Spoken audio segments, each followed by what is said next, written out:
What up, guys? It's good old Mal. Welcome back to the Cursed Show. The Cursed Show because inevitably something happens to the footage. Yeah. Will it ever come out? Right now, it is May 5th? May the 4th. Then why did someone post a May 5th meme? Okay. Someone posted May the 5th be with you, and I was like, what? May the 4th be with Happy Star Wars Day sometime in the future, if you ever see this.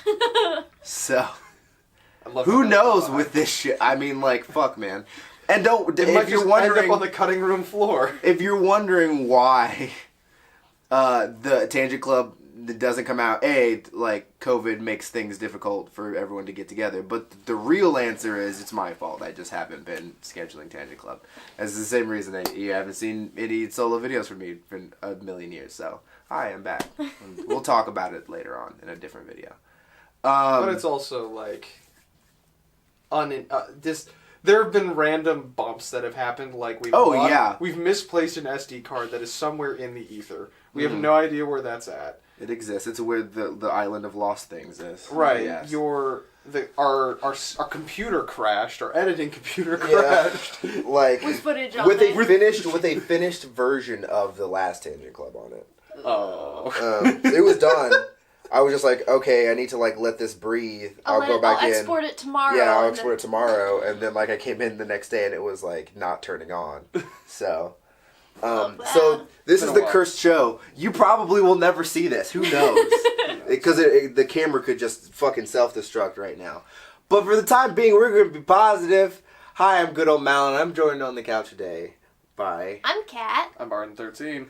And we're going to talk about probably a lot more stuff than is planned to be talked about since, you know, the world ended and is slowly coming back to life. Mm-hmm. As of right now, I think everyone can get vaccinations. So. There's walk-in vaccinations for Johnson & Johnson at this point. Mm-hmm. Isn't that the one that's fucked up? I thought that was the Pfizer. I thought Pfizer was the right one. I don't remember. The right one? The right one? No, whichever one. Whichever one, everyone's like, yeah, I got my vaccine. And they're like, actually, that vaccine is like giving like one in every 100,000 person like a blood disease. Clot, yeah. So, fucking double check your needles, kids. Yeah, I don't know the... Don't share needles. Yeah, don't do that. But yeah, so the world is opening back up slowly but surely this summer. Oh, we should probably also talk about conventions and stuff that are happening and have feelings about those. Yeah. So we'll get to that too. Regardless, with all the things that we are going to talk about, I would like to throw out there as a humble plea that despite what your condition may be, if you are vaccinated, unvaccinated, please wear your fucking mask. That. Wear your fucking mask. Yeah. That is all. Yeah. Well, no. Help us all. So, like, if you're vaccinated and you have both of your vaccinations, legally you don't have to wear your mask anymore. I understand that, but the way that the virus works, and this was, like, I don't know where people forgot about this, is that it can live on your clothing. Yes, 100%. And so even if you are vaccinated and you are immune to it, congratulations, you can still be carrying that shit. Yes. And be a liability to everyone else. But would wearing a mask stop that? Like, anyway? For us to wear the masks. Oh, yeah. Unvaccinated folks, everyone should just, it's a courtesy thing. At this point, answer is continue to be careful. Continue to be careful and be courteous. Like, we're slowly but surely moving towards herd immunity, which is a big deal. So, like, let's not poop our pants at the finish Screw line. it up again. Yeah. Like, we already brought back polio, so Let's just let this one die. Let's let Corona just mosey its way on down the road. It's been fun. It's been real. Yeah. But it hasn't been It didn't even give us fucking mutant X genes, so what was even the point? What was the point? Shit. I don't know. The point was to put us all in our houses and make us think about what we've done. Frankly, to just than the herd. You're all in a timeout now. Yes, you know what? Stop it.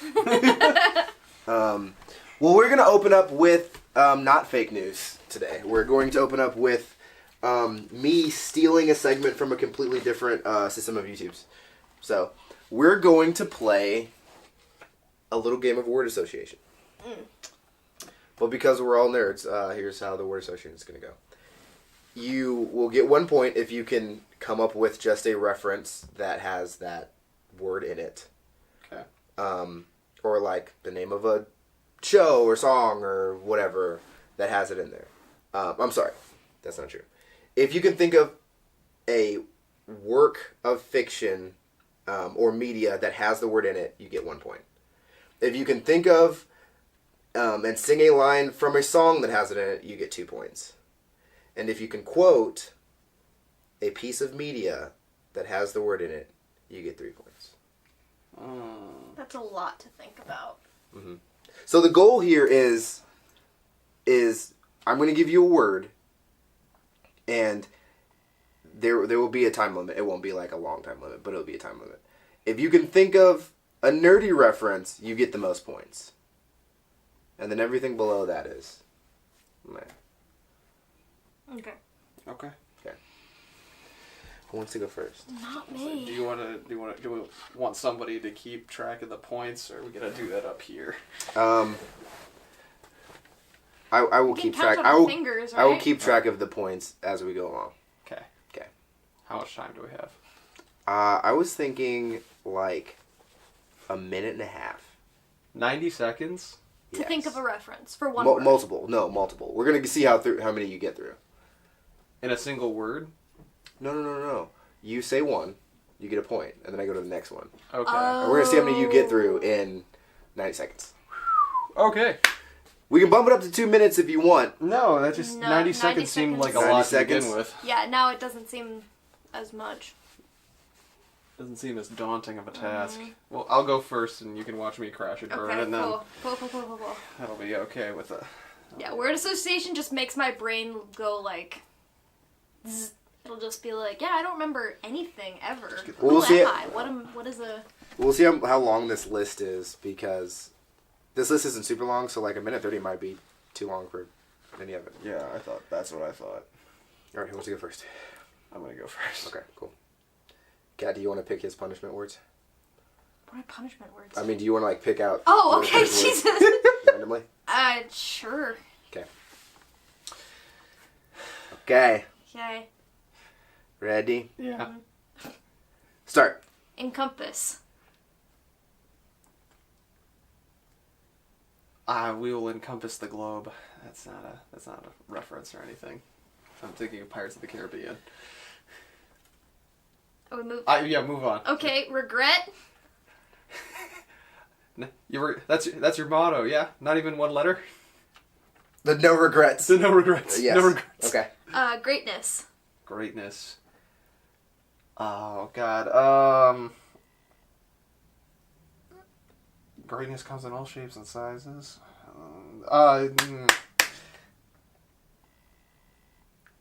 You got the makings of greatness in ya! There it is! Okay. Oh, Effortless. Effortless. Wow, these suck, Mal. I'm scared about them. Effortless.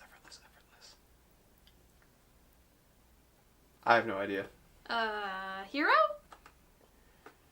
I need a hero! I am holding up for a hero to the morning light! Heart? Yeah.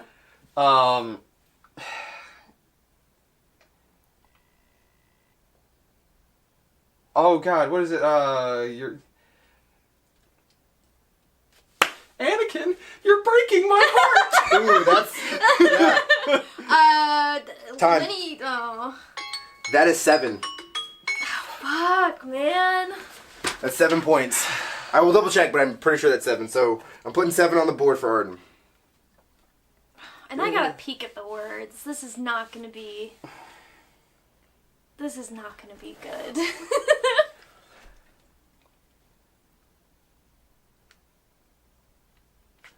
Okay. Arden, you want to read for me or for Kat? Whichever one of you wants to go next.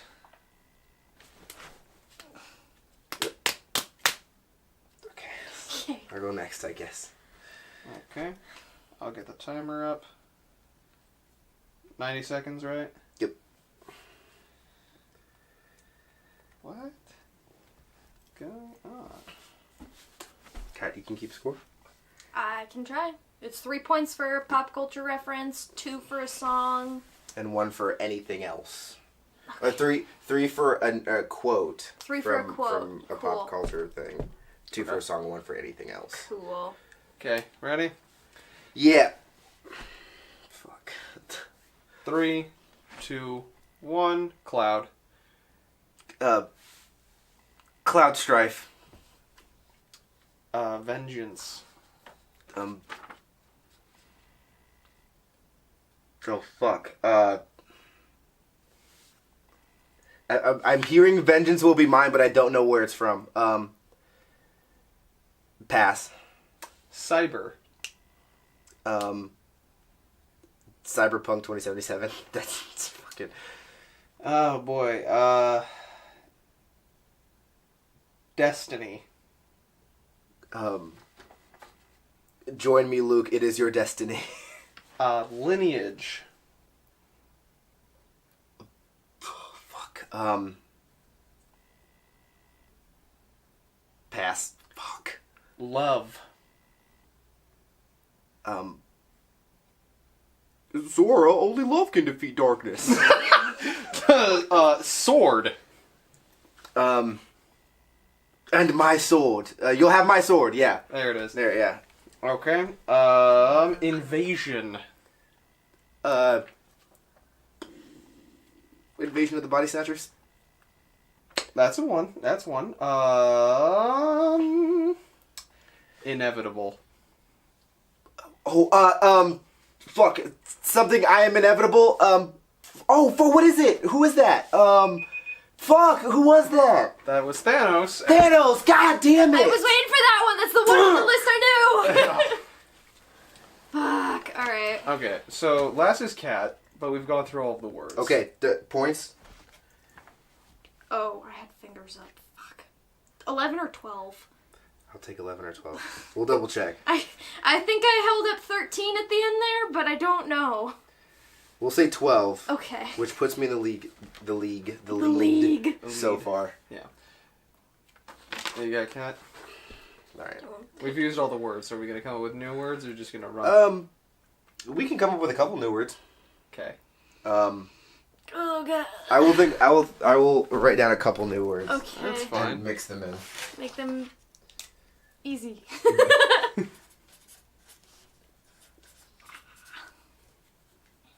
Ooh, this is stressful. I get the outro game then. Okay. Actually, I have an outro question. It's not an outro game. Necessarily, because I don't want to put in the effort. How are you guys doing? How's life? Doesn't matter, I'm editing it out. Oh. Doesn't matter, fuck your life. doesn't matter. Okay. I was just trying to talk to the lunch buddies. God. Alright. Alright. Ready, cat? Nope. 90 seconds on the clock. Go for it. Just start. 3, Just do it. 2, 1, go. No brain. Greatness. I can only think of the line he already said. You got the makings of greatness in you, Jim, by the dude that was talking to Jimbo in Treasure Planet. Oh, yeah, okay. I'll take that one. So she got the same one as me? Whatever. Age.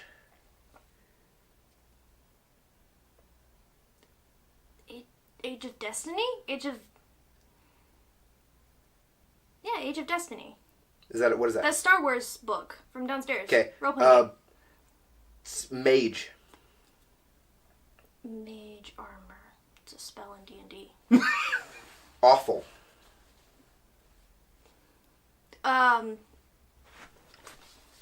Skip.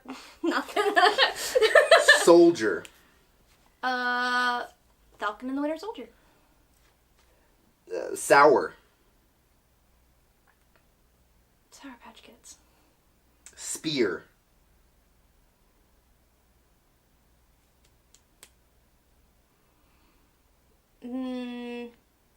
Skip. Noble. Noble Phantasm. Attire.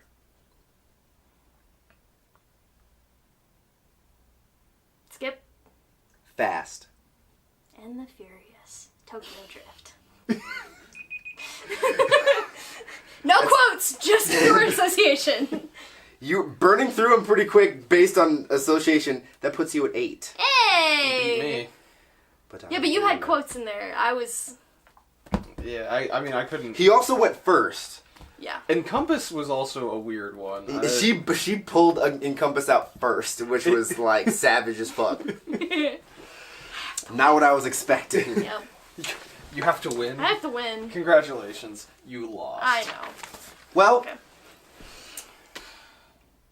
That's word association. Mm-hmm. I'm going to compile a much bigger list than that. We're going to do more. I don't like next that time. game. That is stressful. Good. Also, wanted to throw this out there. I don't know if this is gonna affect her points at all, but it's Force of Destiny. Just wanted to. What am I thinking of? Age of the Empire. Ooh, you said it was.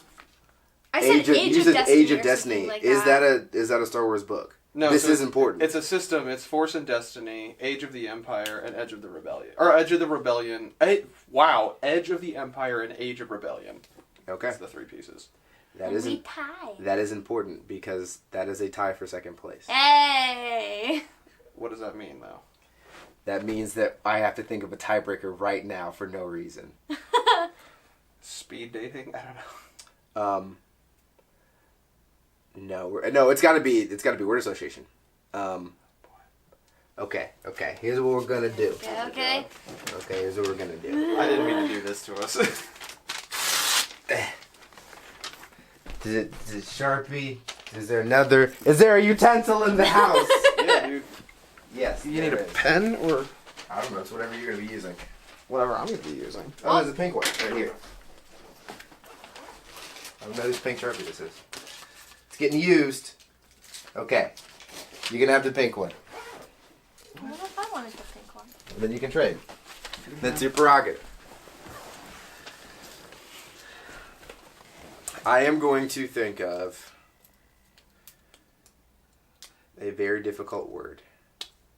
And you'll each have 30 seconds to write down a word association for it. As many word associations we can think of, or just one good one? I like that better. As many as you can think of. Jesus Christ. Yeah. Okay. What are we writing on?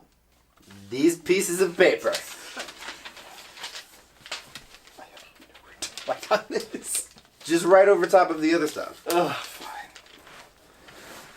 30 seconds on the clock. 30 seconds. Give me a second. Hang on. 30 seconds on the clock. Start now. Don't even have a word yet. Do you need a flat surface? No, I just need an actual piece of paper. Oh. My notebook's in my bag. I have fucking... Here. This is much better. Aha. Everything works out. Hey. Yeah, all of the fucking... As many word associations as we can. Yes. Okay. Okay.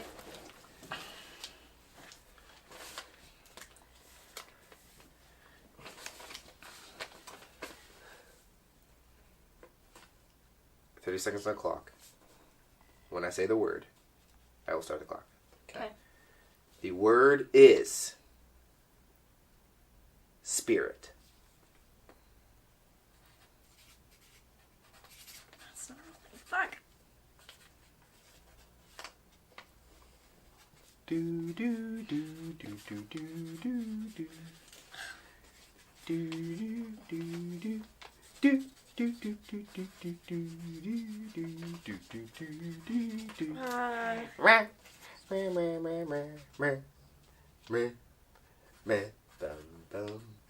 Time. Yeah, no. Now your music fucked me over, Mal. Yes! No! Then Kat, we will start with you. Okay, I have 2. Okay. Spirit of the West, which I don't know what it is. What that is. At all. Spirit of the West from Rango. Oh! Spirit of the West. There you go. And then the old 19 '99 movie. It's just called Spirit, which was a horse movie. That was the first movie I ever got to see in theaters as a small kid. I do love that horse movie. Yep. People on the internet right now are trying to fuck that horse. They are redoing that. They have redone the movie. Oh, They made yeah. a TV show, and I am horrified, offended, aghast. And it's computer generated, which is what everyone wants. Disgusting. Nasty shit. That is 2 points. Yep. Arden? So I also did Spirit. Okay, horse. that's fine. Fuck. Spirit Bending from Legend of Korra. Okay. Spirited Away. Yeah, I was thinking that was going to be one of them. And then Damn. Spirit of Fire from Shaman King. Oh, yeah. That'll do it. Yeah. That That will is do 4 it. points. Putting Cat in last place. Ugh. Arden, congratulations on second place. Oh, thank you so much. It's fine. I won the one game that we had on the video that got deleted out in the universe. She's So- lying. There's no proof. So. Ha! Ha! I hate it here. Well, that's word association. We're going to swing from there directly into another new segment called Rants. We're rant about things. This is the most tangent spur of the moment thing ever because I have something to rant about. So I was like, you know what? I'm just going to make an entire segment where everyone rants about stuff so I don't feel alone. Cool. Who wants to go first? You. You. I'm 'cause going you had first? a plan. Yeah, Okay. that Because you're the one with the, basis- with the rant. Yeah, that. I was told today at work that I was going to have to rant. Yes, it's true. So- I have to gauge how, like, based on your It's emotional not- I mean, like, reaction, you know. how much ranting you're doing before I go into. The rant, and so again, this will probably tangent into other conversations. But my rant is that I don't think that Netflix should be allowed to fucking touch anime anymore at all. Because Yasuke is fucking bad. It's really fucking bad. Like, it's garbage. Really? Yeah, yes. Did it come out already? Yes, 6 episodes. It's fucking done. It's out. And it's fucking awful. Like, it's god awful. Oh my god. Okay. It's like, and so it's awful for 2 reasons. The first, like my anger is split. And one part of it is that it's not good as a standalone show. Like, it is once again proof that Netflix still doesn't understand, like, what anime is. It's like, like, I imagine the fucking boardroom that has anime over top of it at Netflix headquarters is like, yes, anime. Let's make another anime. Well, what does it have to have? Well, it has to have big booby ladies and samurai swords and mechs and magic. And that's anime. That's all anime is. It's just kung fu and giant robots and boobies and fan service. That's it. And, like, that's all that Yasuke is. And that in and of itself is like, here, Netflix made an anime. Don't you like it? Hey, weeb out there. Hey, fellow weeb. We did something you like. Don't you like that thing we did? No, because it's not fucking good. Like, it's like, once again, they're like, yes, anime. It doesn't need to have a storyline. It just has to have all those fucking funny things that they make the memes about, you know? Like, fuck. The memes about? The memes, you know? Those kids like them so much. Fuck. But they don't also look at the fact that, like, hey, all the anime that we've licensed, that other people have made, that does well on our fucking streaming site, has a storyline and plot and, like, world building. And, you know, the things that everyone does in content that make it good content. They just don't fucking get that. And, like, at least be the beginning in the midst of its awful pacing and fucking weird-ass storyline. Had, like, pretty fucking great, like, animation scenes. Yasuke does not have that. Like, It's just bad. It wants really, really bad, as far as the animation is concerned, it wants really, really badly to be Afro Samurai.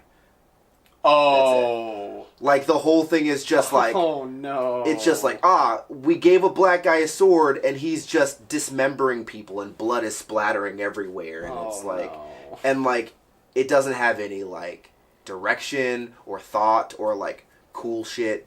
He's just like... dashing through people, and like their arms and heads are fucking spraying blood every fucking place. And like, it's not bad animation, technically. There is other animation that came out this season that's worse. Like, it doesn't look like a Flash film. Oh.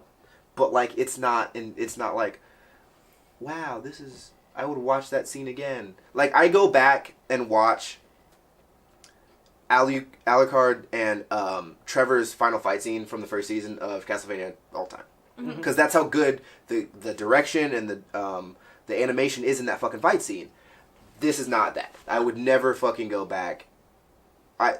I don't mind spoiling it. It's not fucking good. So, like, if you care about spoilers for this, I promise you shouldn't. But if you care about spoilers, you can skip ahead to when I'm done talking about this, because I'm gonna spoil it. Here's a time card. Yeah.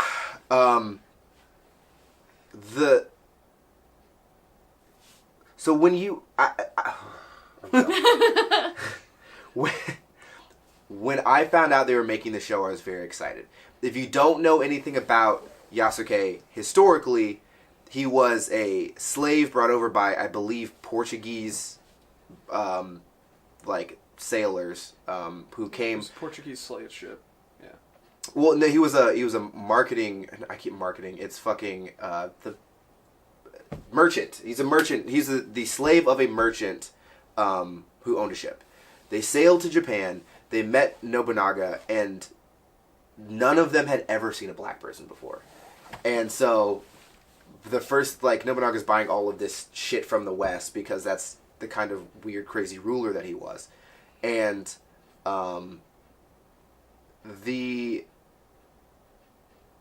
they see the slave, and they're like, what is this tall, dark-skinned person? And so, he buys the slave, Yasuke, and they, make him strip naked and scrub his skin to make sure he didn't, this isn't bullshit. He didn't, dirty himself or, paint it, ink his skin. He's like, no, this is just, I'm black. There are other colors of people. And they're like, damn, that's crazy. And, That's crazy. And so Nobunaga's like, you know what? Fuck it. He's tall as fuck. He's athletic. I like him. Train him to be a samurai. And they gave him his own sword, which is a massive deal in Bushido and, feudal Japan. Mm-hmm. And I believe he wasn't technically a samurai, but he was basically a samurai. He, and was a very good samurai because he was well-trained and athletic, but also because he was a tall-ass African man fighting several significantly shorter Asian military samurai. And, here's pictures of him, historically, and what he might have looked like, or what they think that he looks like.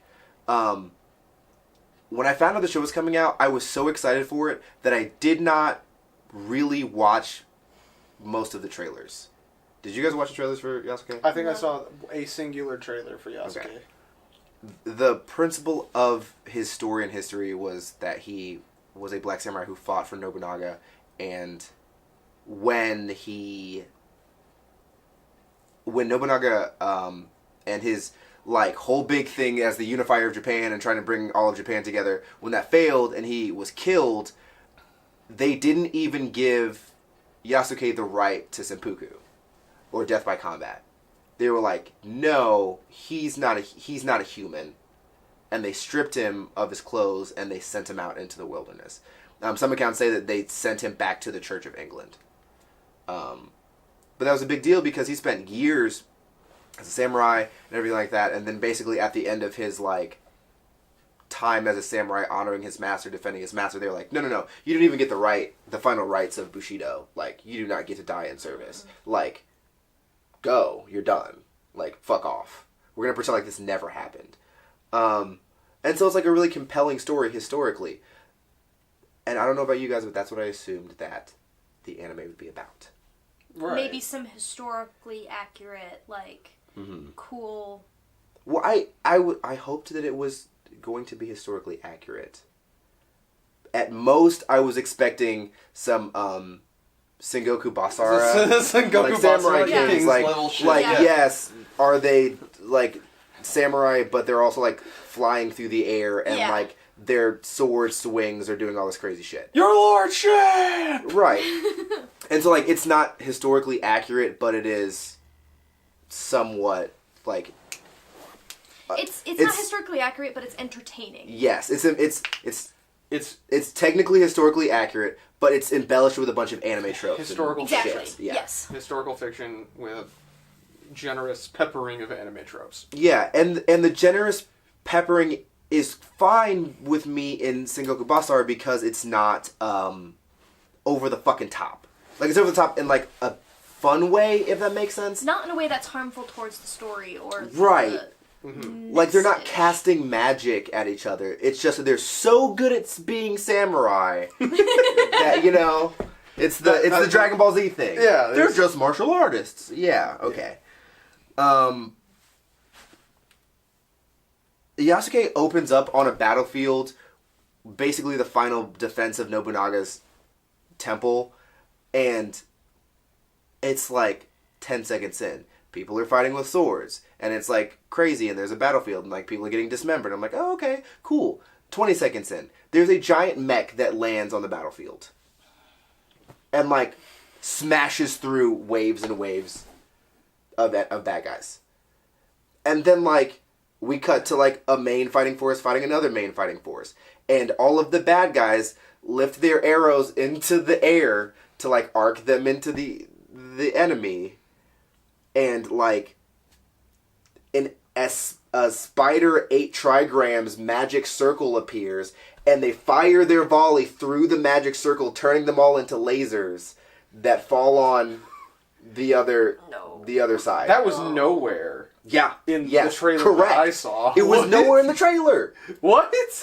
And then those arrows land on the forces that are defending Nobunaga's tower, and a guy picks up one of the arrows, turns it blue, like it's a glowing blue arrow, and then all of the other arrows rise up out of the fucking... I'm sorry, I forgot the part when he creates a force field and blocks the laser volley. And then he lifts up all of the other arrows and, like, spear chucks the one blue arrow back, and all of the other arrows go with it. And, like, don't impact the other army, turn into a single massive Kamehameha blast, tear through the other army, and then, like, penetrate the middle of the giant mech and blow it up. And that's how the show opens. That's unfortunate. The other... Yeah. Yeah, it's like the most over-the-top thing.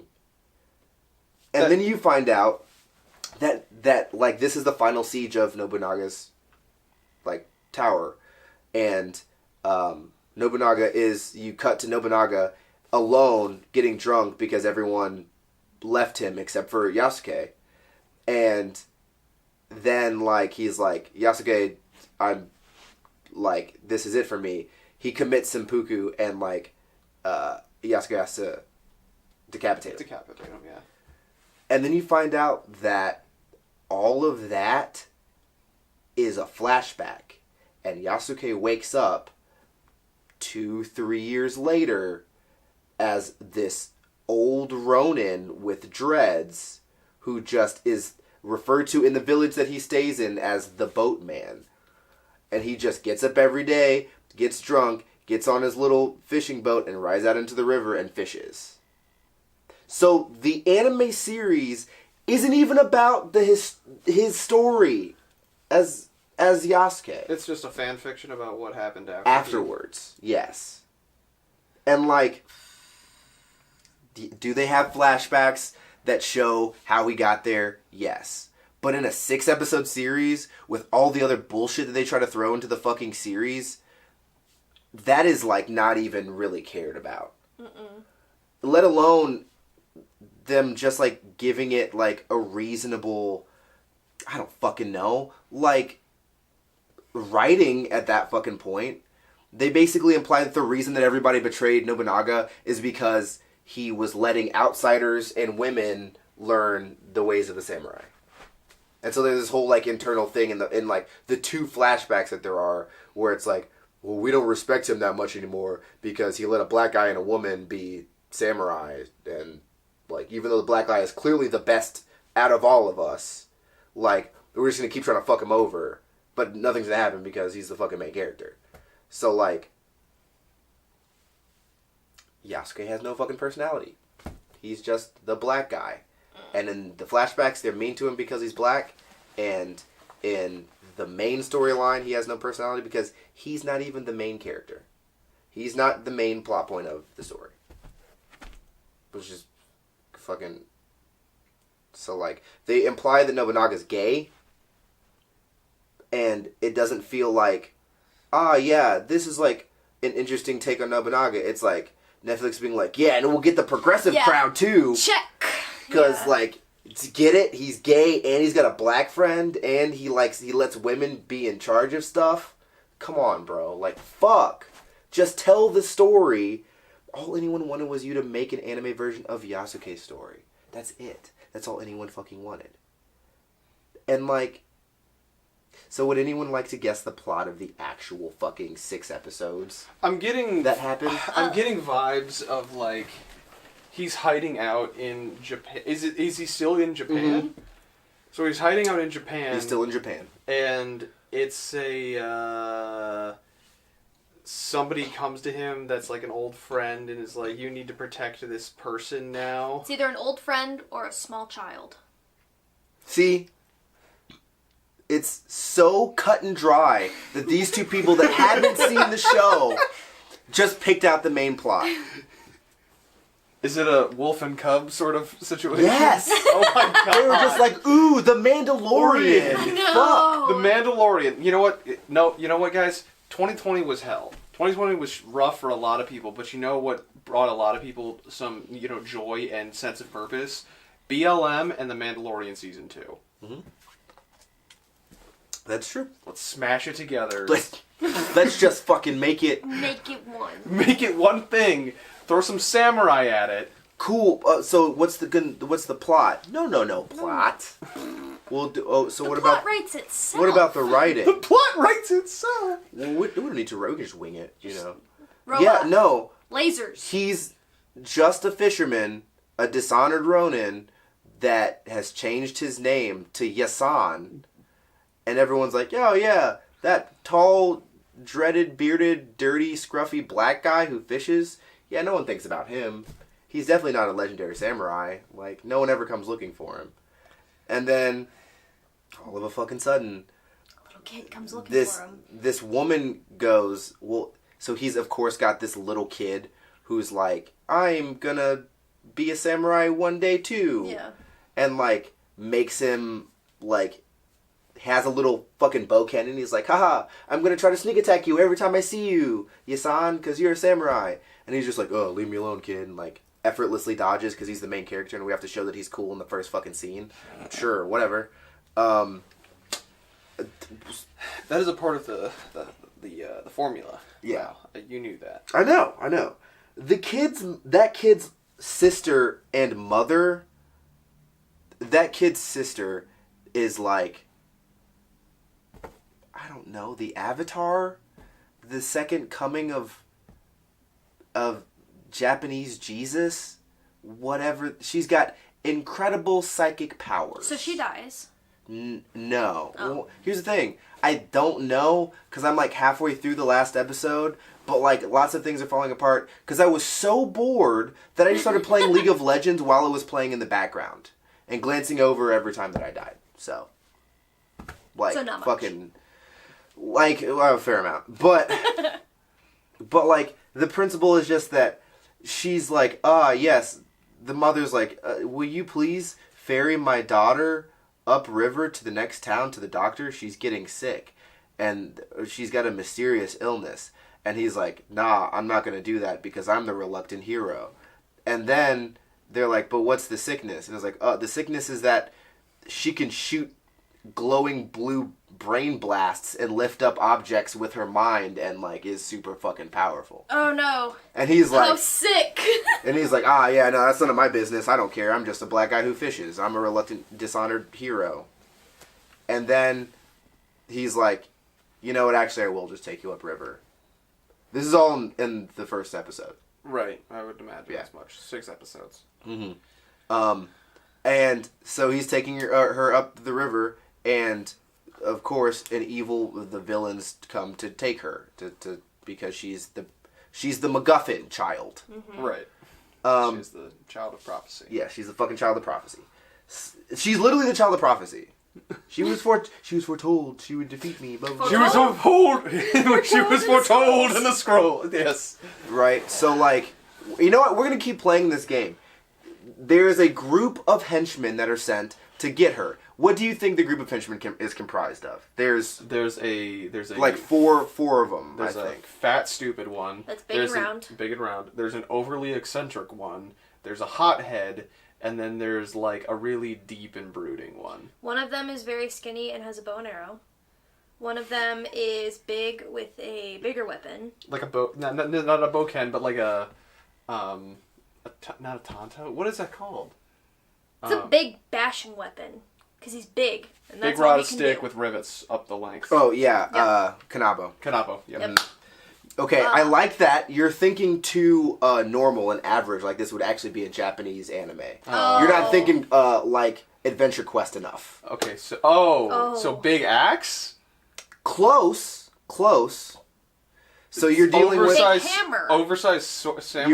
you're dealing with Team Rocket. a sexy evil woman who's supposed to be in English, who's got a mysterious black cape and a giant sickle. Big boobs. Big boobs. Yep. What? A What? a super muscular woman who is a werebear. I was gonna ask if any of them were animals. Yes, she like shows up. She's jacked. She wears red leather, and this is again supposed to be only a couple years after like Nobunaga. So like, the fashion choices are fucking beyond me. But she lands, and she's got a fucking cool ass mohawk, and she just looks like, yeah, she's just like jacked. She just looks like Kale from DB Super. Yes. Khalifa? No. Whoever the fucking fusion is. Yeah, no. But she's like taller. Just imagine your random MMA fighter who would just shave the sides of her head and just has like a mohawk. Okay. And like has vague face paint, and you're like, huh, her face paint looks kind of animalistic. And then she like transforms into a giant bear. She's a werebear. That's it. Oh, okay. Yeah, and that's her whole thing. She's Russian, and they do lots of Russian jokes. What color is her hair? Brown. Oh, okay. She does Russian jokes. Something. People in this part of the world tear each other apart like a bunch of, or kill each other like a bunch of children. And the other henchman goes, "Do children in Russia kill each other a lot?" And she goes, "All the time." Because children in Russia and everything in Russia is mean and harsh and awful. Yeah. and kids just murder each other in Russia. I asked what color her hair was because recently I run into a lot of media that paints Russian characters as having like silver white hair. No. And So they it's didn't do that one. Very weird to me. She it's just- a very odd trope. She looks like a bear who's a werehuman. She looks like a brown bear from Russia. I'm serious. And that like got bit by a human I'm gonna use that from now on. and It looks like a.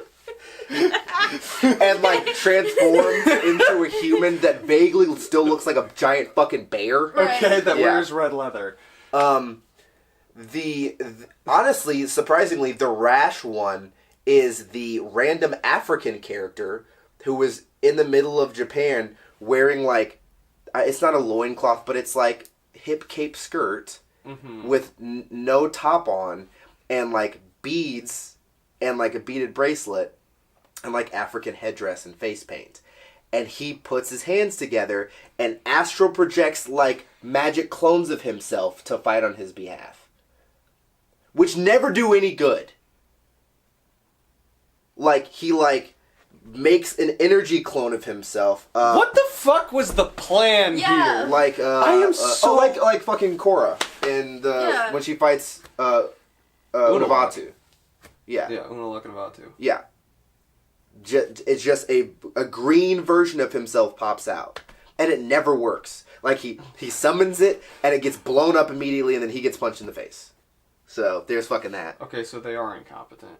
And you were close, a bigger character with a bigger weapon. There's just a giant robot with a laser arm. Like a 12-foot tall... I thought it was a mech at first, but apparently it's not, or I might have missed it in one of the more recent episodes, but it's just a giant sassy robot who, like, haha, all of his jokes are funny because he doesn't really understand, like, sarcasm because he's a robot, except for all the times he understands sarcasm and inflections. Right. But not for the jokes. Haha, so funny. I can't tilt my head Like much far anymore. enough, yeah. Get that abomination, get that bag of wires out of here. And they walk away, and then he goes, wait, am I the bag of wires? 2 seconds ago, you just got offended because that same character called you a dumb abomination. So you know. But not for the joke. But he's a big yellow robot with a fucking laser arm. And these are the bad guys. And these are the henchmen the henchmen. that show up in episode 2. Can you guess who their leader is who hired them from around the world to try to capture the little, like, child of prophecy? Child of prophecy. Is it an Englishman? Is it a... He is an archetype. He is a stereotype of anime villains. Can you guess? Is it a dragon? No. Just... Think more vampire anime. Is it the Pope? He's a priest. Is it the Pope? Fuck! He's a Catholic Oh priest. my fucking god. He is the stereotypical crazy Catholic priest. Seriously. Oh my god. Who's like, I do sadistic fucked up shit, but in the name of God. Like, and he's like, his whole goal in episode 2 is like, I am going to kidnap this child who is like prophesized and take her back to the Church of England and use her to, like, destroy infidels or be the next Jesus or whatever the fuck. So, the intentions are unclear. He's Christian and he wants the prodigal child. And he's crazy evil. He's like, he's psychotic, but you know, that quirky twist but it's because he's religious. Haha. Isn't that so funny and unique and never been done before? Ever been done before? So, I mean, this motherfucker, god damn it. Like, they pour it on so thick that when they finally capture Yasuke and the little girl gets away and they have to torture him to figure out where she is, he does his whole religious spiel, right? The monologue. And it's a cute little thing because Yasuke was raised as a slave, so he also knows scripture, so he's quoting scripture back with the guy. I liked that scene. I'll give it to you. That was cool. But, like, you think too hard about it and, like, why he would have referenced the scripture he does and doesn't make any fucking sense. It doesn't matter. Because, of course, they're holding him in an old abandoned church. So, whatever. in Japan. In Japan. Yes, in Japan. And he walks over to the pulpit and he goes, "Don't worry, you will speak soon," or whatever the fuck. And he opens up a briefcase.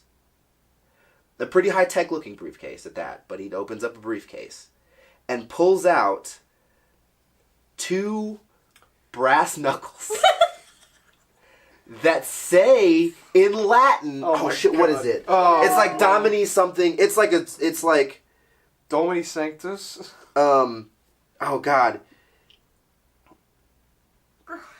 Fuck. I have to know because I meant to look them up and I didn't. Domini Sanctus Patri or something?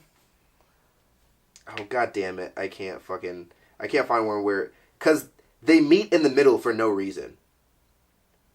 Right? He puts them together and you can read the Latin on them, on the front of them. I don't know. This is what the motherfucker looks like. Oh shit. Jesus. Great.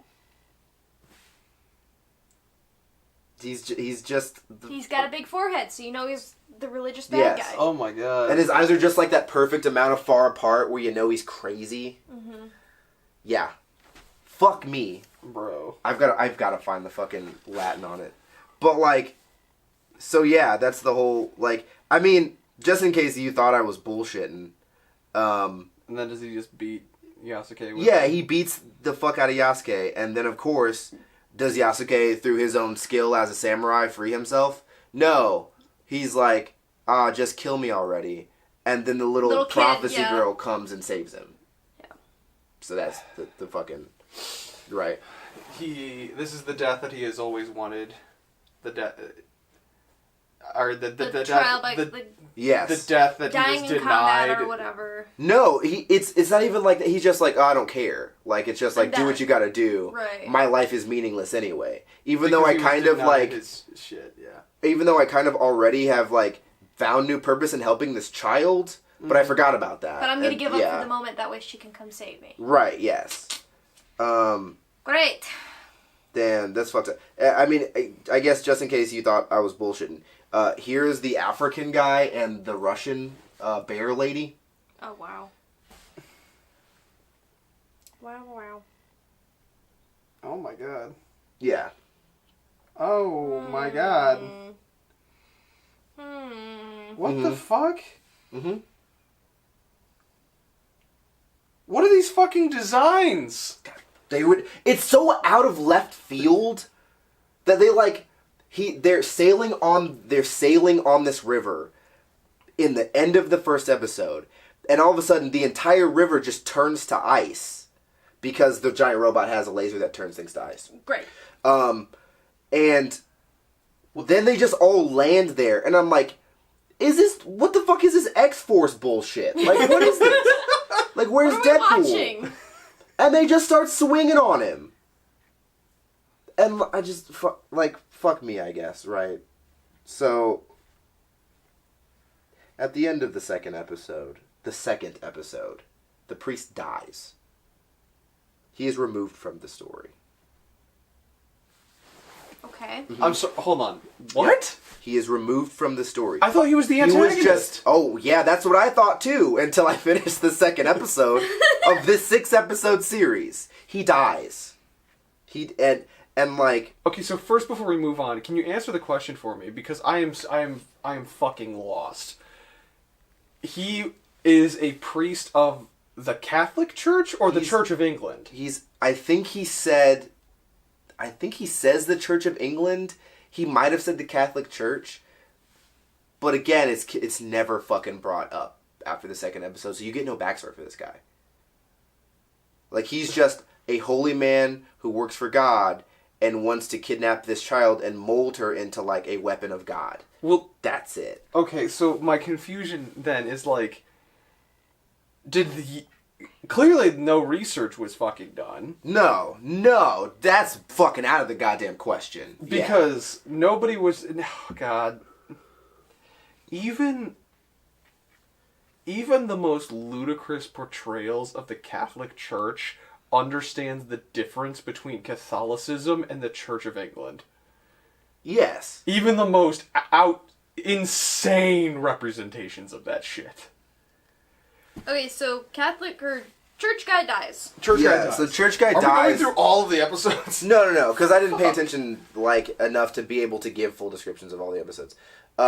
Church guy dies, and you find out that the real villain is one of the lords that betrayed Nobunaga, of course. Yeah. Okay. And is like this, has basically become this evil demon spider elemental who just like is in a tower someplace, like surrounded by purple webs, like giving power to her like heralds to go get this little fucking girl. Okay. And she says at the end of... Very common area of the Iron Fortress. Yes. And basically at the end of the second-ish episode, somewhere in there, she reveals, yes, a new power has arisen in this little girl. The world wants to return to balance because I am too powerful.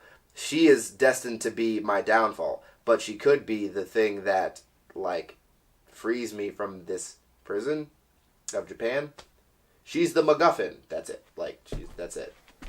And so, like, straight up from there, she looks at one of her samurai heralds and goes, "All right, you're gonna go get him." And she's like, "I won't fail you." And she goes, "I know you won't, because I'm going to give you some extra juice." Like literally just like a Mugen fucking like, "Here, let me give you a little bit of extra my demon blood and give you more power." So she's the next villain for another episode, and then she dies. What? Yeah. And they make you think she's important. It may be 2 episodes. They make you think she's important because she was the female samurai who was co-workers with Yasuke under Nobunaga. Oh. Okay. And while Yasuke was like, "Everyone is mean to me, but because I'm pure of heart, I will forgive them." But she was like, "Everyone is mean to me because I'm a woman, so I will betray them and be evil." And so she becomes evil. And so she's a villain for like a little bit. And she has cool demon powers. And then Yasuke kills her. And then we just move on. Trying to get upriver. Mm-hmm. So finally we get the little girl. We start the journey. And then we're like, okay, cool. So we're finally going to like start to get to this doctor, whoever the fuck this guy is, who's going to like help her. Probably a couple episodes of travel. This Godot. Mm-hmm. Who's going to be like the protector of her and everything. Maybe a couple episodes of travel though. Maybe a couple more villain interruptions or whatever. But I don't know who it would be because like we killed the 2. Oh, I'm sorry. That original group of villains, the like ragtag like fucking X-Force team. Yeah. They watched the priest get killed and go, "Damn, now how do we get paid?" And the African guy goes like this and walks over and reaches into his like jacket pocket and pulls out a coin purse and they fuck off. They just fuck right off. It's crazy. I thought you were gonna say they immediately offer their services to the good guys. No. They get called in later in the final showdown. Oh, good, cool. Good. Yeah. So he kills his. Oh, I'm sorry. And she was also like kind of pretending to be his love interest for a while. The villain lady. Yeah. So of course they're like, "Oh, emotional ties. He has to kill the woman that he like used to love." No, because we don't care about that at all. Because you introduced her literally in the same episode through a flashback that we don't care about. Okay, cool. Great. So we continue upriver, and I'm like, all right, so maybe the next like 2 episodes, 3 episodes will be like the travel, and the final episode will be him finally getting her to the dude. Yeah, the doctor or whatever. Nope. She just fucking. They leave for the trip, and then in like the same episode, 10 minutes later, they're there. They meet the doctor guy. Wow. That's it. I was like, oh, so he was around the fucking corner. So we just wasted all this fucking time with the superhero fights and shit. He was up the street. I can see his house from here. Yeah, so that was fucking bullshit.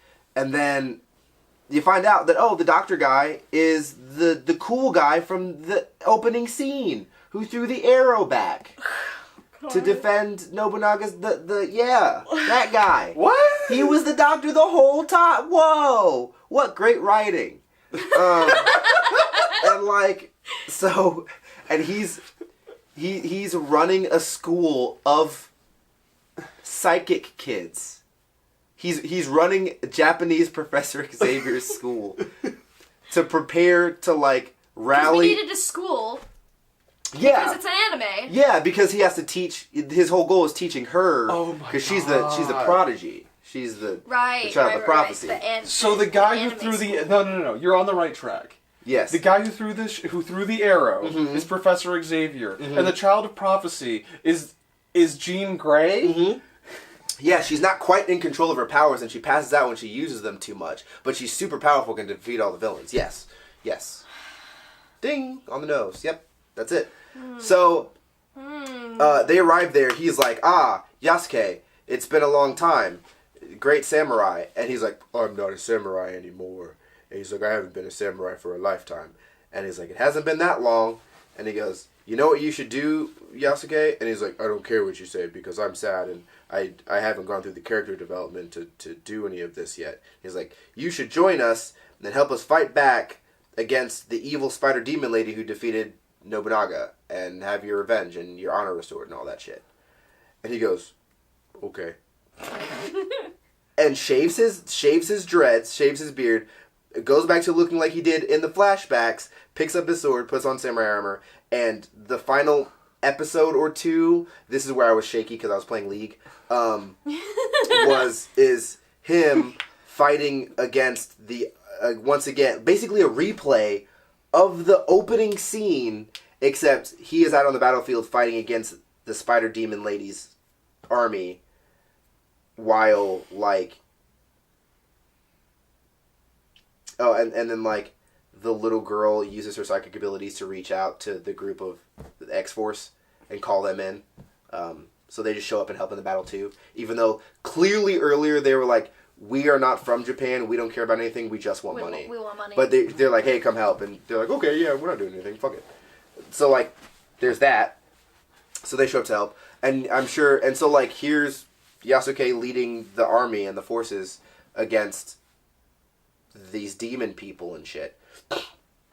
And the new villain now is another flashback character that they introduced an episode earlier, who was just his rival. Was just one of Nobunaga's sons and the main guy who betrayed him. Because he was like, I hate black people and I hate women. They shouldn't have swords. And so he also betrayed Nobunaga and joined Spider Demon Lady's forces and now has super demon powers. But he doesn't. He hates women. Yeah, no, but that's different. That's different. Yeah. Yeah, because she's a demon.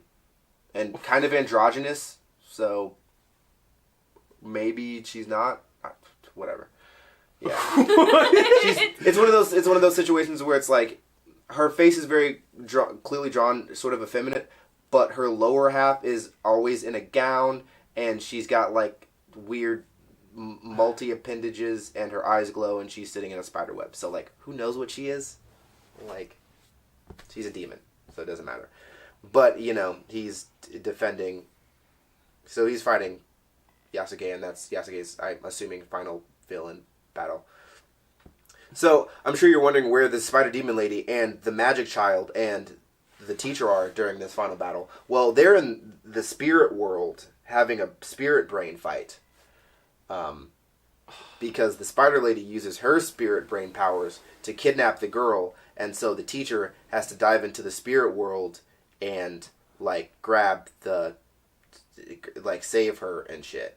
Now, I promise you, I blanked out. Like, I don't know what happened. I truly don't know what happened. The teacher probably died. Maybe. All I know is that when I checked back in, a second reference in the same rant, that I realize now that someone fused, I think, with Yasuke, I'm assuming it's Yasuke, and created a giant blue version of him, just like in that season of Legend of Korra. And he, in giant blue spirit avatar form, fights a giant demon version of his rival, the other guy, who has also been imbued with demon powers. And that's when I stood up and turned off the TV. So I'm going to be honest with you, I don't quite know how it ends. I'm assuming that he, through the joint power of the little prodigy girl and being a black person, is able to defeat evil and restore his honor. And I'm sure the girl goes on to be able to learn to control her power. And then I'm sure they had some kind of cliffhanger. I'm assuming probably with a priest dude about like setting up a second season. I thought the priest was dead. I know, but like, you know how they are. He's not he got killed. dead. He got killed. Can you guess how he got killed? Something having to do with a cross. The cross in the church fell off of the top of the steeple and impaled him. You know? Killed by his own religious object. His original own... ideas. Killed by his... Fuck! Like, come on! Oh my god. It's the worst paint by numbers anime I've ever seen. And I have to say that by this point, I can tell you wholeheartedly that I didn't care at all. Like, I didn't give a shit about any of it. But every aspect of the story, other than Yasuke, was way more interesting than anything Yasuke was doing. Yasuke was just like the guy they kept pulling along and being like, hey, fight this guy. And he was like, oh, okay, slash. Hey, fight this guy that you used to know. Oh, I'm sad, slash. Like, you know, so, like, But they used Yasuke is the. They literally.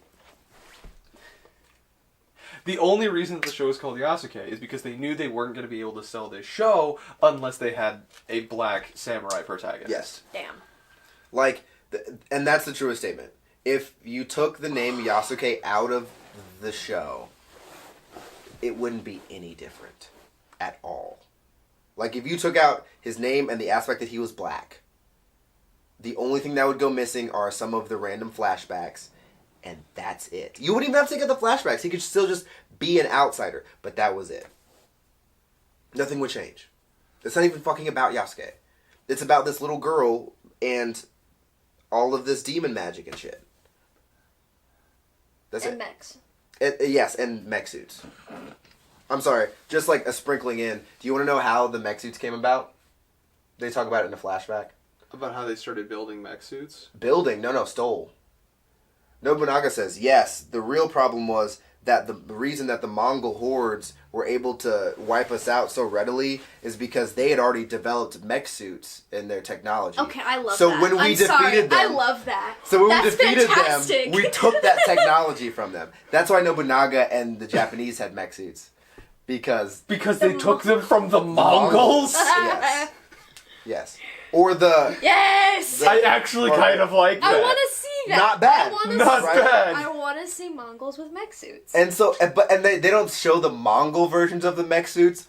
All you see is like this shitty old school painting hanging up in Nobunaga's like keep of like a traditional Japanese painted like mech suits on boats sailing towards Japan. And you're like, history, yes. Yeah, history. Yes. What the fuck? Oh my god. So my thing is like, I don't ever want Netflix to touch anime ever the fuck again. Okay, No. so I'm not going to defend Netflix. I'm actually going to come at Netflix again about the whole anime discussion. And I don't recall which YouTuber I, brought this to my attention, or maybe it was a friend of mine. Somebody brought this to my attention, the fact that Netflix keeps putting out anime. They keep putting out shows and they will say this is a Netflix original anime. They did this with Castlevania. They did this with Dota. Yes. They've done this with Yasuke. Yep. They've done this with so many other things that are not anime. They did it with Voltron. Yeah. Those aren't anime. That's not anime. As this is again us beating a dead horse with the fucking soft and hard magic system. Anime is animation that is from Japan. There's nothing wrong with saying that it's a Netflix original cartoon, but they don't animated show, feature or something like that. Yeah. But to us, to I dare I say the intellectuals, to the people who absorb the content, it doesn't really fucking matter to us as long as it's good. But Right. they cannot see the fact that if we do not call this anime, if we do not lump it in with the Narutos and the Jujutsu Kaisens and the My Hero Academias, no one will watch this shit. Yes. No one's gonna watch it because it sucks. Yeah. And so, people have made arguments, and, one of the videos I will always come back to is Mother's Basement, when he talks about, what is actually anime. And if you look it up, it's animation coming from Japan. Yes. But a lot of people have argued that, it's more of a cultural art movement, which is why, I consider Avatar The Last Airbender to be an anime. It has a very, very anime aspects to it. It follows that same vibe of anime. Just like the original Teen Titans have very specific anime inspirations and shit like that. Yes. But, Netflix's original anime, and so there's a split here. So the shit they've licensed, who did fucking Castlevania? Is Castlevania the one good one that just exists? Or did another studio make that and they licensed it? I think Netflix, by licensed it, Castlevania does not exist anywhere else in the world besides Netflix. Correct. Netflix is the one who funded that project. But Seven Deadly Sins is licensed by, I don't recall the publishing company. But is that necessarily where you're going with it? I want to know what the companies are that are making this shit. because, again, I want to be like you said, I want to be like every original anime that Netflix makes is fucking dog shit, but it's not because Castlevania exists. Castlevania exists, and Dota wasn't bad. Dota, that's the dragon one, right? Yes. It's kind of bad. No, it's bad. It wasn't god. It was kind of awful. It's not irredeemable. It's not irredeemable. I enjoyed I thought Dota was a fun take, but at the same time, they were still trying to retread ground that Voltron did, that Avatar: The Last Airbender has, and that Castlevania has. It's a tonal issue for me, and why I think Castlevania is such an incredible fucking show on Netflix is because no matter what situation that we are in, the tone is never so unabashedly shifted with no reason. There's never a moment where we have this switch between bloody, brutal gore to like fanciful ha-has. Mm-hmm. Like all of the humor, all of the jokes, all of the lighter moments in Castlevania is still in line with the tone of Castlevania. There's not that hard fucking shift like what they did in Dota and what they did in Voltron. Right. Okay. It was the studio that animated Castlevania was called Powerhouse Animations. Sure. And they did stuff like the Clerks animated. Okay. Castlevania was their big break, is what we need to know. They did No. They did some music video stuff. Yeah, so it looks like Castlevania was their big thing. Well, I mean, they've got one more season coming out here soon, so hopefully they don't... So maybe the answer is that it's the director that... They also did Blood of Zeus. Which was... They also did Masters of the Universe. Now, Blood of Zeus is annoying and not super good, but it's also not fucking irredeemable. Right. It's nowhere near as good as Castlevania. No. They've worked on some video games, like Mortal Kombat X and Epic Mickey and Epic Mickey 2 and all that stuff. Yes. So they have some credits to their name. Yes. But that's we're talking strictly about Castlevania and the fact that Netflix licensed the creation of that from this studio that has some accreditations to their name. Right. But that does not excuse the fact that Netflix continues to put out anime like Be the Beginning, Sword Guy the Animation, this shit, and dare I even include Knights of Sidonia, and it's just not fucking good. Directed by Sam Dietz and Adam Dietz. Written by Warren Ellis. That's who wrote Castlevania. Yes. I want to see what the difference is with Yasuke. But no, yeah, it's fucking bullshit. I'm unhappy about it. Yasuke Netflix series. Is it because I'm trying to rationalize in my head what led them down such a fucking rabbit hole? Well, yeah, like there's already a well-built story there. You just have to, if you wanted to add in some fun, if you wanted to add in a hint of magic, if you wanted to add in a little bit extra thing, sure. But you already have the basics of a good story. Why this shit change has it? 4 writers. No wonder. Yeah, that would do it. Too many cooks in the kitchen. It has 4 writers, and you can't click on any of them on Wikipedia, which means they don't have any other credits to their name. I bet these are people that are just like puppets for fucking Netflix.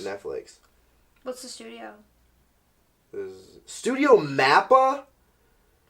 Why the fuck? What? Studio Mappa produced Hajime no Ippo, Rage of Bahamut, Garo, Crimson Moon, Yuri on Ice, Rage of Bahamut again, Kakagurui. Okay, so the studio doesn't matter if it's definitely Dororo, not. Kakagurui, Studio Mappa is like a legit studio. Yeah. They also produced God of High School. So maybe they're just a sellout studio. Attack on Titan, the final season? I mean, enough said. Enough said. And Attack on Titan, the final season, season 2, part 2. And it says that. And it says that in the Wikipedia. It's like Attack on Titan, the final season. And then like a couple of entries. And then it says Attack on Titan, the final season part 2. And Chainsaw Man, which is to be announced. Oh my god. Oh, they're making it all makes sense Jujutsu now. Kaisen fucking movie. Yeah. So that's what a lot of people are speculating, at least on fucking TikTok, is that this is another result of Netflix having their fucking dicks in someone else's content and being like, well, it needs to be this, it needs to be this, it needs to be this. And the writers are kind of like, well, can we just, like, write the story? And they're like, no. Like, I'm sure, because I don't know these guys, obviously, but the person in charge of the soundtrack is, like, a very famous hip-hop producer. Mm-hmm. And it was like, it feels like they were like, hey, we got Yasuke, it's going to be great, we're going to make, like, a Samurai Champloo or Afro Samurai version of, like, the Boondocks? Of, like, this, of his story, historically, of his thing. Yeah. And, like, what came out is this weird, like, the whole damn thing just feels like, hey, fellow weeb.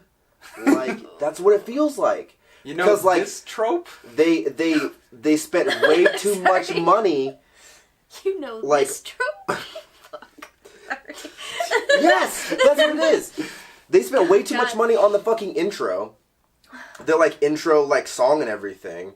Which, like, no offense to that producer, I like a lot of the stuff he's produced, but that shit sounds like dog shit. The intro song is fucking garbage. But it, like, goes on for, like, almost a full 2.5, 3 minutes. And it's like, this is what the anime kids like. They like their anime intros, right? They dance to them on the TikToks, right? Like, the song has to be good, though. Mm-hmm. And they didn't fucking do that. Let alone, like, I'm not even, like, mad about it from, like, an African-American angle. Like, as a black anime, like, that it's not even that.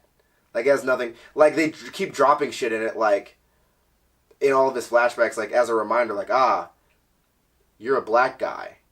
Or, like, the other African guy looks at him once and goes, oh, so you were a samurai the whole time. And he goes, And the guy goes, well, I've seen it all. Or, like, or you must have had a good life to be such a great warrior. Or, like, a black samurai. Remember the point of the show? Instead of just, like, you know, showing us that he's a black samurai and doing research about what that would be like, they were just like, hey, look, a black samurai. Like, okay, we know. We got that. I'm trying to see the other bad shit you put in the fucking show. Like, Jesus. Like, I'm not even mad about the Yasuke thing, because, like, I don't even think of it as, like, a Yasuke anime. No. It just feels like a weird samurai feudal thing with mech suits that Netflix was like, this'll get them. Like, fuck off, dude. It really, as you were describing the mech suit coming in, it really felt to me like... Out of left field. It felt like I got hit with a baseball bat. Yes, out of left field. But you know what that feeling, you know, where I get that feeling again? When I'm reminded of the first time I watched through, in its entirety, Batman Ninja. Mm-hmm. Mm-hmm. And out of left field, in the third act, it turns into a fucking mech fight. Mm-hmm. Their fortresses, their big fucking daimyo fortresses, just turn into mechs. They just stand up. And start beating the shit out of each other. Bro. I was so confused. And that's what it's like. I was so fucking confused. I remember watching it because it goes in and it's like, samurai. And then, like, one of the samurai, like, shoots a magic blast or something. I was like, oh, so, like...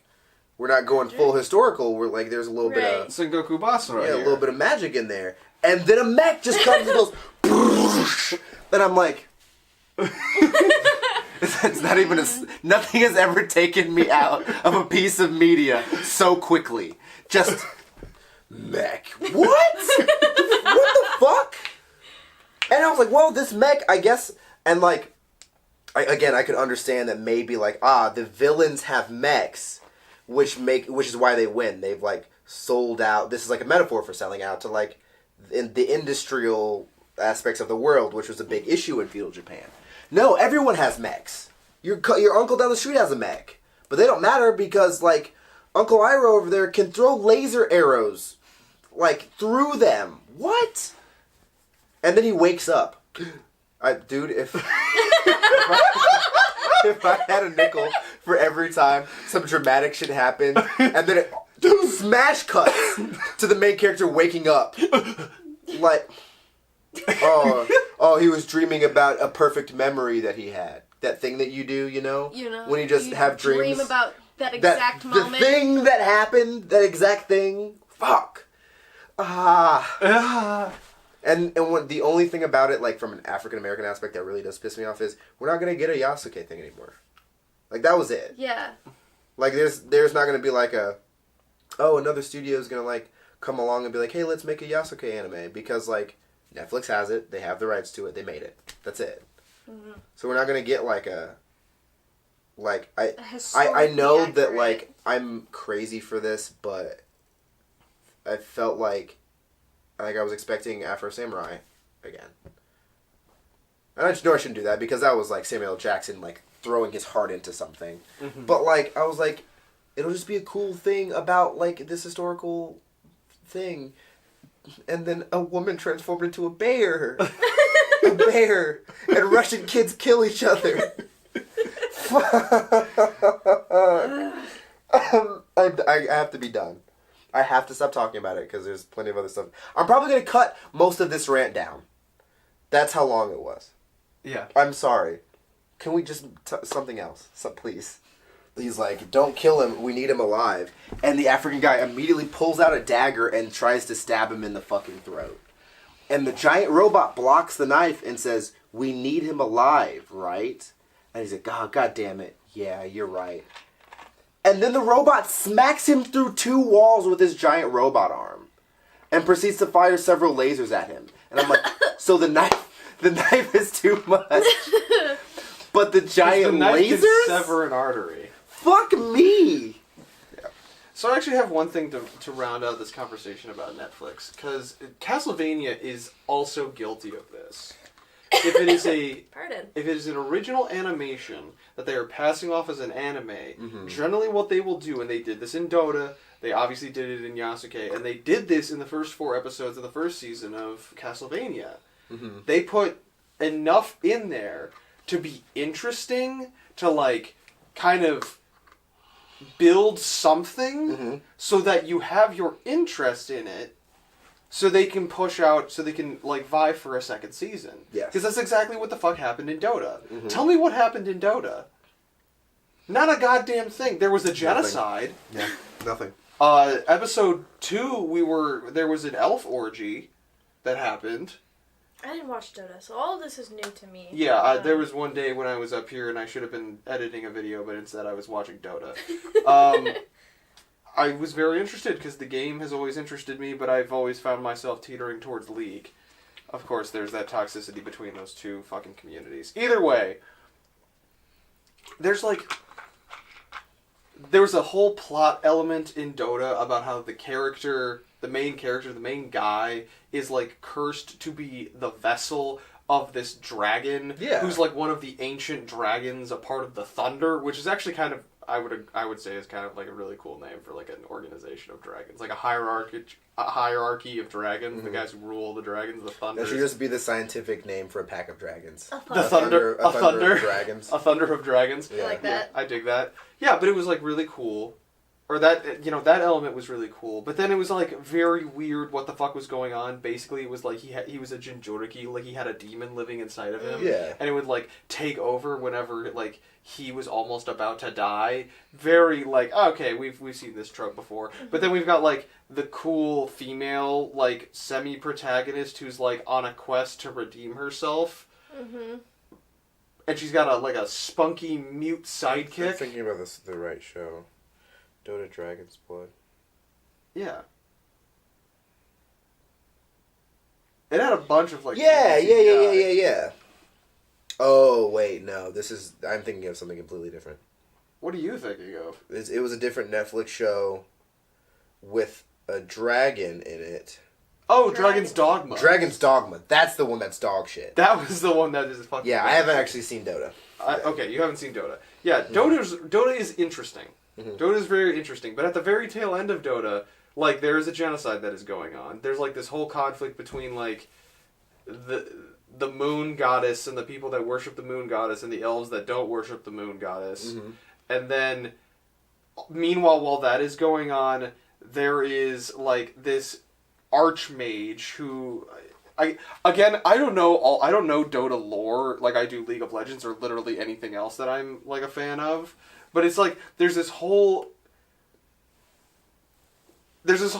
fucking game of chess that's going on between the eternal, immortal beings. Meanwhile, like, all of the humans are just kind of running around and fucking everything up. And the dragons are a fucking thing at some point. But it's like, they put enough in the first 6 episodes, in the first fleet of episodes, the first season, so that you would be interested enough to gain the popularity to get a second season. Yeah. They did the same thing with fucking Castlevania. At the end of that 4th episode, was it badass as fuck? Absolutely. Do we go back and watch that fight constantly? Abso-fucking-lutely. Yeah. But was that... But I think that at least then they committed to being like, we're going to tell a full story. These first couple of episodes are the first half of the story. Right. Like, we are going to finish it. And these, they're just like, You want to know more? No, you don't. Why don't you? Yeah. Oh, because our writing was bad? Yeah.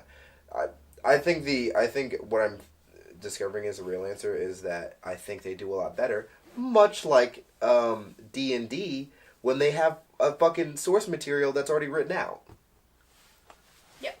Like, you don't have to think that hard about writing a story for Castlevania. The guy who's making Castlevania is a really great producer, but, like, you don't have to think that hard about Castlevania because, like, it's already written. There's a bajillion games. Yeah. You don't have to think that hard about Dota because the lore's there, the story's there. You just have to fucking animate it and add a couple more, like, voice lines and shit. But, like, Blood of Olympus, an original story about Greek mythology. Oh, we have to write a story from scratch. Yasuke, you could have just told a story. It was there. The source material was already there. Yeah. I don't understand how they... They were like, I know that was like, hey, we're going to tell a story of Yasuke. And some Netflix hype was like, no. We should tell a story of, like, what happens after. And then they were like... oh, it's a good idea. And they're like, okay. And they the same situation. They don't have... When Netflix doesn't have an original story already written out, like and are willing A, B, and C. And are willing to act on that original story. Yeah. Then, like, whatever studio, whatever voice acting. Because the voice acting's cool. Like, of course, he's got a big, booming, super deep black guy bass voice. But, like, whatever. Like, everything else about the show is cool, but the story is fucking dog shit. Just like fucking Be the Beginning. The concept, cool. The fucking animation and power sets, cool.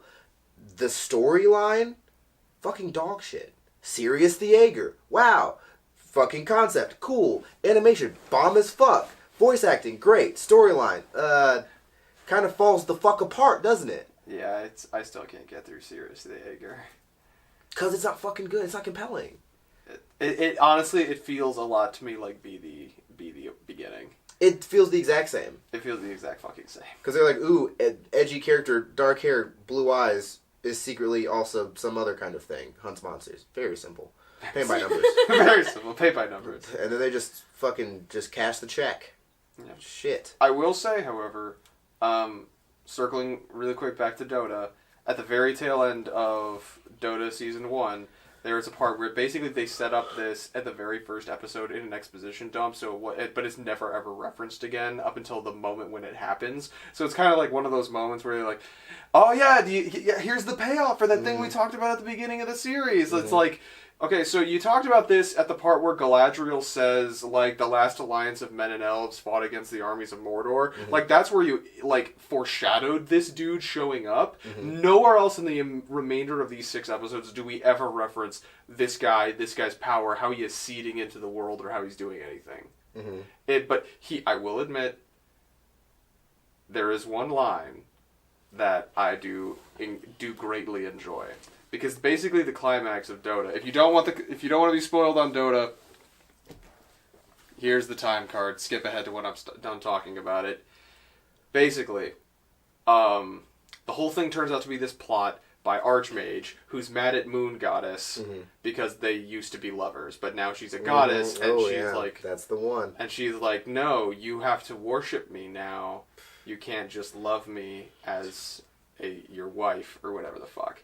And he's also very upset with her because she had the powers of a goddess, and she didn't save their daughter because her daughter would never... Basically, her daughter came down and... Dad, Archmage, brought daughter to Moon Goddess and said, save her, you're her mother, save her. And she's like, no, you have to tell me that you worship me, that you are devoted to me, that you love me. Are you kidding me? Yeah, no, that's the thing that fucking happens. Ooh. And he says, fine. And he swallows his fucking pride, and he's like, I worship you, I love you, you have my eternal devotion, please save my fucking daughter. And she's like, no, she has to say it too. And the little girl looks at her mother, dying, and goes, I don't have to tell you that I love you because you're a goddess. I love you because you're my mother. And the goddess is like, not good no, enough. I'm not good enough. I'm not saving you.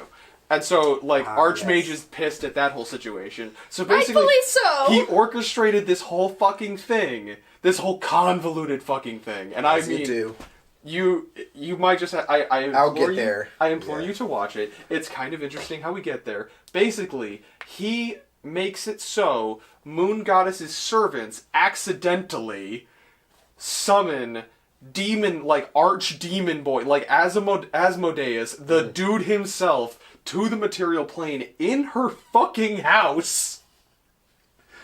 Surprise. To just start fucking shit up. And she shows up and she's like, and he's like, and she comes down from the heavens and she's like, you dare defile the whatever of a goddess. And he proceeds to raffle stomp her because the whole thing is like, it's age.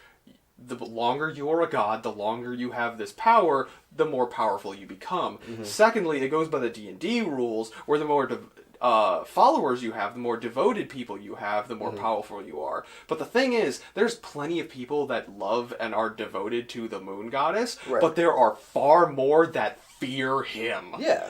And that's where he gets his fucking power. And there's a beautiful fucking moment where he basically smacks her out of the sky, like Nicol Bolas smacked fucking Niv Mizzet, and goes, do you know what demons call gods without followers, without love or devotion? Food. Well, it was at this moment the Moon Goddess knew she fucked it. And I was like, that was good. There's a lot of questionable writing throughout the entirety of this series, but that line, that was good. You got me. You got me. And the final, and again, thank you for bearing with me throughout this time. This is not necessarily my rant, but I just wanted to say this is a commentary on Netflix as a whole. There are some winners. There are some fucking dog shit product. But I think they're falling into the rut that just we'll do what we can with the first bit to get people interested and then pray that they like it enough for a second season. Or pray that it does well enough in the data for a second season. We won't read any of the comments, we'll just read the fucking data. They're not willing to go all in on a first season because they're afraid that will be the only season, so they don't want to put in that much effort, and then they don't get a second season. And Netflix, to piggyback off of that, Netflix has been notorious for canceling a fucking show after 2 seasons. Yeah. Yes. One good season that people loved and enjoyed, and thought that it was fantastic, and were eager to do another. They were complaining about how long it took to make those fucking puppets. The puppets are fucking made now, boys. Just film. They fucked up. They fucked up so time. bad. Well, I mean, Netflix is...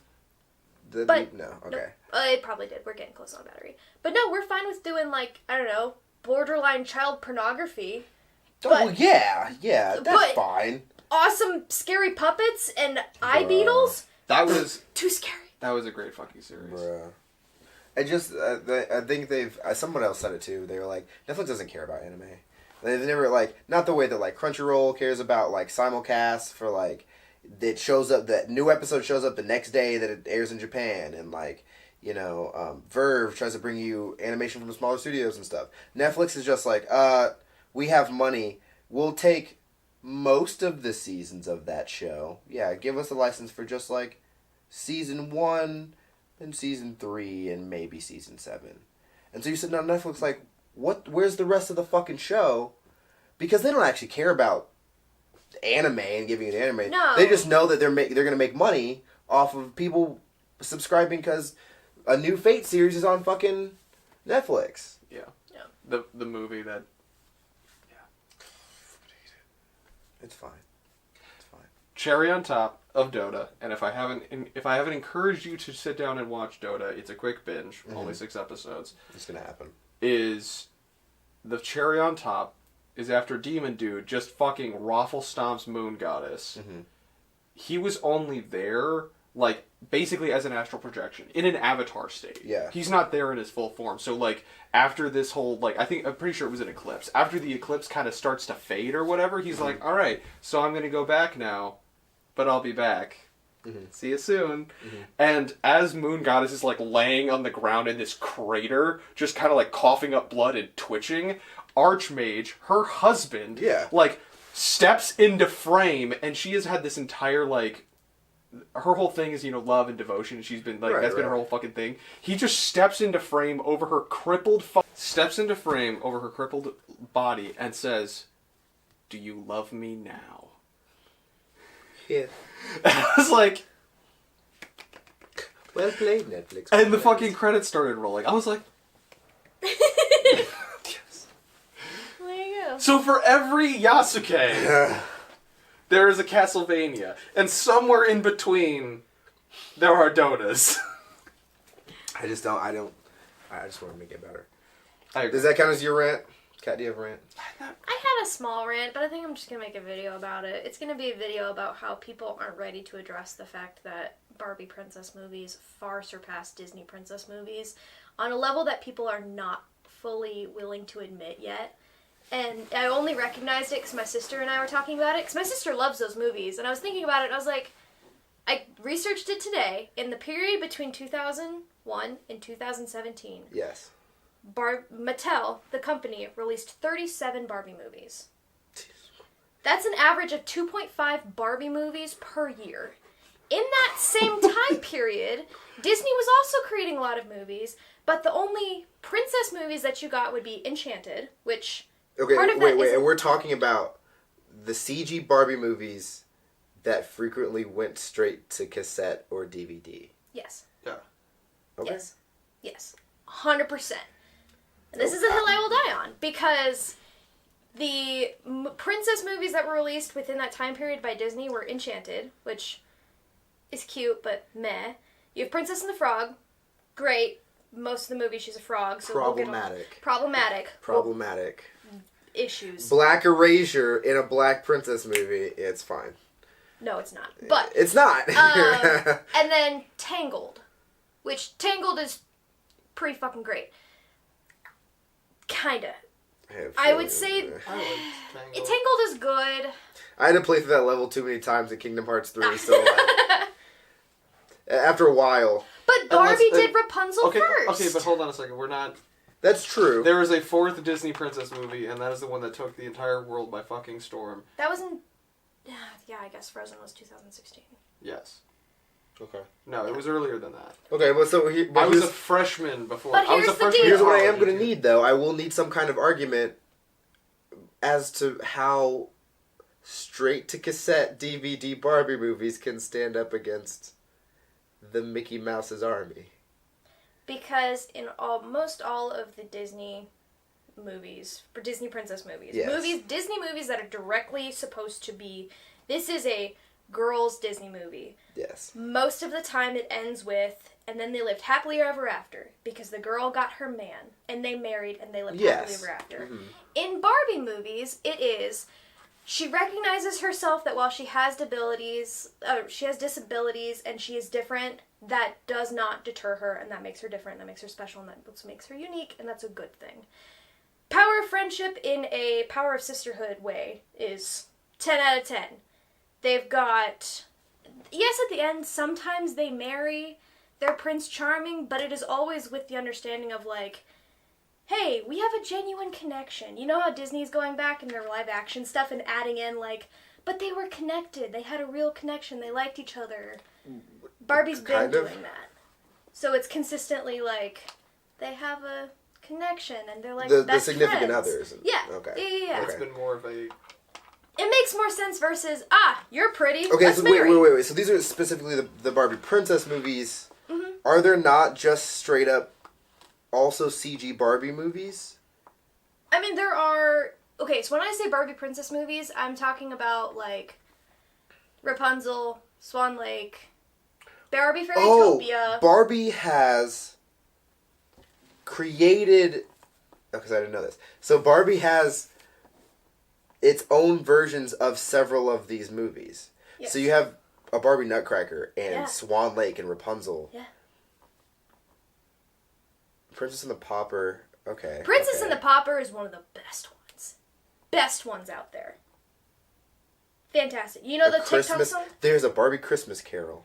Yeah. That one's Lord. actually pretty good, and it is like, you know what? That was one of my least favorite ones. It's not as good, but it's not Thumbelina. terrible. We don't talk about that one. That one is the absolute exception. I will. That one is fine. Three Musketeers. Okay, once you get past, there are certain Okay. ones that you can get I'm past. just looking at. Diamond Castle. Once you get past Diamond Castle, the only good I'm one. gonna put all these up on the screen. Once you get past Diamond Castle, the Mermaid Tale is good. Mermaid Tale is just Aquaman. Okay. Well, there's another Mermaid Tale, right? Well, no, there's Mermaidia. That's Mermaid- Mermaidia. Fairytopia Mermaidia. She gets her wings at the end of the first movie, and then she has to give them up to get a tail. And then at the very end of that one, she has to determine whether... Here's the other thing. A lot of the time they die. Like in Swan Lake, she straight up dies. Fairytopia, her love interest almost straight up dies. Yeah. Okay. So, but are you going to, like, overlook the fact that most of these were created for the sole purpose of selling Barbie dolls? Isn't that what Disney does? I would argue less so. You're I right. don't know. Less Barbie dolls. But more More product. attractions at Disney World. More attractions at Disney World, more product. All the movies are at this point are just selling you something. Right. Okay. I'm not gonna fight you on this hill. I'm gonna go through at some point. You are gonna have to make a video. damn good fucking I'm argument. gonna make a full video on why Barbie movies, I think, do better for a young girl's... Jesus Christ, they're so many. Yeah, I know! 37! There's so fucking... In 17 years! Oh, there's 38. Barbie and Chelsea, The Lost Birthday, to be announced 2021. I told you that after you get a certain point, it does get a little... It gets a little tapers off. Yeah, tapers Oh, off a one little just came out. Oh, wait, no. Oh my god, there's 4 more coming. Yeah. Barbie Video Game Hero, I haven't seen that one. to be announced. Yep. Oh, wait, so did it just never come out? Because it says to be announced. If it was a What is this 2020, number? What if is it was this a number? 2021, then probably not. Oh, that's video sales. Yep. Okay. So did any of these ever go to theaters? Nope. I think the Nutcracker... I think Barbie Nutcracker has been in theaters like every so often, kind of like the way that they do like The Room or just like... Okay, yeah. Right. And Barbie I think, Spy Squad? That sounds kind of dope. Have you not seen that one? I have not seen No. that one. It's like fucking... I haven't seen any of these. This is a world that Here's I have the thing. never experienced. I would say before. It is my Barbie Spy Squad. I'm so sorry. Is like Totally Spies. Yeah. It's like the show Totally Okay. Spies Okay. in a movie. Here's the hill that I am dying on. Starlight On Adventure. average, Barbie movies give young girls a better role model to look up to than the average Disney princess movie does. I With the messages that they give. can't agree with you because I haven't seen these movies, but also that doesn't seem like a very high bar It for isn't. most of the Disney It princess sure movies. isn't. But people are willing to suck the mouse's dick because of nostalgic childhood, and they refuse to That's look true. That's true. at potentially better alternatives to teaching young girls that they don't need a man. And yes, all of the Barbies are... The reason why Barbie looks the way she does is because they're trying to sell something in movies. I understand that. But at no point in the films is it ever like, I'm pretty, so I'm going to get what I want. I'm beautiful, so the prince is going to pick me. It is, I am creative, I'm smart, I am cunning, and I know how to use the things that I have been given in life to help other people because that's the right thing to do. How's the production value? You know? I mean, it's 3D CG. Some of them are great, and some of them, there's a... Some of them are. Okay, look up Barbie Island Princess Tika. And you will see the creature of my nightmares. And then I'll give you one that's nice to look at. This is a sidekick in Barbie Island Princess. Okay. Oh, wow. What in God's name? It's an elephant. Why does it have eyeshadow? I don't know. She's the worst. She's the worst. Yeah, it's bad. And then so you it's can look perhaps up... it's not the fact that clearly it's not the quality because the No. House of Mouse has stupid amounts of money. They've got their money. It's the quantity that they put out, which is quality to be commended in some way. right. The quality doesn't get too terrible. Well, so I'm not going to expect incredible quality from straight to DVD release movies. No. But like comparing it to like Shrek 4, like how what are we looking at? You gotta give me like a Shrek 4 to comparing everything to your best Barbie movie. To the Holy Grail at the top of the chart. Okay. Comparing that to like a Shrek straight to TV Christmas thing. Ooh, I would say like Shrek the Halls. Yeah. Oof. I would say Princess and the Pauper is definitely better than that. Okay. Princess and the Pauper is definitely better than that. There are a couple of them story-wise that it's like they're trying to sell something, but there's still a good message in there. Well, I mean, like I'm stepping off of that hill. Everything is trying to sell you something. You're right. But like, is Barbie gonna make me cry the way that the mouse makes me cry? But this is not about Barbie making you cry as opposed to the mouse making you cry. It's Barbie princess movies making you cry as opposed to Disney princess movies making you cry. Yes, no, that's the question I'm asking. Yeah. I would say that there... And mind you, I cried in the first Tinkerbell movie.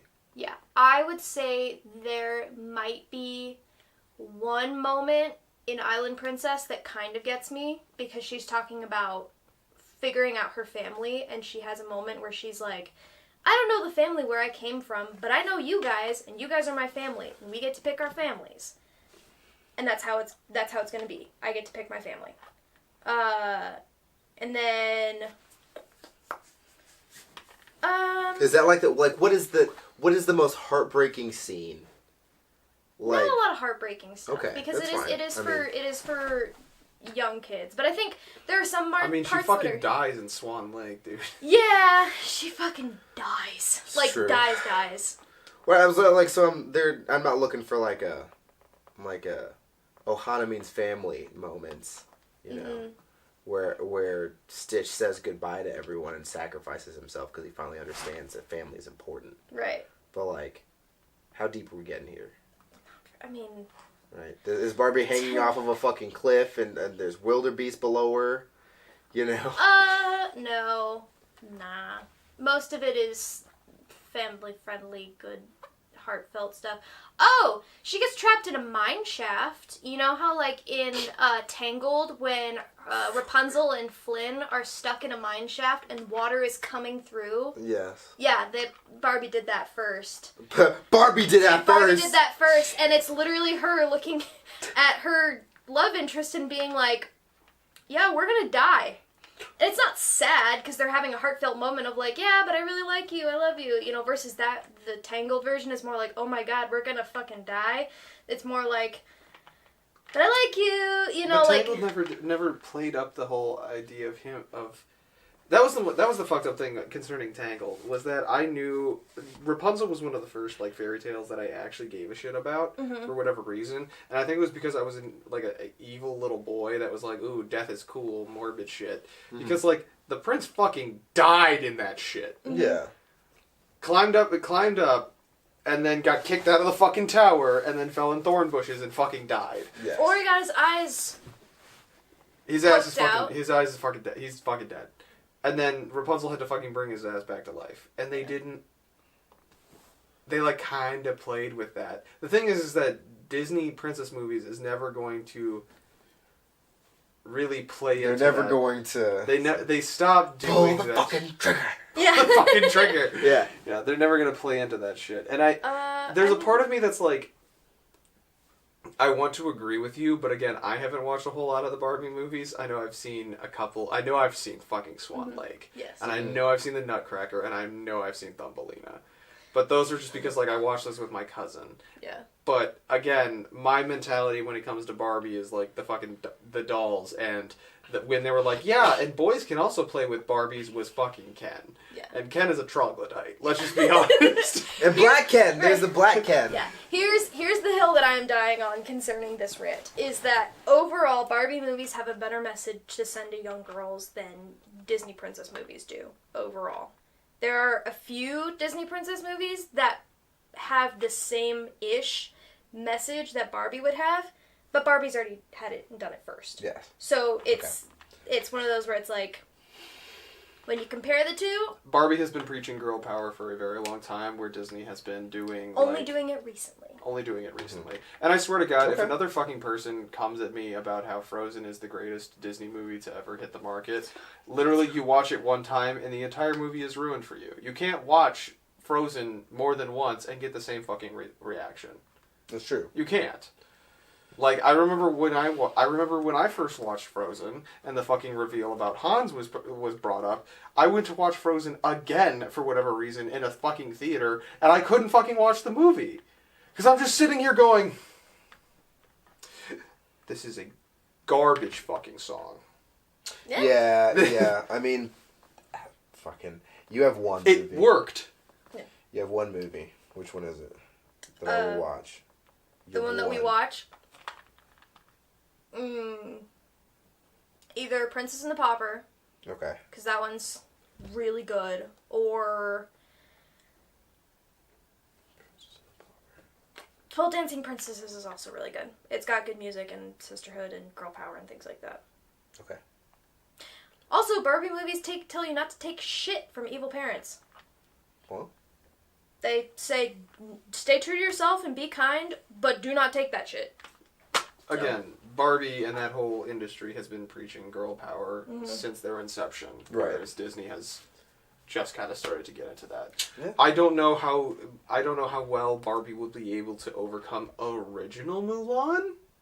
Oh, no. But see, like, original Mulan is on a different level for me. That is like you can't. That's not touch just that. a Disney movie. You can't touch that. But they did. They fucked up. They really fucked it up. And I'm gonna. That's it for our rant section. Yeah, I'm gonna go pee. I'm just saying that a movie that teaches you that your disability is what makes you special and is what is going to help other people and like help you succeed in life, and is celebrated in the end, and you can accept yourself, is way better than a movie that says you're pretty, so 7 men are going to take care of you until you die and then get molested in your sleep by a different man, and you're going to live happily ever after. Sure. That's a reference to Snow White. And if you want to keep going down that really awkward path, Neil Gaiman has a short story related to Snow White, and everyone should read it. It's really good. Cool. I also want to put it out there. I know Mal and I were putting our input in constantly on that. There is nothing that either of us have any bearing on saying when it comes to the Barbie movies. A, we don't know that content. Mm-hmm. Yeah, I haven't seen B, it wasn't made for us. Exactly, yeah, that's the other thing, is like, a lot of Disney movies are made for, like, it's just kids, like, overall kid movies, but then there are certain Disney movies that are very much, like, this is for girls. This is targeted closer Right. to girls. And so... Well, and I think that, like, Disney princess movies are definitely targeted at girls. Mm-hmm. And, like you said, only until recently has that been a good thing. Right. Because, fuck, man. You know what's not a terrible movie? Raya. The new one that they just released. Really? Yeah. Because I heard... Please continue. It definitely has its issues. Mm-hmm. It's super short. And, yeah, it definitely has its issues. But I feel like it's simple and not super offensive. I mean, I haven't thought really hard about the, like, some of the racial implications, but it's inoffensive and, like, easy to watch. And then I found myself thinking, I feel like someone at Disney knew that the new Mulan movie was going to get an awful reaction, and they were like, we need to make another Asian princess right now to, like, cover. Yeah. to like, well, pretend like that didn't happen. because I heard that some people were like, yeah, it's simple and it's fine, but no one's going to want to pay $30 for a slightly tiny, like, for an average movie. Oh, 100%. No one is going to want, that's their downfall, is they thought... Fun fact, the only reason I watched it was because Jenny was like, I want to watch it. Like, can we watch it? And Ram was like, okay, yeah, sure. And he clicked on it, he was like, oh, it's still on the pre-release. And I was like, yeah, it should only be like $12 or something for whatever. No, it was $30. Yeah. And he was like, I don't want to spend $30 on this movie. Like, No. I really don't. She was like, oh, but can we just watch it? Like, can we just? And he's like, okay, but that's like our movie fund for like the month if we're just gonna. And she's like, yeah, no, blah blah. And like, I sat there and he ordered it and we watched the movie. And I like sort of half watched it and I was just like, this is a cool, fun little movie. Was it worth $30? It's not worth $30. Yeah. I wouldn't have paid $30 for them. No. It's cool. It's fine. Like, it's definitely a fun little thing. But, like, I could have gone to an actual movie theater with my mask and my vaccine and watched the movie for, like, $12. Yeah. And, like, had popcorn. Yeah, but it didn't get released in theaters. It did? It's out in theaters Then right why now. the hell would people pay $30 for it on Disney Plus? Because they don't have to leave their house. I mean, I get that, but... That's why we still wore our masks when we went to go see the 20th anniversary of The Lord of the Rings in theaters. You can go see it at AMC Castleton and AMC Traders Point and all that shit at 6 o'clock tomorrow. And then it's got 3-day showings. Just like, yeah, it's in theaters right now. And I didn't think it was either. Because I was like... so weird. Because they were like, why would I pay $30 for this? And I was like, because you want to watch it now and you can't watch it anywhere else. And they're like, no, it's in theaters. Like, Ram was like, it's in theaters. I'm like, no, it's not. Like, why would they put it on here for $30? Right. And I looked up and I'm like, oh my god, what the fuck? What is the thought process And it here? worked because Ram paid $30 for it. So... But they did lose money on that because a lot of people didn't want to pay that money for it. Yeah, I don't... That shit was fucking dumb.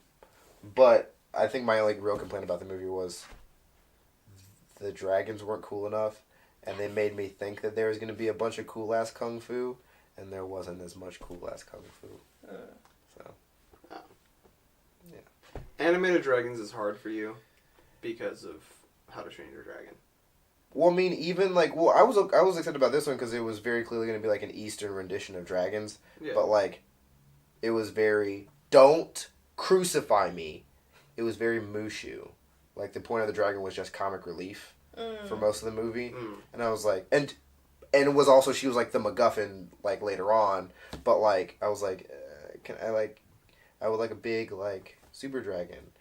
And then I was like... powerful dragon that does Yeah, shit. yeah. And then I was like, oh, well, maybe, like, when the other dragons... Like, spoilers, kind of. But, like, if the other dragons show up, like, her older siblings, maybe they'll be big and cool. No, they're the same size. They're just also kind of goofy dragons. The effects and, like, the artwork is really beautiful and cool. And, like, the settings... Like, the actual settings where shit is happening are the kind of stuff that I would be on my Pinterest and I'd screenshot for D&D campaigns later. Right, but it's not like a movie that I would be like, whoa, oh my god, I'd spend $40 for this. That's crazy. There's a chain sword, though. There's a whip sword, and that's cool. Nice. That's a plus 3 finesse weapon. Crazy. And it gets used like twice. You know another great movie that came out recently? What? The Snyder Cut. Yeah! Segways! Got so good at segways. We watched that 2 days ago? 2 days ago. Yeah, so we finally watched sat it. down. Yeah, Sunday night. Forever ago, maybe half a month ago. Yeah, you watched it when it Couple first weeks came ago. out. Yeah. We watched it a little only bit. We were a little bit later to it. Yeah. And I remember telling them it all makes sense now. Yeah. Yeah. So, Yeah. It's... So, it is not a good movie. It is an incredible cinematic experience. Yeah. And I'm gonna try my best not to talk too terribly much over you guys or let you guys. I want you guys to also, yeah. It's just, I some of the statements that you made, I vibe with. Some of the other statements you made, I don't vibe with. I do agree that this could have a very strong potential of changing the way that we watch movies now. okay, so wait, before we get very, very deep into this, I want to give everyone a couple pieces of news, and you guys news if you haven't heard it.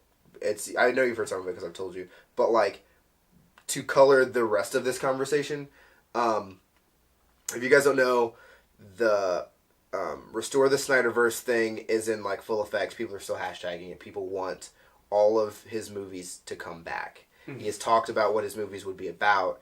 There would be like 5 or 6 of them, and basically after seeing the Snyder Cut, they want him and all of his movies to come back. Yeah. Yes. We've talked a little about Robert Pattinson, who had an upcoming Batman role, and he is very rightly upset that the light is now no longer being shown on his Batman, but back on Ben Affleck's Batman, and also the potential Michael Keaton. No longer potential. He officially signed on a week and a half ago. The contract is signed. He's going to be in the movie. So Michael Keaton and Ben Affleck will be in the Flash movie coming up soon. So that leaves us with 3 Batmen, and the ones that people care about are Ben Affleck and Michael Keaton coming back, not Robert Pattinson in his new solo movie. Yeah. Because they haven't seen his new solo movie. The other little piece of evidence that popped up on my stories that just came up was that basically Ben Affleck finally, the way I keep describing this to people is that what it has to be is somewhere at Warner Brothers there's an office, there's a meeting room that always has people in it, and it's just the Batman meeting room where they're always talking about what they're gonna fucking do. And apparently about a week and a half ago, Ben Affleck finally came in and was in talks and basically had some public statements about the Snyder Cut and Restore the Snyderverse and all that shit. And basically, they asked him to come back as Batman for more movies, officially. And, like, officially, unofficially, there's no contract or anything, but they were like, would you be willing to? And he was like, yes, I am willing to on 2 conditions. The first condition is easy. He wants a lot of money. Warner Brothers has that. They can do that. The second is that Warner Brothers officially and contractually restores the Snyderverse. And so that, like, again, there weren't any quotes, but that further lit Robert Pattinson up. Yeah. Basically, with Ben Affleck, basically everybody being like, we want Ben Affleck's Batman back, we want the Snyderverse back. And they're like, hey, Ben, do you want to do some more Batman movies? And he was like, yeah, I'll do some more Batman movies, but you pay me a lot of money, and you bring back the whole Snyderverse. Yeah. Those are my caveats on the contract. You have to bring them both. Like, you have to bring everything back. Which would basically, I don't know if they planned more movies for Robert or whatever, but like, you're writing 3 him out. movies. Yeah, you're basically There was like, a trilogy planned. Like, he might not be getting more than just that movie now. So, unless that movie is fucking crazy, right? No one gave a shit about Batman when Chris Nolan put out the fucking Batman Begins. Yes. Yeah. Yeah, Batman Begins. And that shit fucking blew up. It's changed Batman. It's a cultural phenomenon. That was actually the first instance of a comic book movie breaking out. Next to Sam Raimi's Spider-Man. Yes. Sam Raimi's Sorry. Spider-Man was the first comic book movie everyone was like, ooh, comic books. Right, but Sam Raimi's Spider-Man was more of the campy, like, comic books. That's what he went for, yeah. Christian Bale's Batman was more of, like, the dark, edgy Right. comic books. Like, And it was real. Both of them could stand side by side next to titans of the industry. Mm-hmm. So yeah, talking about the Snyder Cut, but like that's where shit is with the possibility of it really starting a fire. Right. So circling all the way back around. Well, I want to add, if you don't mind, let me add a little bit more context. Because we will constantly, throughout this entire conversation and previous conversations, we have referred to it as the DCEU. Mm-hmm. That is an unofficial title. Yes. Warner Brothers doesn't even use that. The Yes. official title that Warner Brothers uses for their cinematic universe is the Worlds of DC. Mm-hmm. And that was released at Fandom last year, I do believe. Or a year prior. And that was their whole reasoning why they weren't doing like a connected universe with Zack Snyder, because shit fell apart with that. And that's why the Joaquin Phoenix Joker movie came out. That's why the Robert Pattinson Batman movie was coming out, and how they could justify doing all of these different movies in a loosely connected universe. Yeah. And so that is effectively the only way that Robert Pattinson would be able to maintain this trilogy that he has been contractually obligated to now participate in. Mm-hmm. But what people want right now, and this is something that I feel like Marvel has kind of fucked us at, is now people are wanting the connected universes. Yeah. They want that shit. Yeah. And so, like, everyone has tried at this point, and it was fine if DC was like, okay, so yeah, we're going to put out... The way that DC could make this work really, really fucking well in their favor is to do a Crisis on Infinite Earth situation. Which is what they're doing. They're going to put Robert Pattinson, Ben Affleck, and Michael Keaton in the same fucking movie with Henry Cavill. So, I mean, that was a point I might have brought up a little bit later, but the fact that it's the Flash movie, and I don't even fucking feel like I should have to say this, complete spoilers for the Snyder Cut. Oh, yeah. If you haven't, if you think that it's the same as the original Justice League, it is not. It is. No. There are huge plot points that are significantly different, so there are spoilers, even if you've only seen the other one. I'm gonna grab my phone in a second because I did a bit of research on like interviews and stuff like that. But Christopher Nolan and Zack Snyder's Christopher Nolan talked to Zack Snyder after seeing the first Justice League movie that came out, and Zack Snyder's wife also went to go see it. They came back to Zack Snyder and said, "You cannot watch that movie. That cut out 70% of your movie. It's abomination and it will hurt you. Yeah. We don't want you to watch this movie." Mm-hmm. Zack Snyder, to this day, I don't think he's seen it. Good. Actually, he might have, but he basically said something, and I'm going to give, like, context and, like, the exact quotes that he said, but he basically said, like, as a director, why would you ever, if I had known that someone else had worked on a project and almost completed it, I wouldn't go fucking near it. I wouldn't touch it. Mm-hmm. I would either reshoot the entire thing, remake the entire thing, then pick up where someone left off. Yep. Because you are, one, that's rude, taking someone else's work and kind of just sticking your name on it, being like, well, here we go, this is what I got. But also, you're digging yourself into a pit where if you don't do the absolute best that you can with this work, then you're not only dragging your name down, you're dragging this other person's name down. Yep. And that's stupid. Yeah. That's effectively what happened. And that's what happened. Yep. So take a moment. My phone. Yeah. My thought process on that was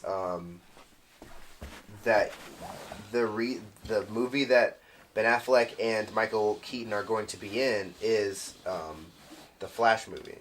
Mm-hmm. And the thing that you see, the most important aspect about the Flash in the Snyder Cut is we introduce the Speed Force and his time travel abilities. Which, by the way, is so cool the way they did it. Shit, bro. I love that it is not, I'm going to go around the world really fast and turn back the clock.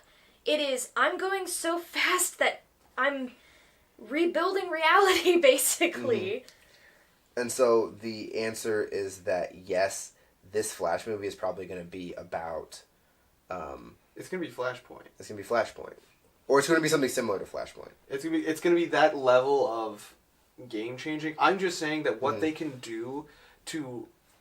This isn't gonna make everyone happy. My assumption is that what it will probably be is something similar to the post-apocalyptic universe that we saw in all the flashbacks. Yeah.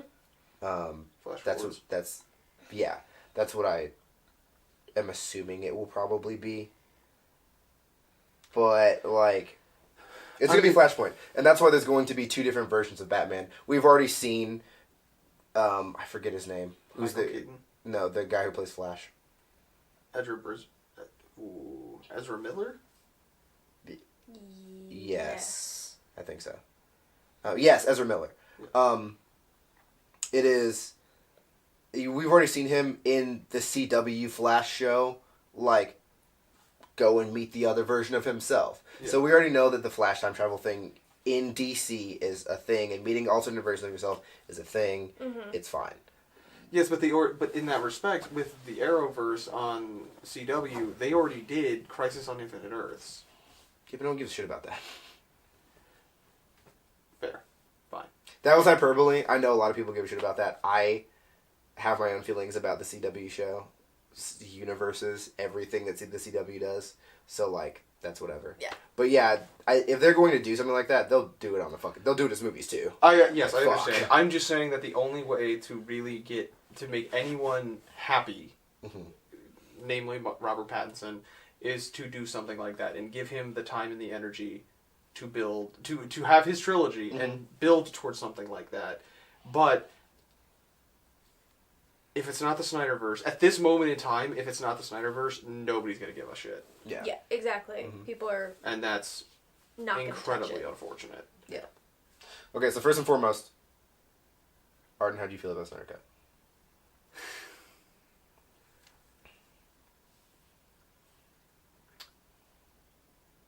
Overall, I enjoyed the fuck out of it.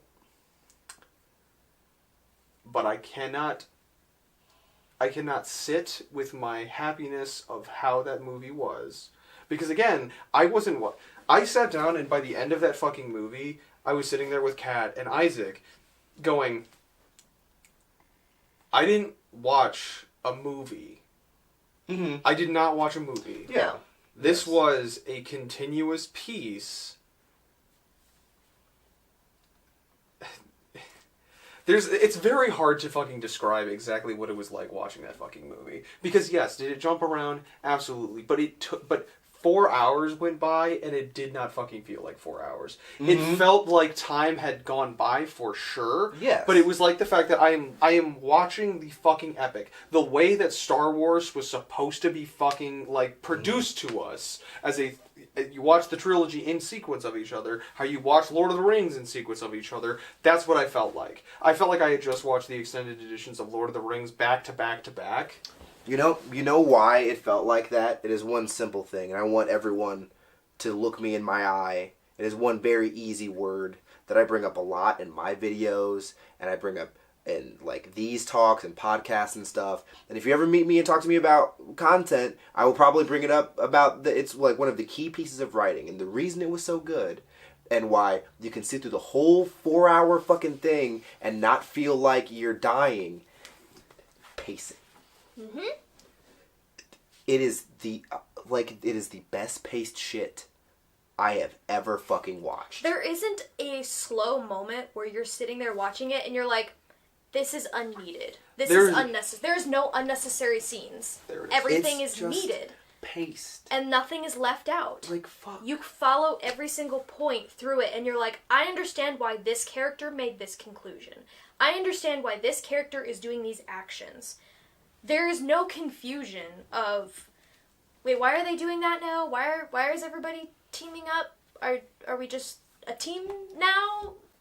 Okay. No, there is a very clear progression, but we don't sit there. We don't just sit there and be like, yay, we're pals now, this is great. You understand every fucking ounce, and it's pacing. You can have an audience sit and watch a 6-hour marathon of content that is like multiple movies back to back. If it's paced well, just pace your shows and your books and your comics and all that. Just pace it. Just like feel the emotional beats and let them come and ebb and flow. Pacing. There were only two things. There were only two things in the entirety of the Snyder Cut that took me out, and one of them is absolutely fucking egregious. I cannot forgive it. And the second thing took me out in the moment that it happened because it was the only moment that was so jarring in a narrative structure as to what we have witnessed up until this point that I was like, why the fuck did that just happen? But then it was then they immediately double backed on it, and there was a logical reasoning behind it. It's just, in the moment, I think that was one of the moments where Zack Snyder said, this thing is going to happen, and a lot of people are going to be like, why the fuck did this just happen? But the justification for it is going to come immediately after, and there is going to be a logical reason that has payoff. Yes. For it. Okay. What? Least favorite things and favorite things. Least favorite thing was Wonder Woman's sound cue. Okay, here's the deal with sound cues. The Which reason one? the fucking Amazon screeching noise that happens whenever she enters the frame. Right, but was there a specific one, or was it like every time it happened? Every time she did a thing. She comes into frame. She shows up and it's the da-da-da-da-da-da. No, it's not that one. It's the fuck. Hold on a second. It's the. Oh my god. While you're pulling that up, it has been made fun of so often. Sound bites. The reason why sound engineering in a movie is a thing is because it's introducing to us something to come. So, like, in Spider-Man Into the Spider-Verse, when you hear that, like, low rumble sound, you know the Prowler is coming. Yes. It is that, like, something is coming, bad things are coming. Okay, right. There it is. When a character has already entered the screen and already actively doing something, I don't need to hear their fucking soundbite, because they're in the screen doing something. If it's like...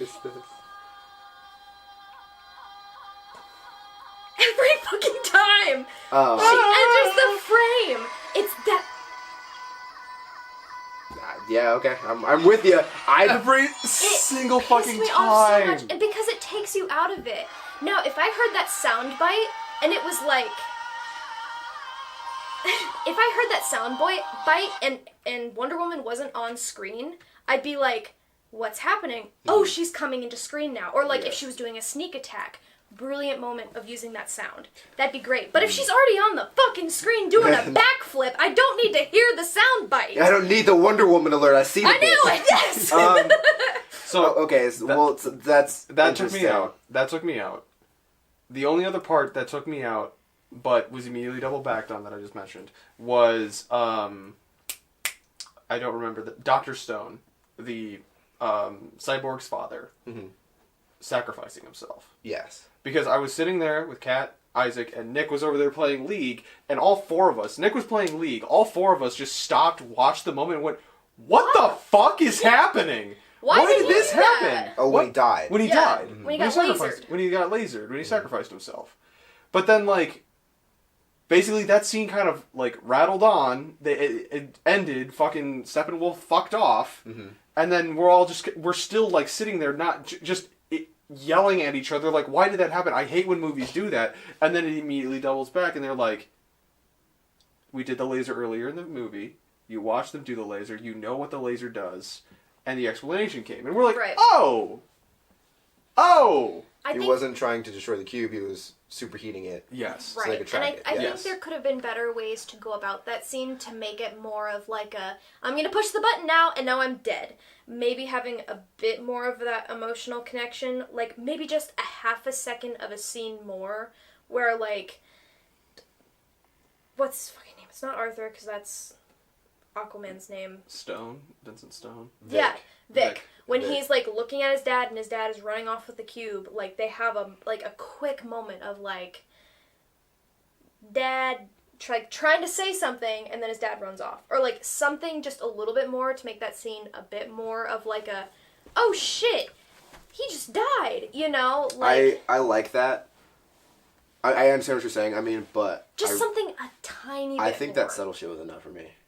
I think that moment when, like, you understand that, like, Victor has accepted, like, that he needs to deal with his shit and, like, do the best that he can with what he's got, and him finally seeing his father in that moment, it was sort of like, okay, this is going to sort of jump ahead for me a little bit, but Victor was always the main character of that film, even in the fucking original one, and now we know why, right?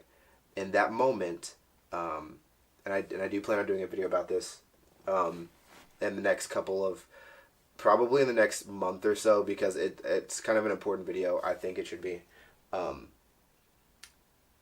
I think that Victor and his relationship with his father and his, like, depression and struggle and everything, and in that moment, he's like, yeah, Dad, I'm cool now, we can talk. Like, I don't have time right now, but, like, we can talk about this. And then his dad goes and dies. Yeah. I think that scene and Victor and really the whole fucking movie cannot be mentally separated for me from Zack Snyder being in the middle of making a movie with his wife and their daughter killing herself. Yeah. I don't think... I think that this is my main point, and I'll elaborate later, but, like, I think that the Snyder Cut is Zack Snyder mourning the death of his child. Mm-hmm.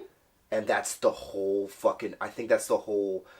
The feeling of the story, the filters that are on everything, the whole point of the main character being Victor, and, like, literally everyone dealing with the death of Superman, mourning the loss of his father, like, death incarnate in Darkseid, and, like, the anti-life equation being brought up. Like, all of these things are direct references to, like, the meaninglessness of life and all of that shit. And I don't think that it is in any way a mistake that at the end of the movie, the good guys lose. Mm-hmm. Like, they lose, and it is only through the sheer force of, like, hope and will and fighting that Zack Snyder and his wife had to push through after burying their fucking child because of the darkness of depression, that only through the metaphorical representation of that, the good guys are able to come back and save the day. Yeah. I don't think those two things are separable. So, like, circling back around, I like that scene with Vic and his dad not getting that moment, because I think that was the purpose. I get that of that scene and the whole fucking movie. I get it, but yeah, I'm not saying that was my issue. My issue with that is that it felt, out of everything that I have been watching so far, that was the only part of the movie that felt tropey. You know, that was what, Rogue One. Go! Like, I can't come with you. I must stay here and die. Yeah. And you're like, what? No, just come with us. There's room on the ship. Yeah. And he's like, go! Save the rebellion! Leave me! Save the train! It's like, but you could just come. You come don't have to die. Yeah, I have to die. Sacrifice! Yeah. That was the only thing. Mm-hmm. Yeah. It felt tropey when everything up until that point had been so not that. Mm-hmm. Yeah. So, it just took me out for a moment, but again, it brought me right back in. Mm-hmm. Yeah. Overall, getting back into the original question, the meat and potatoes. Yeah. So the things you liked and the things you... Or the things you just... The things that took you out and then the things you did like. The most. The movie was good. The things you liked the most. The things that I liked the most, I actually... So we were kind of moving around every so often. We took, like, some breaks here and there, like 5-10 minute, pee breaks or whatever, and get a snack or something. I would not get up from my chair until after the Age of Heroes scene played. Mm-hmm. I refused to get up from my chair until that scene fucking played. Because you knew it was coming, or because you were so enthralled that you couldn't get up? I would go so far as to say because I knew it was coming. Okay. But it was more like... That is not to discredit the fact of how enthralled I was. The amount of fucking effort that went into the creation of this fucking movie, and literally every thing leading to another thing. It didn't feel like it wasn't weird that all of a sudden Diana had the exposition TV that was just turned up just enough to talk about how this ancient temple of the Amazons is now burning. Right. And all of a sudden that was where her fucking like attention was drawn. Right. I didn't care about that. Everything flowed together to make sense to lead us to that point. Yes, I Pacing. knew.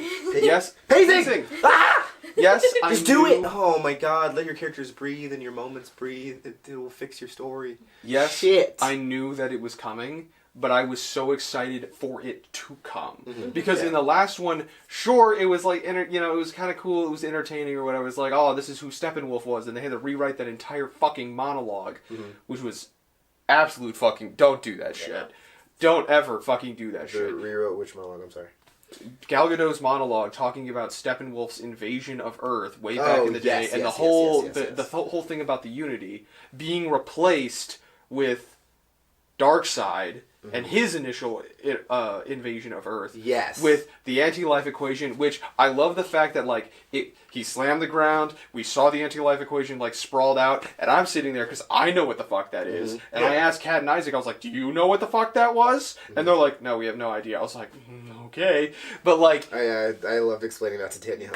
That- and pulling up the actual equation. yes, But sadness times death times angy. Like, that entire scene, bringing back all of those different characters, like cameos from actors that we have not seen in shit in so fucking long, that we like just called in a favor with Zach, like, hey, just throw me in as an extra, who gives a shit? Like, that was awesome. Zeus and Ares fucking shit up was awesome. The moment where Darkseid all like reached out to the Green Lantern ring, she didn't my fucking God. notice that. I was Oh like, my wait a God. minute, what is that? Because I'm not super knowledgeable about DC. I'm not knowledgeable on anything like Marvel, DC lore, stuff like that. Most of the time when I go into these movies, I'm going as a fresh set of eyes. I'm looking at it if it's entertaining, if it's new, if it gives me the things that I am looking for in a movie. And the first film gave me nothing, and I was like, well, I don't give a fuck about the DC universe. Like, why would I care? This Right. sucks. Right. Like, it's not fun. This isn't engaging. After watching the Snyder Cut, there's a lot of things where I'm like, And that's how everyone went in. this is new. There's some cool things going on. Like we know the comics, right? Yeah. But Right. like same thing with Danielle. She was like, I like Superman.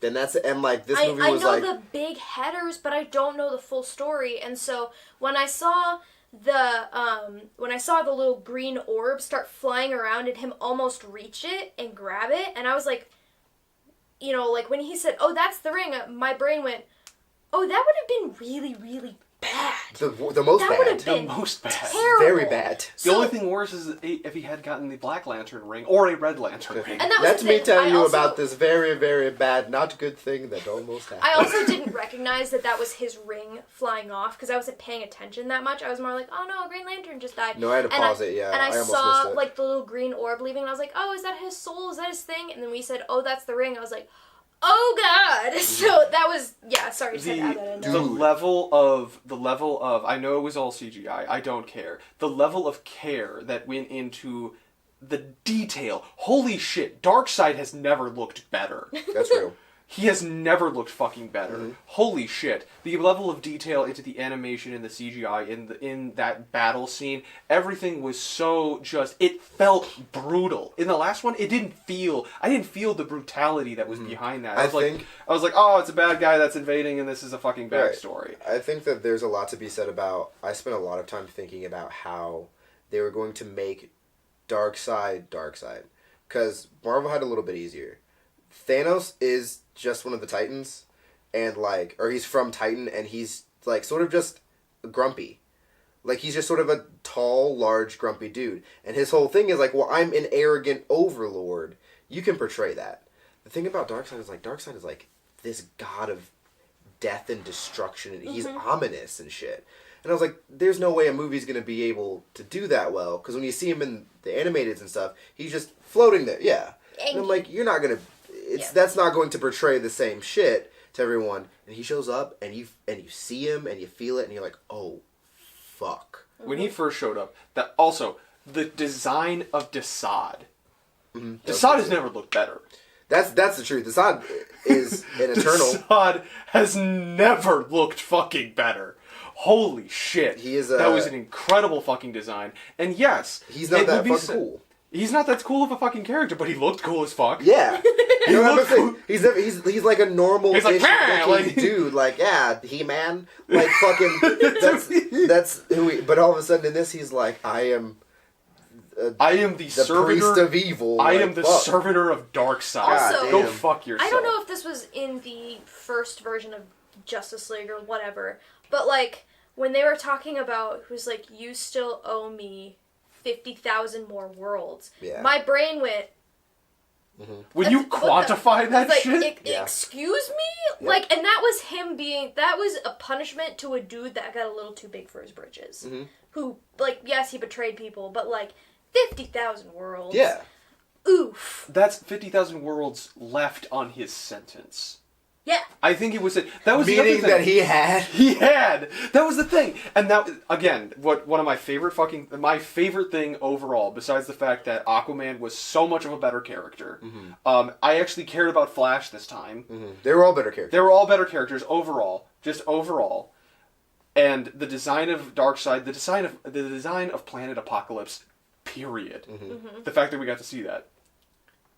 I actually gave a shit about Steppenwolf. Not like, I was like, I'm not sitting there going like, oh no, Steppenwolf, like, I know what you mean, you though. sacrificed your daughter. Like, it wasn't that level of care, but it was like, he was an actual fucking threat. He was an actual villain, and he actually had depth. It wasn't just like, I showed up here because I intercepted the booty call. It Like, wasn't like I am big, angry, evil. It was like, I am a real character. Do this job so that I can get my place back. Just let me back home. And that's the line. That is the line for me, because for whatever reason, I always resonate with a person when their character arc is, I just want to go home. Yep.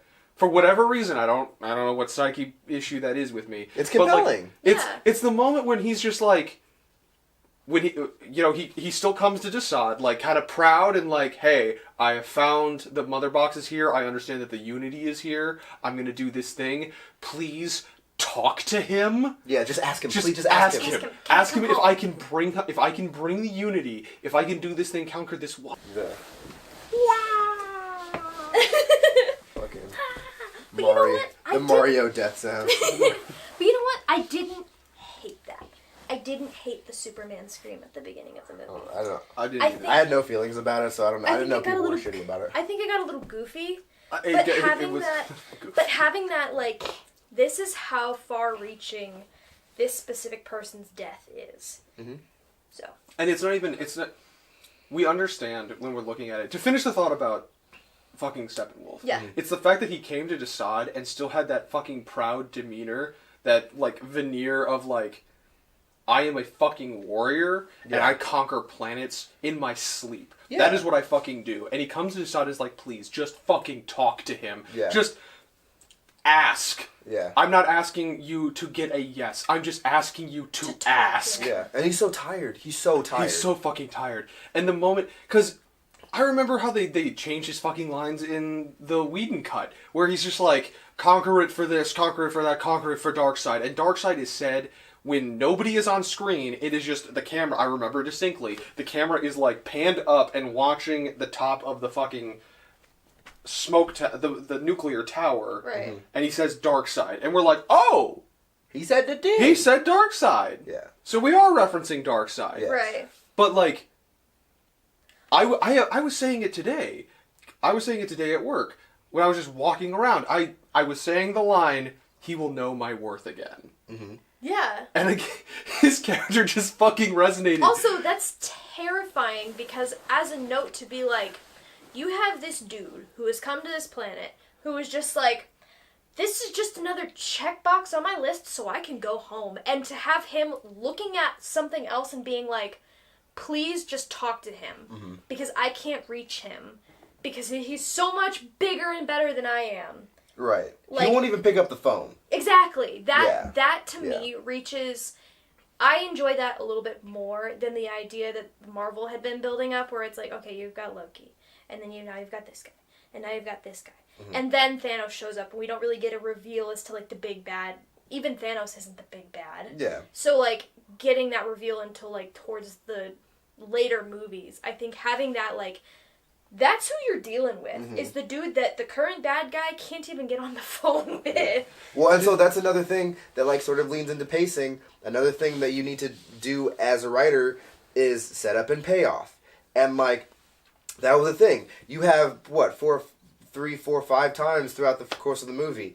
Steppenwolf's calling, and fucking Desaad picks up, and he's like, "Hey, how's it going?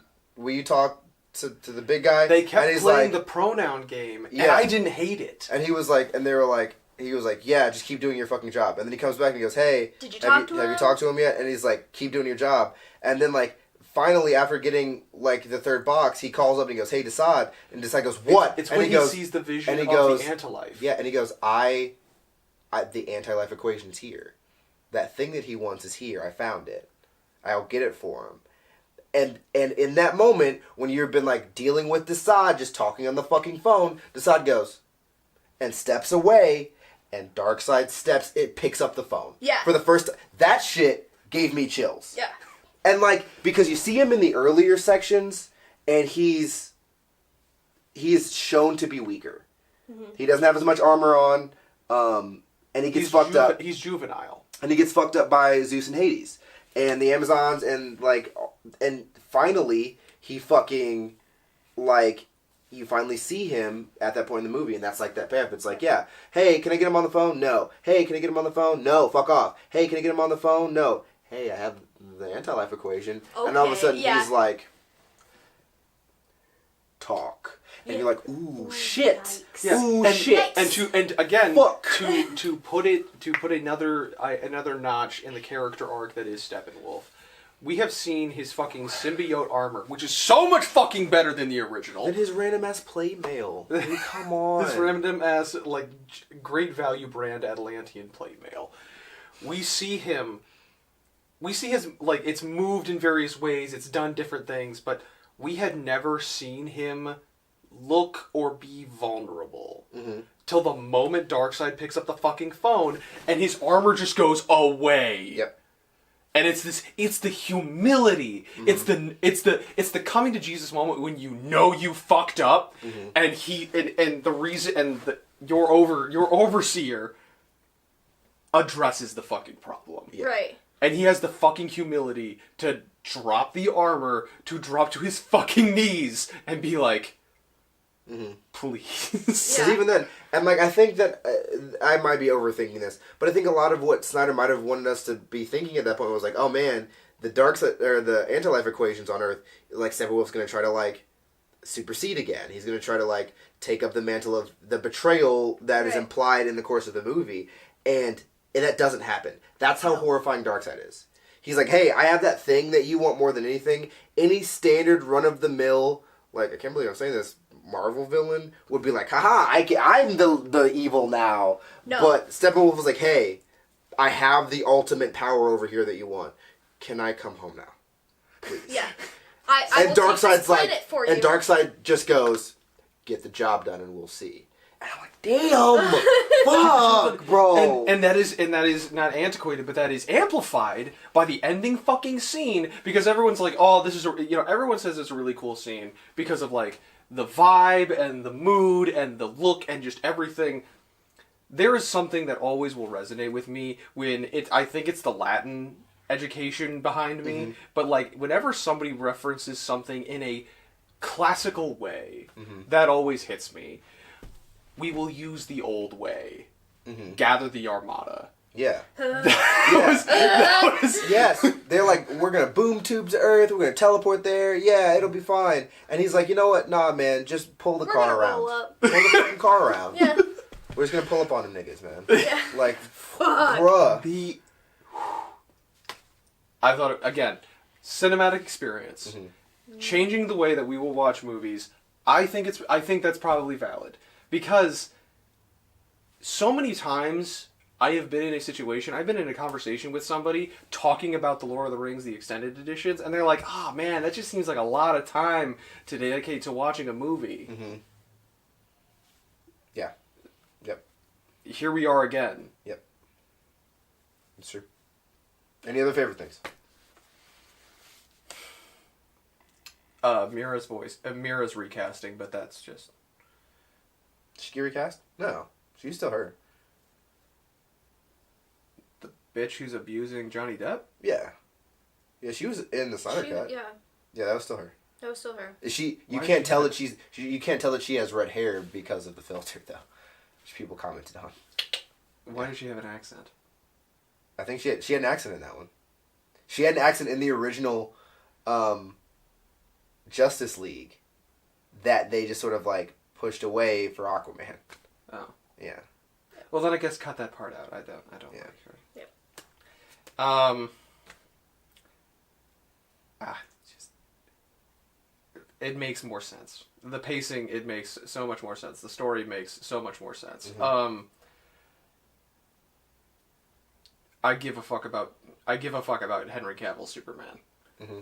which I don't like Superman. There's a lot to be said about like really immature comic booky shit that is important to me. It made me so angry when they brought him back to life in the Whedon cut and his suit wasn't black, because that's the coolest shit ever in the comics. Yeah. Like, Doomsday happens, the Death of Superman comic happens, and everyone is fucked, and he comes back in a black suit with no cape and a mullet, and it's sick as fuck. It's sick as fuck, because you know this Superman means business. Mm-hmm. And, like, they didn't have that in the Whedon cut, and I was like, well, that's fucking dumb. And, like, it wasn't until I saw it on one of the posts that they released early, the pictures are on the trailers, and it was standing there, and his suit was black, and I was like, They fucking did it. They did it. Okay. they fucking did it right. Thing I like, again, one thing I love about the overall experience of the Snyder Cut, not necessarily watching it, but the reaction that it has had. I remember so many people, the amount of people after Batman v Superman, after even Man of Steel, Mm-hmm. and even after the original Justice League came out, people ragging on Zack Snyder like, oh, he doesn't understand fucking comic books. Mm-hmm. He's gone on record saying he doesn't like comic books. He's gone on record saying that his Batman uses guns. Mm-hmm. I said that the motherfucker didn't know comic books. Yeah. Me, I was like, Zack Snyder's dumb as fuck. Like, fuck, bro. Doesn't know fucking comic books. Doesn't know comic books at all. I could give a fuck. I don't feel that way at all anymore. Yeah. Yeah, I don't feel. By the way, that's I don't like- feel that way at all anymore. I do not care about the fact that his Batman uses guns. I don't think anyone cares. So that his much Batman uses guns. so much so that this cut of the Justice League reflavored how I look at Batman v Superman. Like to that point. Mhm. Like, so much so that they're like, oh, and he's even using guns in his dreams and his flashbacks and stuff. And, like, oh, Batman is so crazy that he would never even use guns in his dreams. And, like, recontextualizes, like, that's an alternate universe. And, like, recontextualizes that, like, this Batman isn't gonna fucking do that shit. Yes. Like, this is not the random fucking Batman who's using batarangs. He is going to fuck people up with guns if he fucking needs to. He will do what he will do what he needs to. That should have been clear to us with the whole Bat brand thing from Batman v Superman. Yeah. But it wasn't. It took us to the Snyder Cut coming out for us to understand that this Batman is fucking brutal as shit. And you know... And that is backed up by the brutality that I didn't realize how much I disliked the witty, like, back and forth banter between Steppenwolf and Superman until the Snyder Cut came out. The fact that Superman is just deadpan fucking silent, stone-faced, beating the living dog shit out of him. Like, everything that I fucking needed. Everything that I fucking needed. I'm gonna say that. Kat, you go. Favorite things or least favorite things? Both. Things you didn't like and then things you liked. Least favorite things, I would say, no. Batman's superpower is that he's rich. The fact that kept getting brought up. I am so sorry. I had to fucking say that. That's favorite real. things would be as far as changing the script overall, because I really liked Wonder Woman as a movie a lot, and so she was one of my favorite characters automatically going into it because I had already seen her movie. I didn't see Batman v Superman. I didn't see Superman. I didn't see any of those films going into the original Justice League movie. I'd only seen Wonder Woman. Right. And so going into Joss's Justice League and seeing her over-sexualized and the love interest that was pushed onto her and things like that was so infuriating and, like, completely ruined her story arc. Mm-hmm. So then watching the Zack Snyder version where it is, like, the joke of, like, oh, the Flash is falling on Wonder Woman's boobs isn't a fucking thing. Bro, they put a boob joke. They used Gal Gadot for a boob joke. They didn't. Oh my god. Gal Gadot refused to do that scene. They had to hire a stunt double to be her body during that scene because she refused to do it. Okay. So that's the other thing, something that I'm frustrated at. We're gonna get to all the Joss shit.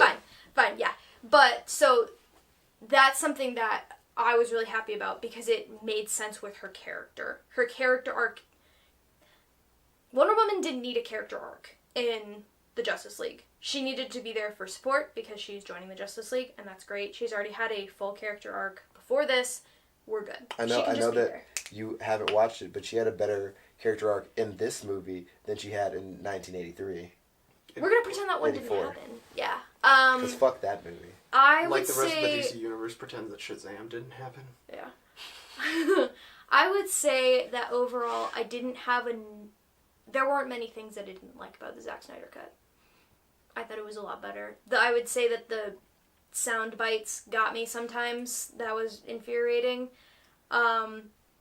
Everything else, adding in the small, like, the fucking Martian Manhunter scene. Like, I didn't know that, like, the realization that Martian Manhunter knows something about Lois Lane being a key piece into all of this, and him realizing that if she isn't there, like, doesn't get out into the world on that specific day, then Superman's gonna kill everybody. Yeah.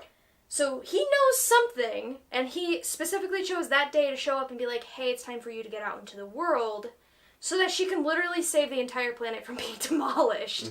Mm-hmm. I don't know if this was clearer in the original Justice League, but overall, Cyborg being the heart of the movie, that's just a huge plus, understanding that. I didn't understand the idea or the concept that, like, he was created from one of the mother boxes, so that's the reason why he aimed to shoot Superman. Maybe that was clear in the Justice League and I just didn't pick up on it, but having that much, because his character arc was so much more clarified, it made sense. A lot more things just made sense. That's about it. Things you didn't like? Things I didn't like?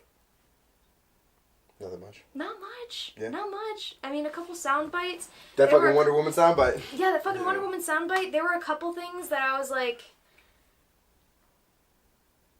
The slow motion got me. Sometimes I was like...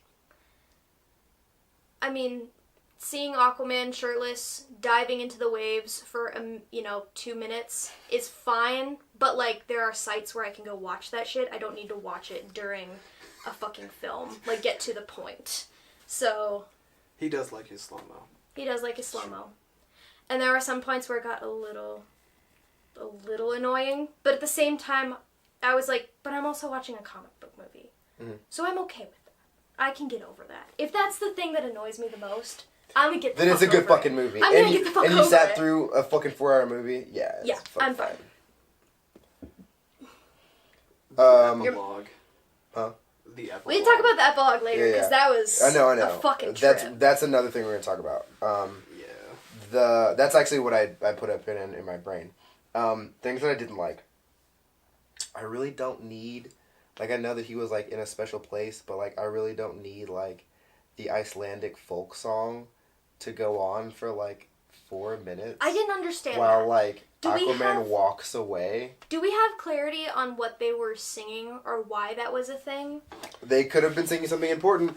I just felt like it was creepy that she picked up somebody else's sweater and started smelling it. Like, yeah, that was weird. If it had been like these people revere him so much as the mythical figure that he is, that this is a song of like... I think it was supposed to be a song of reverence. Or something like that. But then he goes into the bar and they're kind of like... Oh, Aquaman's throwing a dude on the fucking counter, and, like, if it was such a reverence, then that scene when he was in the bar would have been them being like, oh my gosh, thank you so much for saving this idiot. Have the whiskey. Instead of Aquaman being like, give me that fucking whiskey and walking out. I think that's the difference between... Visur vat nesenda dash rosu. It is... it's a real song. Continue, I'm making sure. I'm almost positive that is... He is revered by this secluded Icelandic town that has... They talk about the fact that, like, the icebergs had covered the fjord. No one has gotten in months. Mm-hmm. Like, they are secluded and cut off from society. Mm-hmm. So to them, he is revered. But to people outside, this is a weird sea salty guy. This is not, like, that was not supposed to be in the same place. Oh, I thought it was. No. Maybe that was just me being confused, because it looked like it was in the same bar. But, yeah, the ladies singing was a little weird. Tell me what it's about. What the fuck? There were a couple moments of, like, crescendoed orchestra or sound as people were walking away slowly, or there was a nice scenic shot that we could have done without. But that only would have made the movie 3 hours and 45 minutes instead of 4 hours, so it's not, like, the worst thing in the whole world. Mm-hmm. If you care that deeply, this is the name of the song. It is a traditional Icelandic song. Yeah. I'll have to investigate and see what it all means. Because if it meant something, then I'd love to know, and I'd love to have that cultural context. But to me, I agree with you. It was just a little strange. Also, smelling random men's sweaters that scene, not something that I'm... I didn't hate it. I did not dislike the song. I think it went on for a little too long. Yeah. Like, they just kept... And they, like, just slow zoomed in on her singing, too. And Yeah, I and was like... And all we right. never see that lady again. If she had been important. Yeah, she doesn't come back. And Fine. yeah, I was like, is she gonna be... No, she's not. Okay, that's fine. Yeah, sure. Other things I didn't like...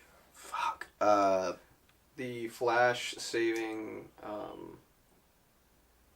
the scene of the Flash saving his to-be future girlfriend, who I can never remember what her fucking... The Black Girl? Yeah. I like that scene. It was a little creepy and weird, but at the same weird. time, it was dorky. I don't know. I feel like that scene perfectly encapsulates his character. It did give me a very clear, like, this person is awkward and this Like- person's weird. Like in the original, he showed up randomly and did random shit, and it was like, cool. That's I'm fine. strange, and I'm gonna make... But like in this, it was like, I am trying to get a job. I'm trying to get a job. I'm trying to focus, yeah. and he looked and realized that he had to save someone. And like, first off, the shot of him turning on the balls of his feet and his shoes exploding is fucking Love that. fantastic. Yeah. I think that scene was done better than the fucking scenes in the Marvel movies with goddamn Quicksilver. Yeah. Where it's always like quick and jokey and like, haha, it's always fucking funny. But like, I feel like in this scene it was very, very sentimental because it was weird. But here's the thing, I am a Libra, and in my youth, many times all it took was me looking at someone for 5 seconds to fall head over heels in love with them. Like, that's it. And in that moment, I related very much to Barry because he looked at this person and like had this quiet moment where he could just like look at someone, and not in like, it didn't feel weird or creepy. I mean, it was, but like it didn't feel that way because he had the time to just look at someone he thought was beautiful and like help them, and then go back to to his fucking job interview. The thing, and I like that shit. When he put the hot dog in his pocket, I was like, really, guys? We're doing this now? And then he pulled it out for his interview, and I was like, you know what? Okay. Yeah. Okay. You know what? Okay. Yeah. I didn't mind. I'll actually give you that one now thinking about it, because it felt weird, but it also gave context for his character. But I also agree with you that it was like a nice quiet moment where he could just felt like he could breathe. Which he didn't have any of for like most of the film, especially the first one. Yeah. Yes. He was just sort of the quirky guy. I also just love the fact that he wasn't relegated to the, oh, I'm a kid and I'm not good at fighting. They were immediately like, okay, what do I do? And they were like, go save everyone. Yeah. That's your job. Not like And he's just watch us fight, and if you feel like you can Right. fight a little bit, give it a try, kid. They were like, save people. And again, I'm quoting Cosmonaut. He's my favorite YouTuber. Whatever. Like, God damn it, I love in superhero movies when heroes save people. When they save a person. When a hero saves a person. And not just fights a big bad guy or kills a bunch of terrorists. Saves the city. No, that civilian is in danger and they use their powers to save them. Yep. Oh my God. The moment when in Cyborg's like backstory part where he looks at this woman's paycheck and sees all of the shit that she's going through, that I don't cry during movies. I came very close. I had to look away a couple times because I was like, this is hurting me to watch. And then when he built up the money, I was like, yeah, that scene, still just thinking about it, gets me like to a certain point where I'm like, that scene and several other scenes. There was one I thought of earlier. It'll come back to me. Scenes that changed my mind about whether or not Zack Snyder knows anything about comic books or not. Because if you know anything about Cyborg, it is that his whole thing, the principle of the character is that he is a dude who lost everything and he is mostly robot. He's a fucking machine. But the principle is that he's like unquestionably human. He has a heart of gold. That's like that's Victor's thing. That's why he's a big lovable character in the original fucking Teen Titans and everything. It's like, yeah, he's super smart. He's got technology. He's got laser guns. And when you look at him too long, he looks more like a robot than a person. But the thing that makes him a hero is that he's got a fucking heart of gold, man. And when his dad was going through in the voiceover where he was like, you have the power to set off all of the nuclear bombs on Earth now. I didn't realize that was part of Cyborg's character. I thought it was just, I'm kind of a cyborg and I can shoot lasers and I'm kind of smart and things like that. Like, having that very clearly laid out for me as someone who doesn't know the comics, having that laid out is like, the power that you have is not the power of being able to, it's the power of choosing when to not to. Mm-hmm. That was like, I'm all in on this character. And again, like, in the comics, he's slightly less powerful than that. But it makes sense. He does get there in a number of different ways. Yeah, right. yeah. Wait. Okay. Things that I don't think there's really anything else I didn't like.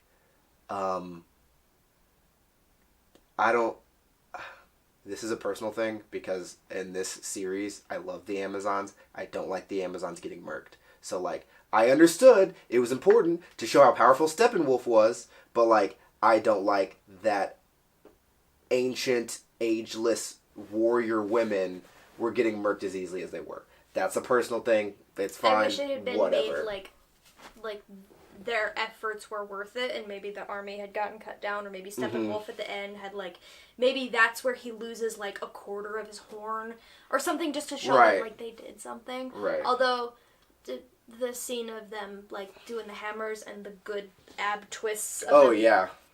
Bruh. sad, but, and then them holding up, it's sad, but deadlifting, they're squatting the stone fucking... and watching her slide underneath and watching them get slowly crushed. I mean, they had that in the original Justice League, but also I was like, bruh. Damn. I also Fuck. like... I don't remember how it happened in the original one, so, like, you might have to remind me. But, like, there was something so meaningful, and, like, again, raised on Greek mythology, I love Greek mythology, whatever, I'm a fucking sucker for that shit. But, like, something about the Queen of the Amazons in ceremonial garb grabbing the great arrow of Apollo and igniting it...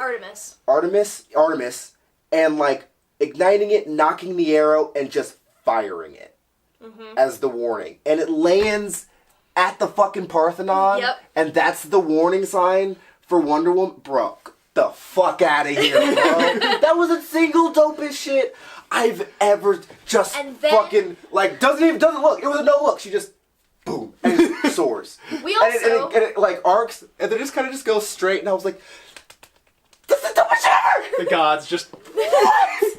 What? That is the coolest shit I've ever Also, that scene also got to inspire us with Indiana Jones themed Gal Gadot Wonder Woman outfit. Oh my God! Sorry, I know this is the least important thing. It's the most important thing in the movie. But her outfits, when they are going to rob the grave of Superman, the I am Cursive Strahd type of like lovely like Vampire couture, as you said. Vampire couture was fantastic. Her outfits were out I was sitting on the couch God. next to my girlfriend, who also loves Gal Gadot, so it's fucking fine. And like, she's just sitting like, it's a close-up shot of her like polishing the face of the marble statue, and she's in like an all-white fucking thing with like gloves on, just like. And I was delicate. Like, God, fuck. Jesus Christ, bro. Yes. I don't. That shit. But that fucking arrow scene was. It feels like. Oh, we have the fight with the Darkseid, and it was super fucking badass and amazing and awesome. And then like the arrow firing scene, and then at the end of the movie, Wonder Woman is like, it's a return to the Age of Heroes. And that never meant shit before, but like seeing the Age of Heroes and just like lightning bolt, right? Then we're back to that. That was a fucking meaning. That's fucking payoff. That's build up and payoff. That is payoff. I mean, shit. there were so many different moments that felt stronger. Yeah. Go ahead. The other scene that made me realize that he knows he gives a shit about comic books. Martian Manhunter showing up at all.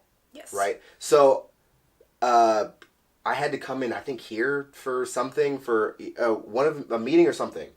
And we were watching the movie, and that was the final scene before we looked at the clock and we were like, I have to go to sleep. And, like, Danielle does not understand the importance of that character or who that character was, right?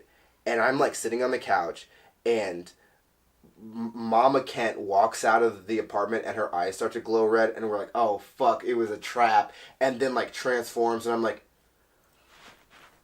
oh fuck, oh my God. And I'm like because like the principle, and I don't know if like he's explained this to you, but like the principle of the Martians is that the reason that the Martian culture is so perfect and wonderful and amazing and all this shit in the fucking comics is because they have a thing called the life equation. It's just this equation that like is like life and free will is the most amazing thing in the world. It's just like the positivity equation. They are the ones who accidentally met with a young Darkseid, and they're like, he was like, hey, why is your planet so great? And they were like, it's the life equation, because life is wonderful and amazing. And he's like, oh, if there's a life equation, I bet there's an anti-life equation. And like, so him being there and them mentioning the anti-life equation was like, oh, this is like really, really real. Yeah. And he knows enough about comics to know the origin of the anti-life equation and like put it in the fucking movie in just the slyest fucking way while introducing one of the most important characters in the fucking Justice League. Like, what? The fuck? I fuck it. Like, I'm moving into things that I like. I said this before.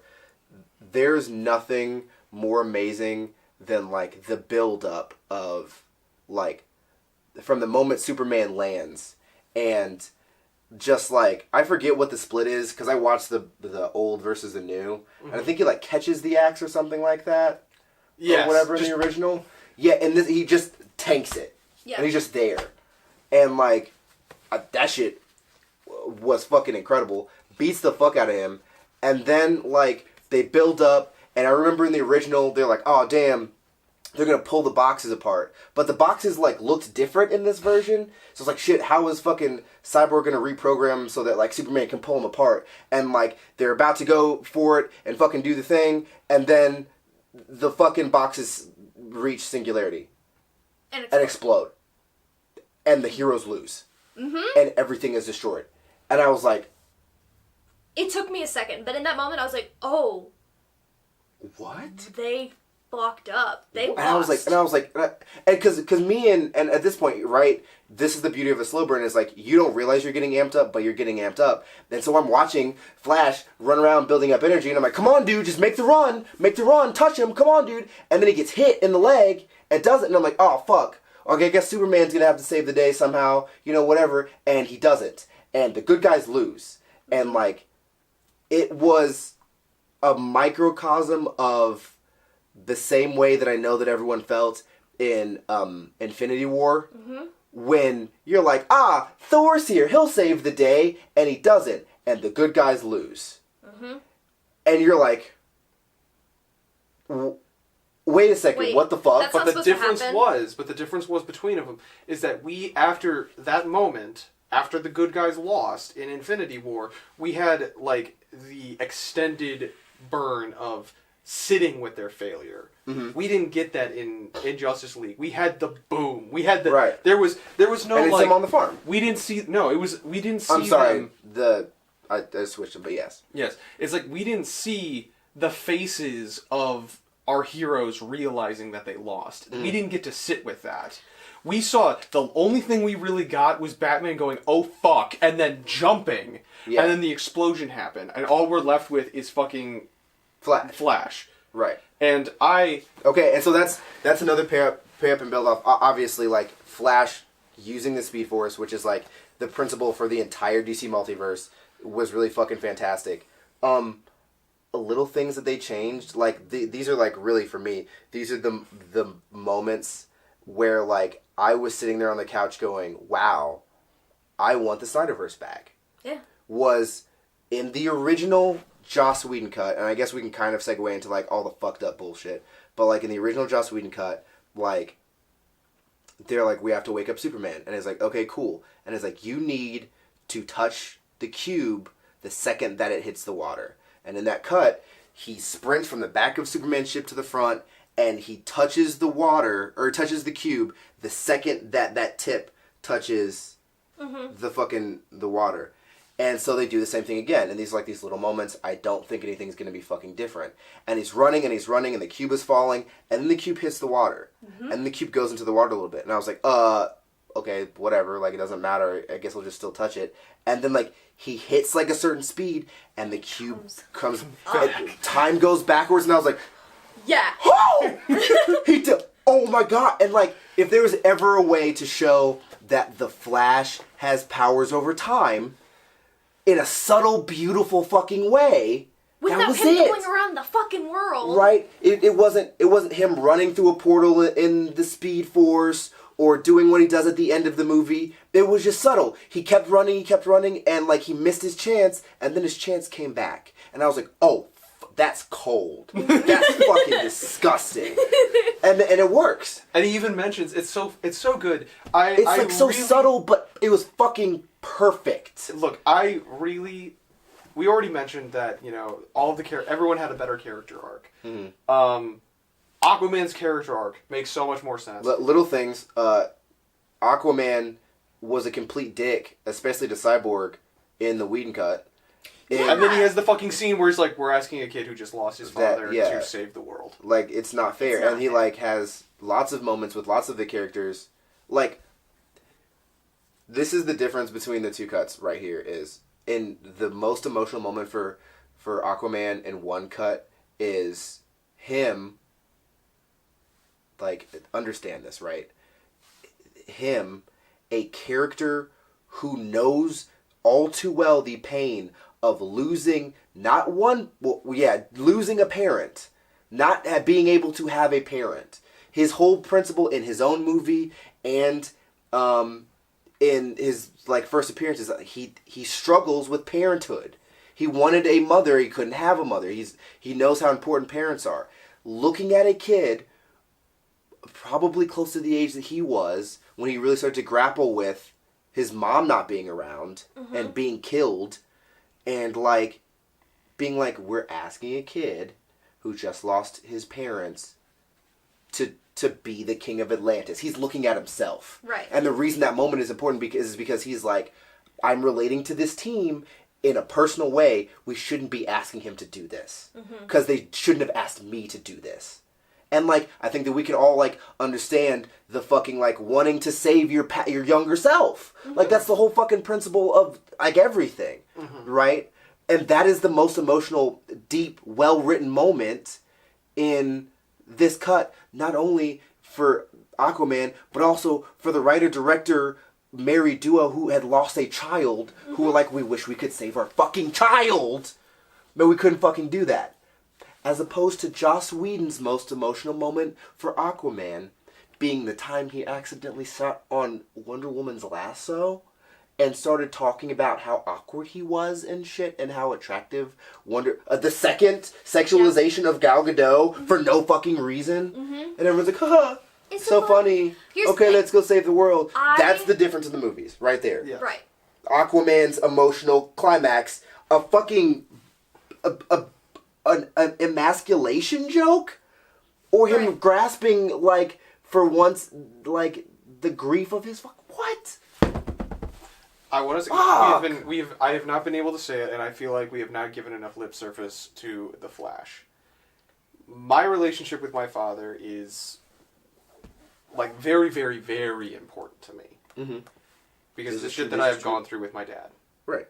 And getting the context, the first initial scene between Barry Allen and his father telling him to forget about him, I'm dead weight, makes so much more sense. It's not even like a subtlety thing. Like, he says, I am holding you back, I am causing you to drag me. I don't want to be a burden on you. I don't want to be dead weight. Aside from the fact that the Flash is, like, all about speed and, like, running and movement, and that whole, like, fucking metaphor could be beaten over our heads even fucking more. Yeah. But it's the fact that emotional connection for me with the Flash was very profound, especially with at the very end when he comes back and he's like, "Look, I've got, this is just." It's a very, very, like, small-time job, but I've got my foot in the door. And getting that confirmation from his father that he is proud of him. Yeah. Was everything that I needed. And it was that slow thing, because all Barry Allen's entire character arc for me in this movie was trying to prove that he was good enough. Yeah. To not just, like, to the world, to the team, but to his dad. It was. It wasn't about saving the world. To everyone else, he was the worst. Yes. He was, he has, like, obviously super speed, right? But, like, he was the least useful on the team. Until the end, when he's literally the only one that they pulled out the W. Yep. And it's like, it was the moment, oh my god, I felt so good. Again, it's the whole thing with, like, being good enough and shit, and I'm not gonna get fucking emotional. But when he got shot, and Batman comes back and is just like, Barry, are you okay? And he's like, I just lost my breath. Yeah. I got the wind knocked out of me. Just give me a second. Give me a second. I'm okay. I'll make this work. I'll get it there. And like, it's not jokey. It's not like quick, funny, jokey. It's him panicking. Like, it's him panicking because he's like, I fucked up. Oh god, I fucked up. I fucked up. I fucked up. That's what's going on. He's like, I can't show weakness, but I can't show weakness. I have to keep going. I can't fail everybody. Yeah. Because that's his whole fucking thing. Right. And that's the other reason why, like, again, I kind of am on the, like, restore the Snyderverse train, because this is a character who is, like, so well-rounded now that it's like, I understand now that after this, he knows that he has the power to go back in time and change things. And he also has the confidence to, like, know that he can do the right thing. So it is not beyond the realm of belief to think that he would take a moment of weakness and go, I'm going to go back and save my mom. That's it. And, like, what a fucking good, like, character arc that creates. He's like, no, this is it. This, like, I can do this now. And then he sees that it's all fucked, and then, like, fuck me, dude. Make the goddamn movie. Pacing! So you wanted to go back to talk about some of the Whedon shit. The Whedon shit. So I will say this to start this out. I heard how bad the Justice League was, the original one was, for, like, ever. I did not watch that movie until this year, because I was at home and I had nothing to do and whatever, right? And I watched the movie, like, prepared for it to be the worst thing ever, to just, like, shit down my fucking throat, right? And I remember going, this isn't that bad. Like, everyone's mad about this movie, but, like, and there's obviously some issues, but, like, it's fun and quirky and like you it know could be maybe redeemed. right, like there's cool fight scenes and stuff happen and like I like this. Like it's not fucking terrible. And then I watched the Snyder cut. Yeah. And they can confirm my immediate response was if I ever see Joss Whedon on the street, I'm putting my hands on him. Yeah. Because what he did to Zack Snyder's movie borders on criminal. Mm-hmm. Like, not only did he cut things out of the movie that, like, you would have to cut out for time or whatever that he shouldn't have cut out, but he cut out small things, small little Easter eggs that he could have just left in the fucking movie for whatever reason. Like, you didn't have to cut out some of that. You didn't have to do that. Like, why would you cut out, I don't fucking know, like... The heart of the movie. Like, yeah, like why would you turn a perfectly good fucking character arc for Cyborg into dumb shit? I don't remember. Right. I don't remember even what was left into the original Justice League movie. That's because he was nothing. The scene of him showing up and talking to Wonder Woman on the street. That was like. That was the first time we saw him. That was the first time we saw him. Mm-hmm, yeah. Holy shit. That was like the first time... No, I think that might have been the second time. Because the first time that we saw him was his dad coming home and being like...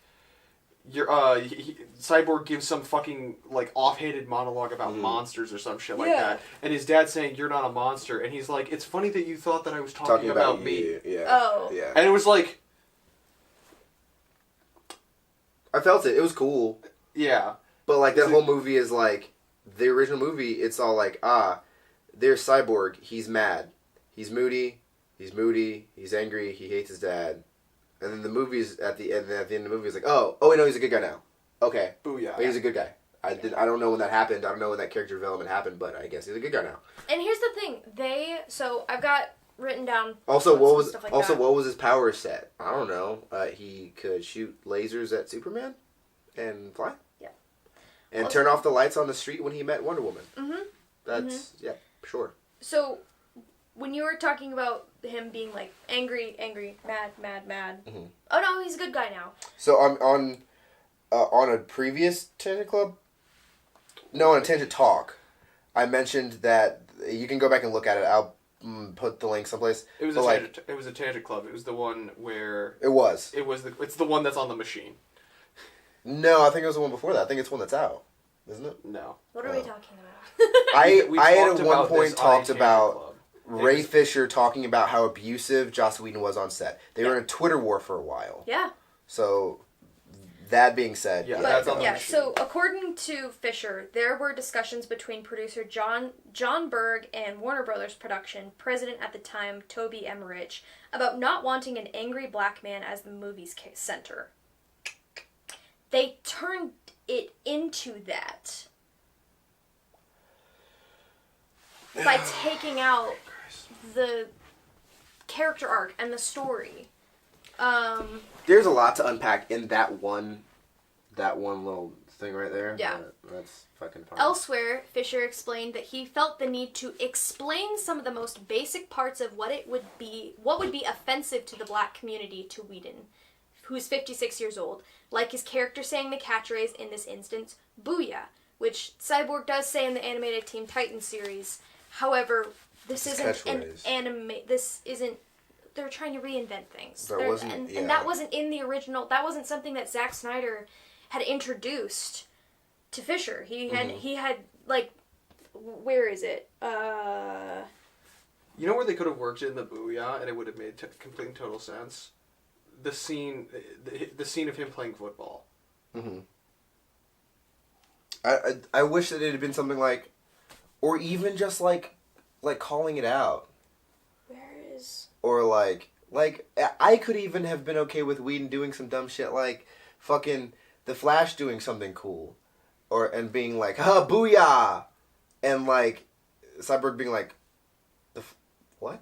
Yeah. Like, why'd you say... Like, you know, if you wanted to put the joke in there, put the joke in there. And here's the other thing, and this was also in one of the quotes that I have, it's that it seemed weird to have the only black character say that. Mm-hmm. The only black character is the one with the catchphrase. no one else really has catchphrase. Mm-hmm.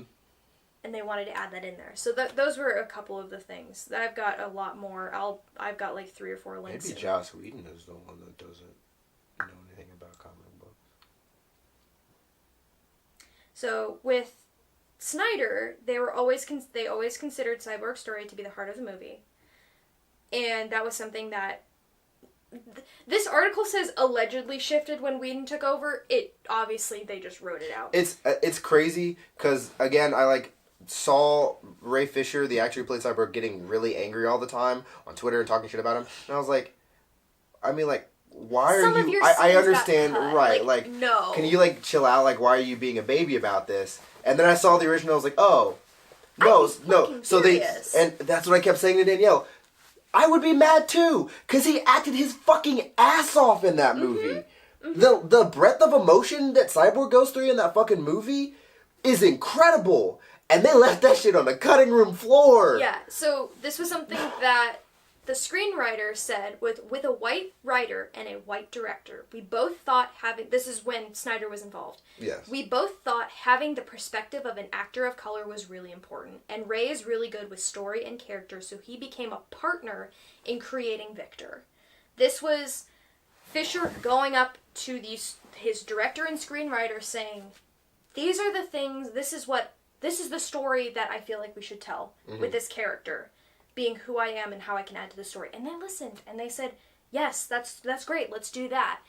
And then to have Whedon come in and be like, yeah, we're not going to do that. Yeah. Like, to know that your character was fully built out with another director, and to have another director come in and be like, yeah, you don't get a say in what you don't I get to do any of that stuff. Yeah. Right. Speaking of not getting a say in what you do, I'm just going to go through my list. Do it. There were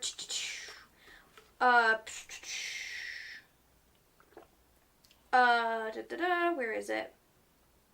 There was a huge clash that came when Whedon pushed Gadot to record lines she didn't like and threatened to harm Gadot's career and disparage Wonder Woman director Patty Jenkins. Oh, wait, I'm sorry. That's the one other thing I don't like about the movie. Hello, no. Yeah. That shit, took was me out dumb. the fucking movie. Yeah. Was that in the Snyder Cut? Mm-hmm. It was a different version of the line. Yeah. It was a slightly different version that was less goofy sounding. Yeah. Yeah. Yeah. So this article says Josh was bragging that he had it with Gal.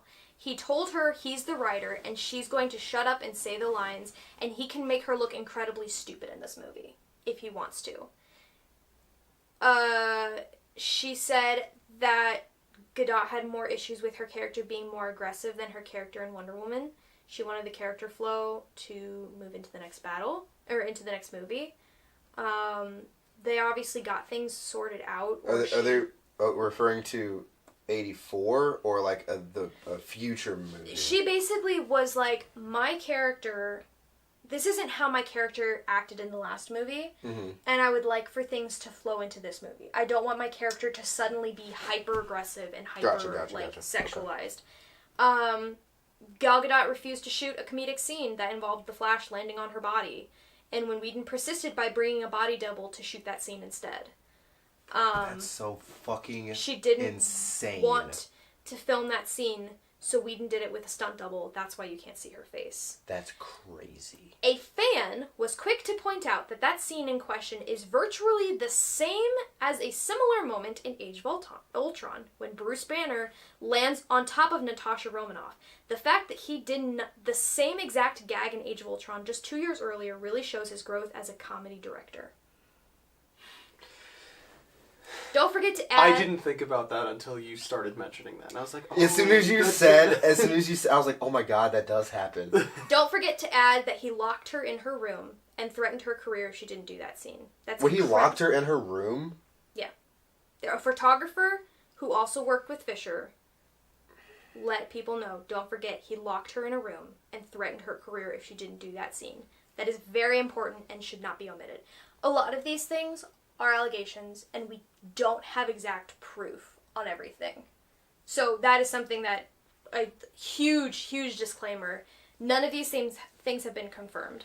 The only thing that Gadot has confirmed is that I had issues with Whedon and Warner Brothers.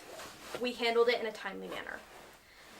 Which, to me, the level of her not talking about it tells me that they figured it out and had her sign a don't talk about this agreement. I think that, again, all allegations, so, like, but I think for me the only proof that I need is the 2 movies. Yeah. I think that it's very obvious that he came in and made a very, very amazing work of art that someone put a lot of effort into something, into the Whedon cut. Yeah. And there was something that said, so Zack Snyder's exact words were, there would be no chance on earth that I would use a shot that was made prior if I left a movie. If I joined a movie. I'd destroy the movie. I'd set it on fire before I could use a single frame that I did not photograph.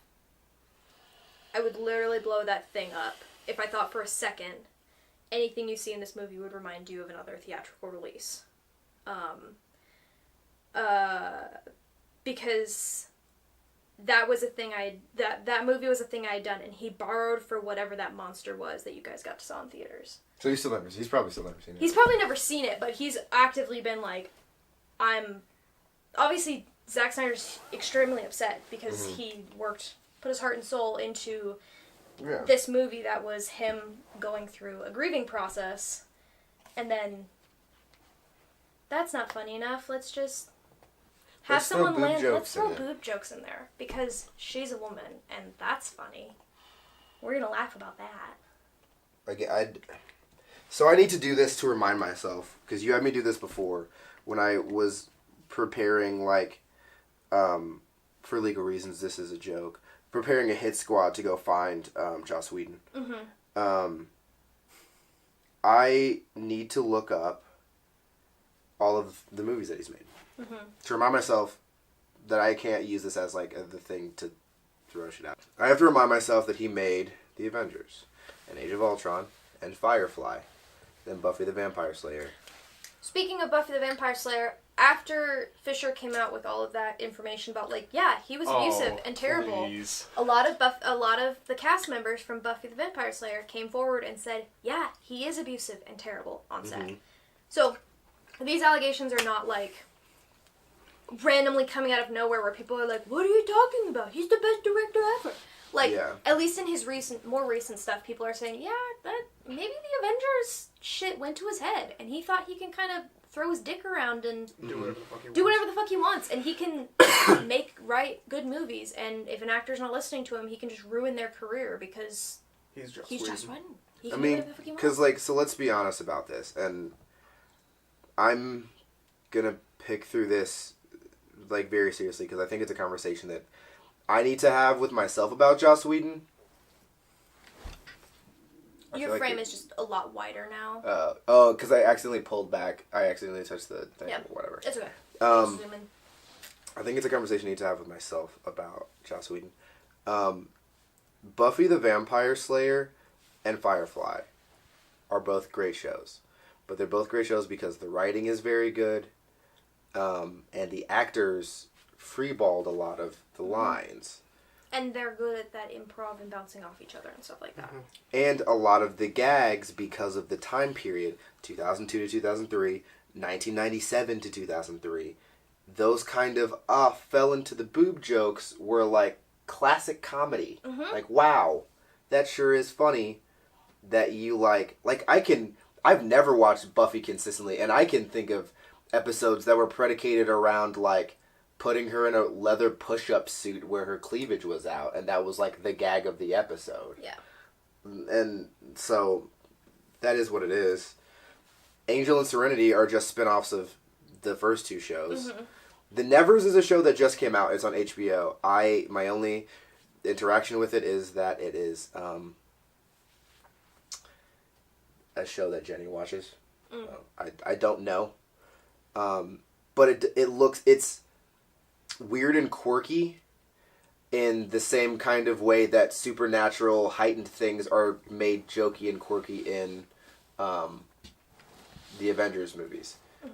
In addition to that, it is set in, like, the 1700s. So, like, all of the obvious women, girls are dumb, girls can't work, girls whatever jokes don't fucking matter because that's society back then. Right. Um, Also get better jokes if that's your... Cabin in the Woods is a remake, right?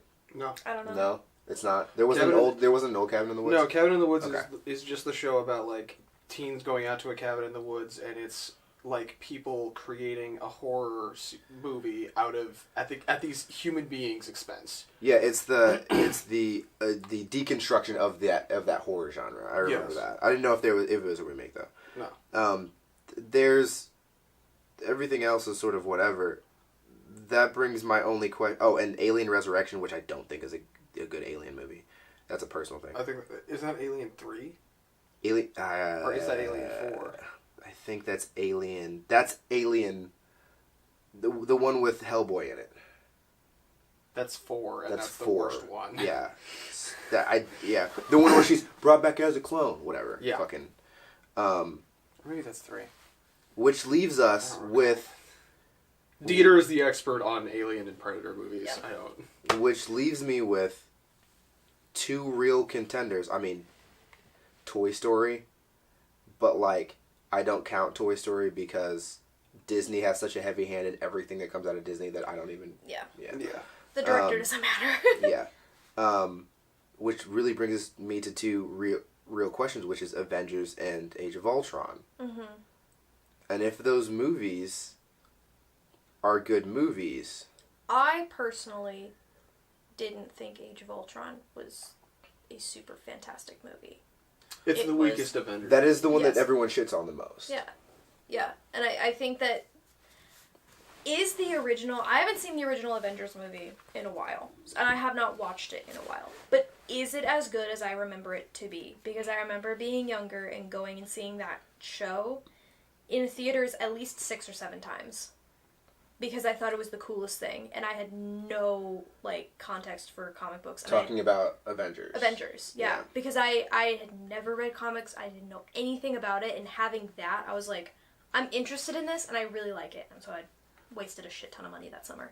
But is it as good as I remember it being since so many other fantastic superhero movies have come out? Does it still hold up? I think that my first answer is that the Avengers and the Marvel franchise, the MCU, fall a lot closer in line with how he makes movies anyway. Mm-hmm. The quirky, quick-witted, like, humor, One-liners. and then, like, action-packed explosions. Yes. That's just what Firefly is, right? Mm-hmm. One-liners and action scenes, yeah. If I remember correctly, written by Joss Whedon. Joss Whedon, Kevin Feige. So Kevin Feige saves the day a lot of fucking times with a lot of shit. Mm-hmm. But that's his fucking job. He's the head of Marvel. But my thing is that if I'm thinking back, I don't think that Avengers is that well written or that emotionally deep. And I think that, for me, the reason I love Avengers, and I think the reason that the world fell in love with Avengers, was because we already loved Tony. Mm-hmm. I think that the casting was perfect in the MCU, right? Yes. Everyone loves Tony, everyone loves Steve, like Thor, all that shit. Scarlet, it's perfect. I think that the characters knew each other, the actors liked each other, and the chemistry was there anyway.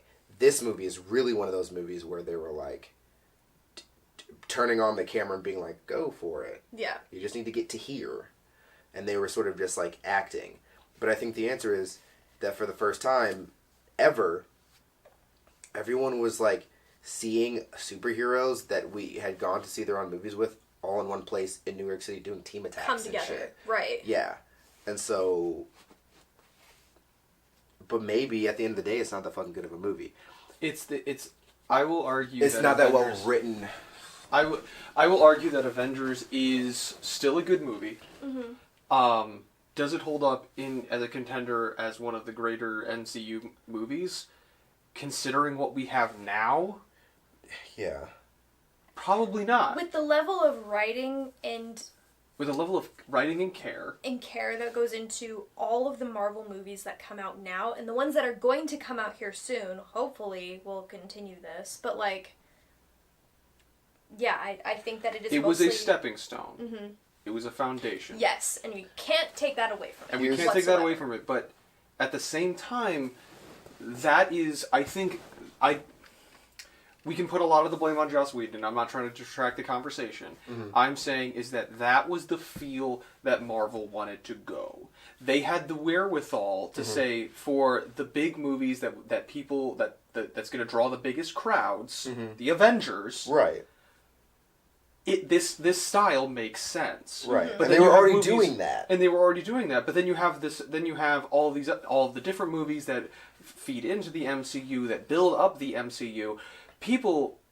Black Panther was a cultural phenomenon. Yeah. I'm trying to think. Winter Soldier was a cultural phenomenon. Yes. The amount of people that went to go see Captain America: The First Avenger, and the people that went to go see Captain America: The Winter Soldier.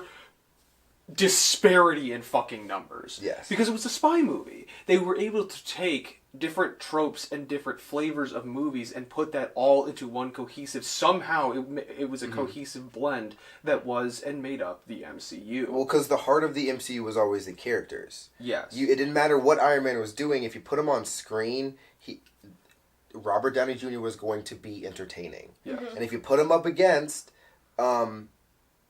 any of the fucking, what am I doing? Chris's, then it was going to be a fucking entertaining situation. Interesting thing to note, were there ever any stories that popped up about Joss Whedon having issues come up with Ben Affleck? No. But I also, I will let you know the two things that, the couple things that I Googled was, Fisher versus Joss. I also looked up, after going through that and seeing... So, the reason why we even have this information about what happened with Gal Gadot, Jesus, was because Fisher said something. Yes. She has never spoken out about it. The only reason that she spoke out about it was because that Fisher had said something. And so, Gadot then said something like, I made my peace with Whedon and the Warner Brothers. I appreciate and support Fisher coming out with all the things that he's saying. So she was at no point like, why would you say that? She was kind of like, go for it. Say what you need to say. So she was kind of endorsing him. And then the other thing I just looked up was Zack Snyder versus Joss Whedon. Just to get his opinion on things. I did not see any information about I just found, I typed in... Ben Affleck on Joss Whedon, and an article popped up. I'm skimming it real quick. Okay. To finish the thought, Yes. the one thing that we have always had a problem with when it comes to the DC live-action movies is the fact that people have constantly been comparing them to the MCU.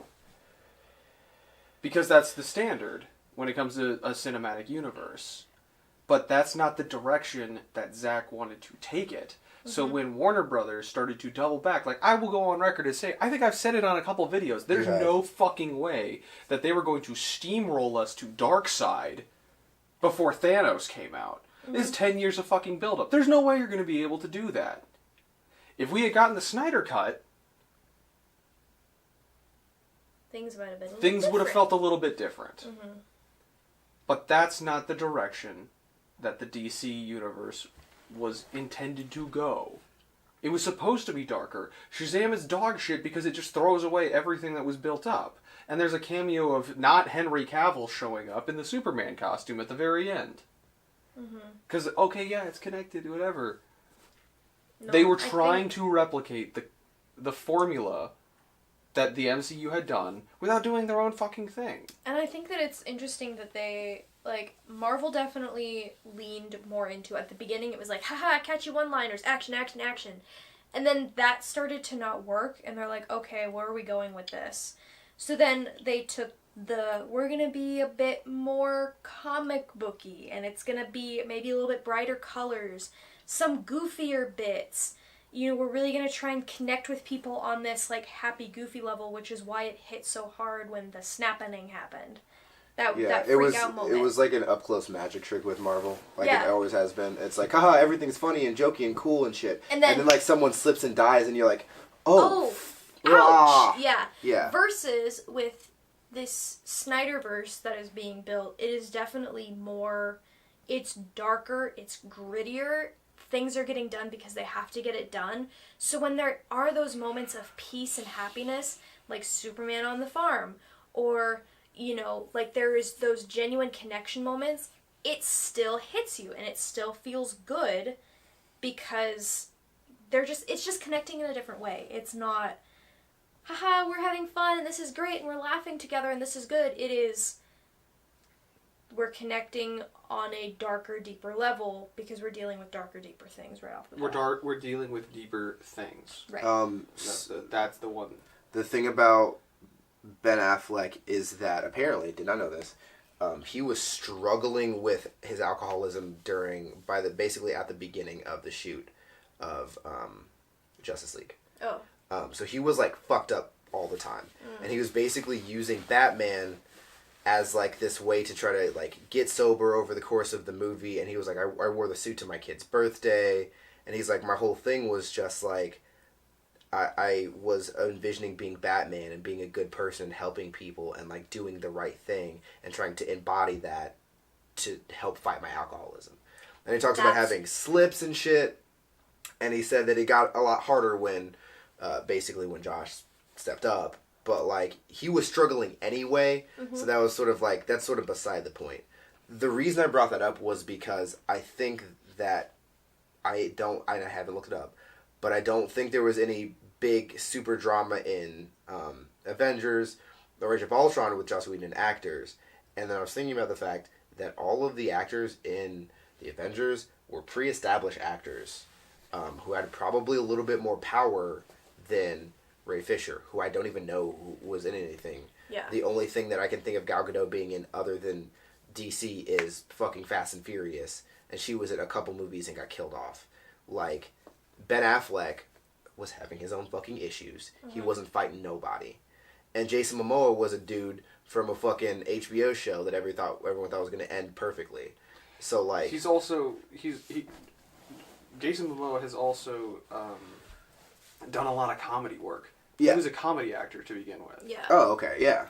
So I guess that's what I'm saying is like, I think that Joss Whedon, especially after the Avengers, could probably have walked up to any of the members of Justice League, other than maybe Ben Affleck, and even fucking Ezra Miller, and be like, shut the fuck up, I'm in charge. I don't know if he could have done that to Robert Downey Jr. and fucking Chris Hemsworth, and like fucking Scarlett Johansson. Especially when they had already played their characters for a whole ass movie or on screen, 2 whole ass movies. Yeah, and people knew them and fall in love with those characters. They can have those like, no, I'm gonna walk onto set with blueberries and offer Chris Evans a blueberry in the middle of the shoot because I'm Robert Downey Jr. and I know what Iron Man would be doing. That proves how much power Robert Downey Jr. had during those movies. Is there was a point, I think, right after Avengers where they were like, hey, Avengers is wrapping up. You fucking what did he say? They were gonna pay him something like twice as much as all the other actors. Oh, and he said, and he was like, oh no, so you're gonna pay them the same thing you're gonna pay me, or I'm quitting. Yeah, I'm walking.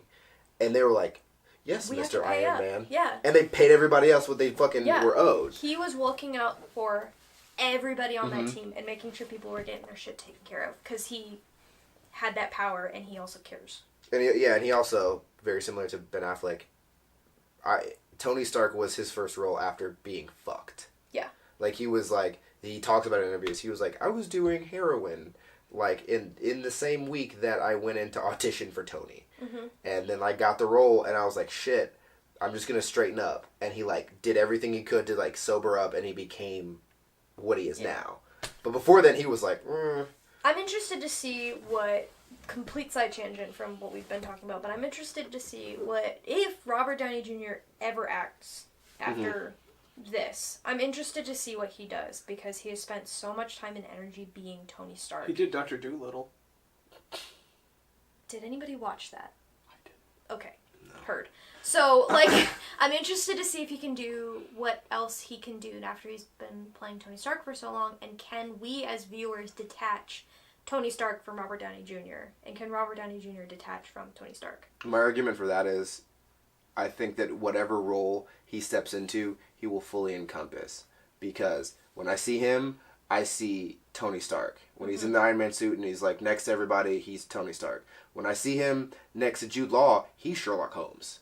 Like, he's my Sherlock Holmes. You're right, yeah. So, like, I think that, and he might be kind of typecast as, like, the very smart, like, witty, sassy character who has, like, emotional issues. But, like, I think the motherfucker can act, and I think he'll be okay. Yeah. I mean, he's gonna be fine. He doesn't ever have to act again. Yeah. He's set. Yeah. So here's my thing, segueing into a thing that I know you want to talk about. I would have been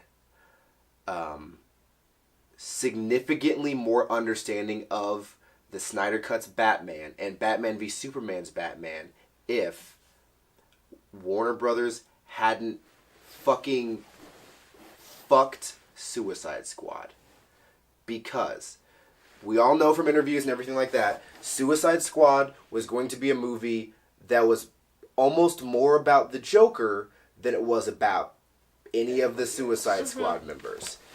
And with the post-credit scene for the Snyder Cut, understanding, almost basically confirming who we all thought that this Joker was, I can now understand that this isn't normal Batman who's, like, chilling and throwing batarangs and, like, helping cats out of trees.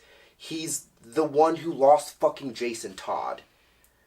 And, like, if they had shown that in Suicide Squad, Batman v Superman would have made complete sense. This isn't okay Bruce Wayne. This is not okay Bruce Wayne. Who lost Jason. This is Bruce Wayne. This is the Bruce Wayne that we got in the comics, that after he lost Jason, he got fucking reckless. It wasn't until Tim Drake came back and said, "You need to chill the fuck out, dude." Yeah. That he was able to come back. Yep. And like, everyone talks about how, I'm so sorry, but everyone talks about how in the comic books, Batman has always been, like, the stoic, like, in control, like, I have a way of bringing down every other member of the fucking Justice League. Yeah. Like, whatever. Ever. Like, he's always had everything fucking planned. But everyone just kind of forgets about the fact that after he lost Jason Todd, he lost it. 100%.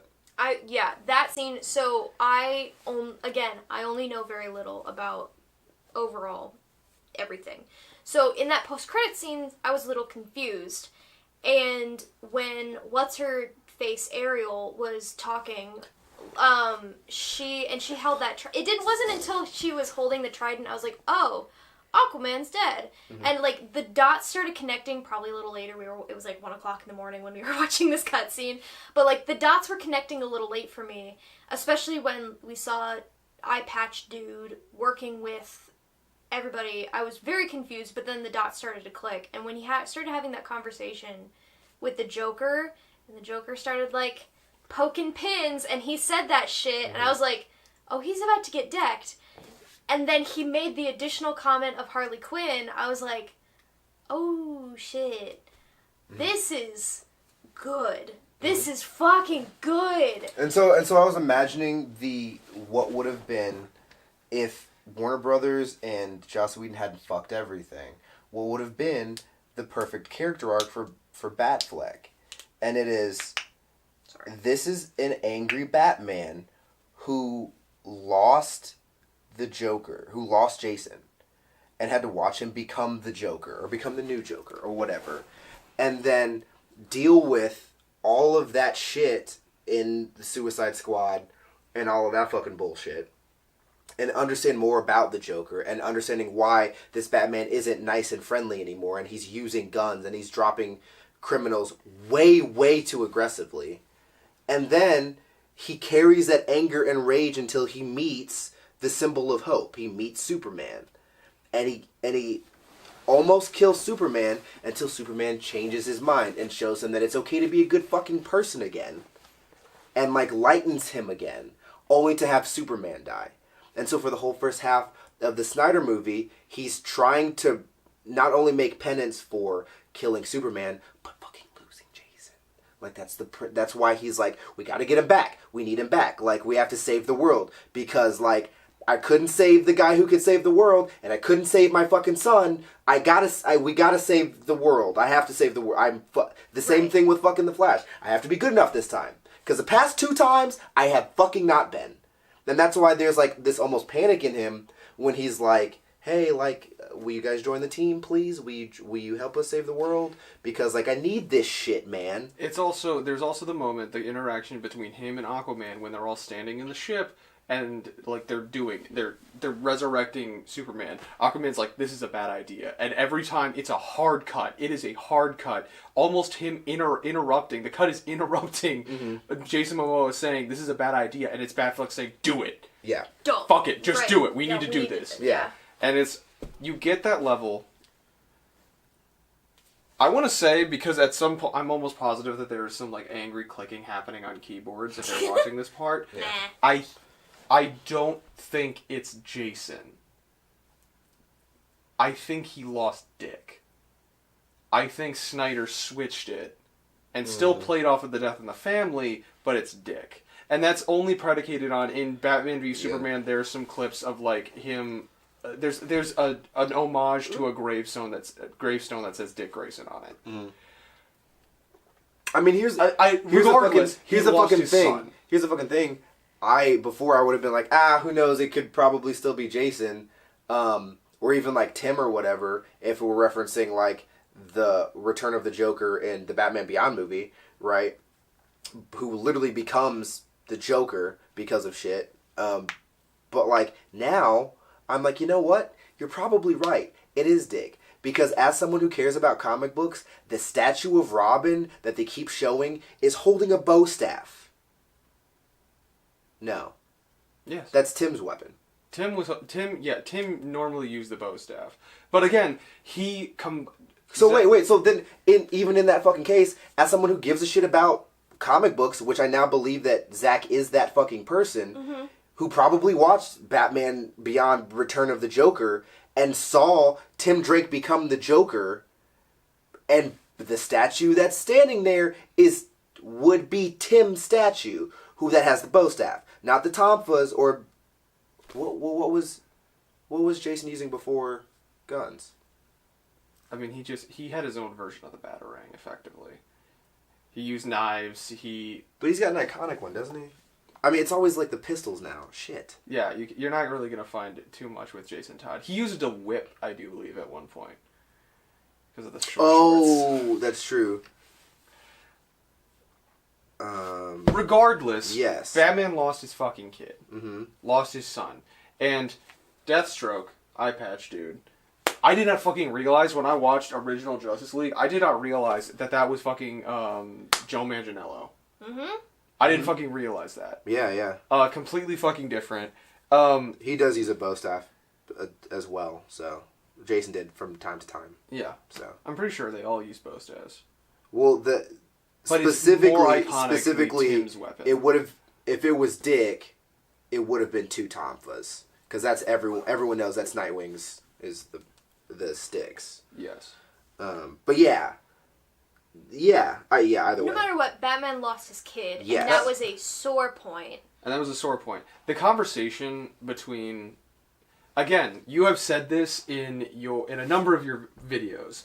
When actors just get to act at each other... It's the best thing ever. It's fucking... It's the height of acting. That moment of silence between, like, where you're seeing the Joker kind of, like, lose it for a second, and there's that moment of, like, is he going to break? Mm-hmm. And then it was like, you almost got me, and it's like, shit, man. It's these 2 motherfuckers at each other. Looking at each other, acting as hard as fuck at each other. Again, if we don't already have angry fucking comments, if anything, right, I think that might be, in all of Batman, not comics, but in all of Batman, like, media, film, cartoons and stuff, that might be the best Batman Joker head game interaction, written, acted, I've ever fucking seen.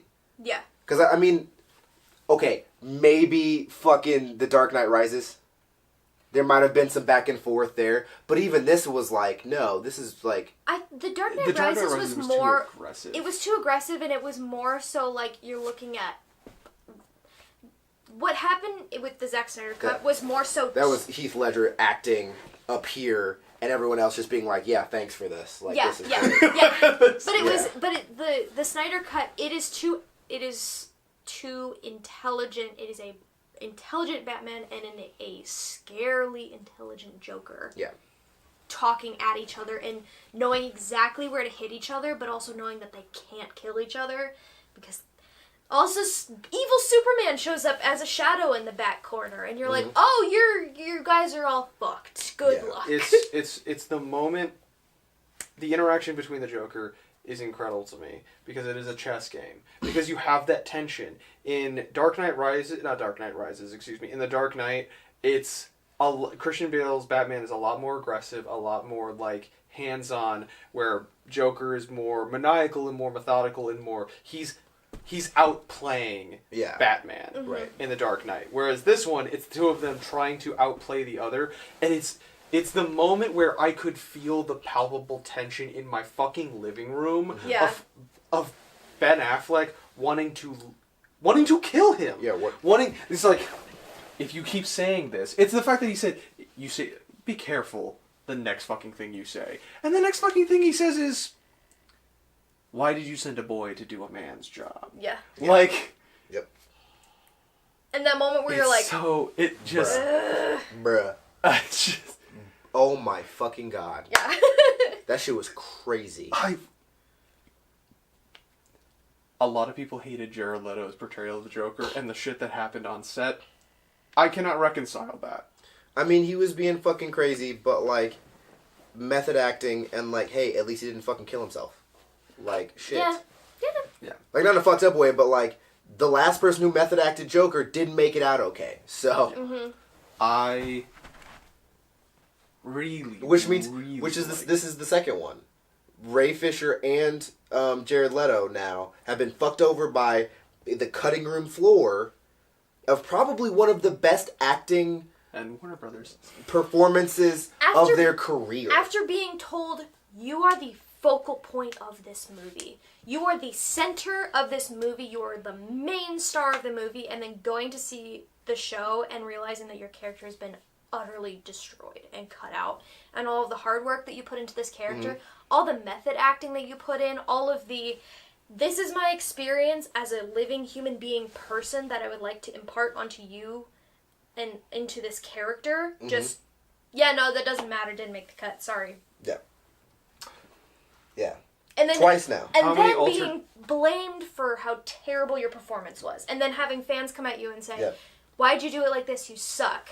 When Cyborg's so flat. The Joker, what's that laugh? That's so dumb. He's just, twice. Ugh. So. How many alternate timelines do you fail because you're not willing to fall on the grenade? Especially after seeing all of the alternate timeline possibilities, it's like, oh shit, my god, man. Like, if the Snyder Cut is swinging windmills till the last second. Crazy. It's so stupidly good at that. And here's the thing, most of the time, alternate timeline shit and alternate reality shit, especially in movies and multiverse stuff in films, I don't go for it. I think it's dumb. I think it's a cop-out to be like, this character died, but now we're in a new multiverse, so they're alive, or some crazy shit like that. The way that Zack Snyder set it up right now has it so it's like, I'm completely comfortable with them just taking that idea and running with it. Because there is a single focal point where it's like, if Lois Lane dies, shit happens. That is your story. So there is no confusion on like, I'm going to manipulate and use this in a bad way. Do you want future spoilers for movies that might not ever exist? Yeah, kinda. Because Zack Snyder came out and basically explained what the entire plot of the Snyderverse I can go on and read that. We can add a link in the bio. He was, I mean, not like all of it, but like the important points. Also, really announce what the name of Batman v Superman almost was he was like, I want to do something like really crazy or poetic. And I'm like, I love Zack Snyder for all the shit he just did. And then I found out what he was going to name Batman v Superman. And I was like, what? He was going to name it The Night of the Night versus the Son of the Sun. That was going to be the full title of the fucking movie. Okay. And I'm like, Zach, maybe don't name stuff. I like that, but it's way too long. That is a good comic book name. Yes. That is the comic book. That is That's the comic true. book. Yes. That is the comic book like saga of Darkest Day, or Blackest. What is it? Darkest Day, Brightest Night. Yeah. Blackest Night, Brightest Day, Blackest Night. Something like that. Whatever. Yeah. That fucking that. So that obviously art, he reads comic books because that was a very comic booky thing. Son of Sun, the Night of Night. Yeah, bro. I was like, oh god. Oh Zach. god. Zach. The other thing was that obviously we already know the plot because of the sort of prophesized thing is like, if Lois Lane dies, everyone's fucked. Yeah.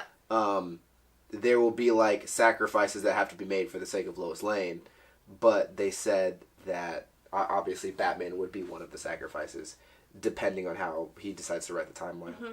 And he goes, yeah, and then after that, basically, Lois and Superman would have a child, and that child would become the new Batman. And I was like, okay. I don't think that's canon, but that sounds sick as fuck. Like a little super Batman? Yeah. That shit sounds fucking wild. Fuck. God I'd be down damn. for that. I mean, honestly, right now, where I'm at, it's like, if Zack Snyder, I just want to see more of what he can do. I want him to just keep doing stuff. And obviously not every movie is going to be absolutely fantastic and perfect, and as fantastic as this movie was supposed to be. But if he put this much thought and effort into a 4-hour-long experience, him making a 2-hour-long movie is going to be nothing. Well, so that's sort of what I'm curious about is, I say a lot of what we saw in the Snyder Cut was the outpouring and the pain and the grief that he and his wife felt. Because they were both making the movie when this happened. And I'm saying that's what it was. It became in this 4-hour saga slow burn. But, like, I do think about what the movie would have been if the tragedy had never happened and they finished the movie, and Zack had finished the movie the first time. Mm-hmm.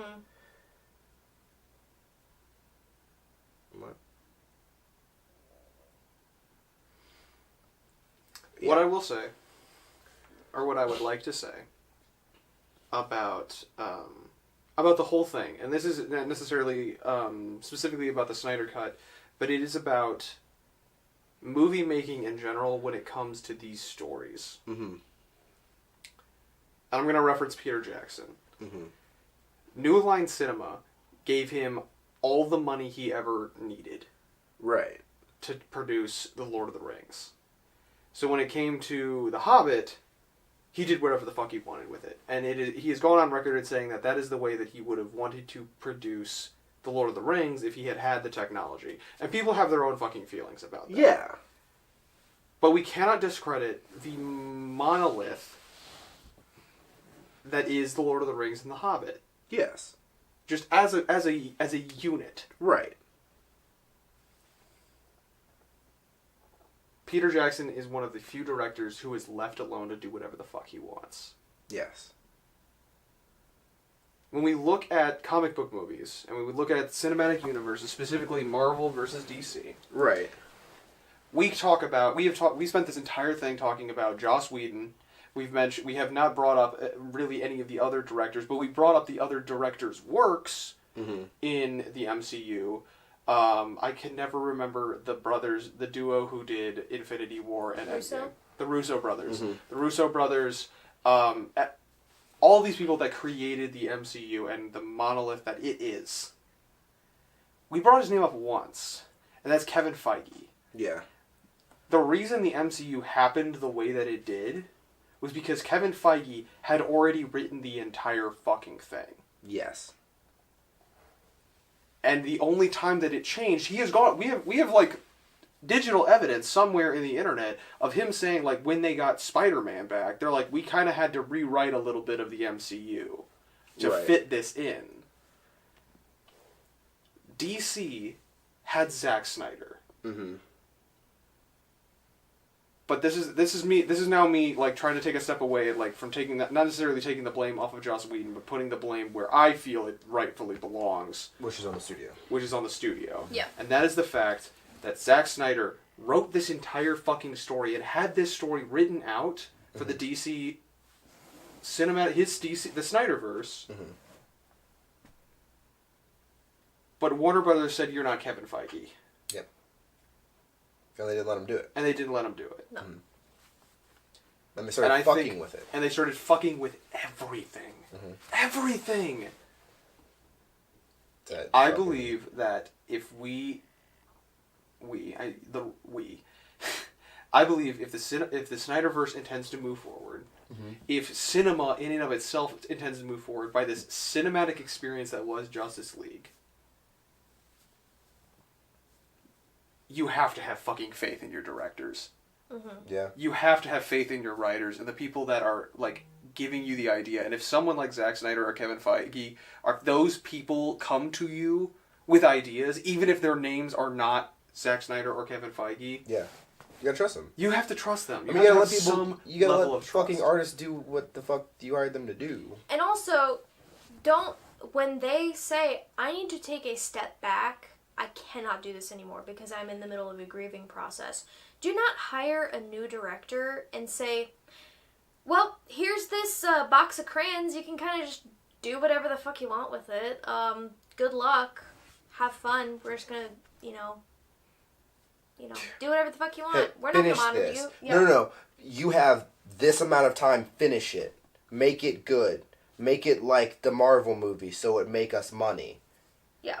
And he was like, That's what it is, okay, yeah. well, I'm just gonna Guess do what I'll I did just- with the Avengers. guess I'll just reshoot and recut everything so that it feels like the Avengers, except also not, because it's not even what the fuck the vibe is. Mm-mm. Yeah. No. Yeah. I agree with you, though. Last thing I wanted to say about the Snyder Cut concerning Ben Affleck. Because I like Ben Affleck's rendition of Batman from the jump. Yeah.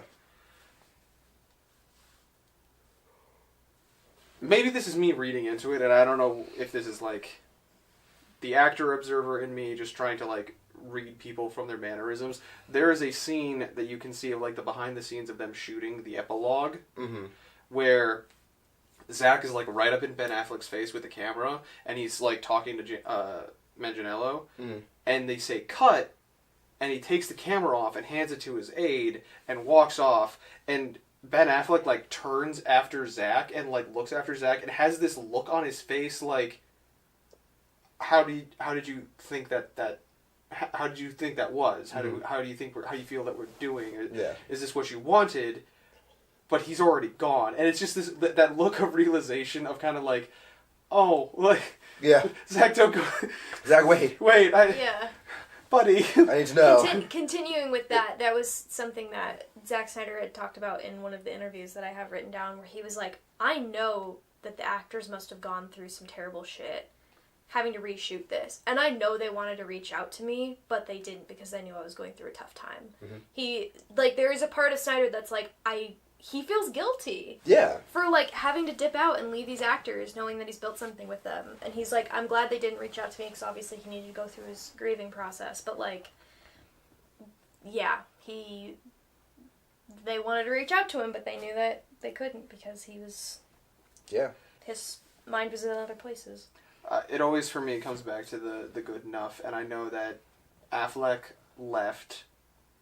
originally left the Batman project because of the backlash, because of all of the hate. Like, I remember reading something where he and Henry Cavill had to console him after a fucking interview, and it was a moment where the two of them were sitting there, and Henry Cavill basically had to take over the interview because Affleck was just sitting there just disassociating. Yep. Just could not fucking handle it because of all the fucking shit that was being thrown at him. And Cavill, like, grabs him after it and is like, walk away.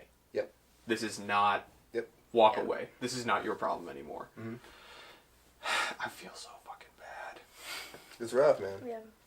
And as of a couple days ago, they released a 4K version of the Whedon cut. No one's watching it.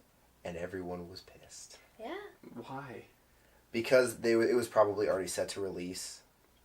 They were probably already reorganized it before the Snyder Cut was even going to come out, because they thought they would make that extra little bit of money on the 4K Blu-ray whatever DVD. And so the Snyder Cut came out and all this shit happened, but they still had to release the 4K version that they had been working on. Yeah. So 2 days ago they were like, "Hey, 4K Justice League, you can have it, you can own it at home in 4K," and everyone's like, "Yes!" And they're like, "But it's not the Snyder Cut." And they're like, "Why the fuck would we want the other Right, one?" yeah. What? Yeah. It's like...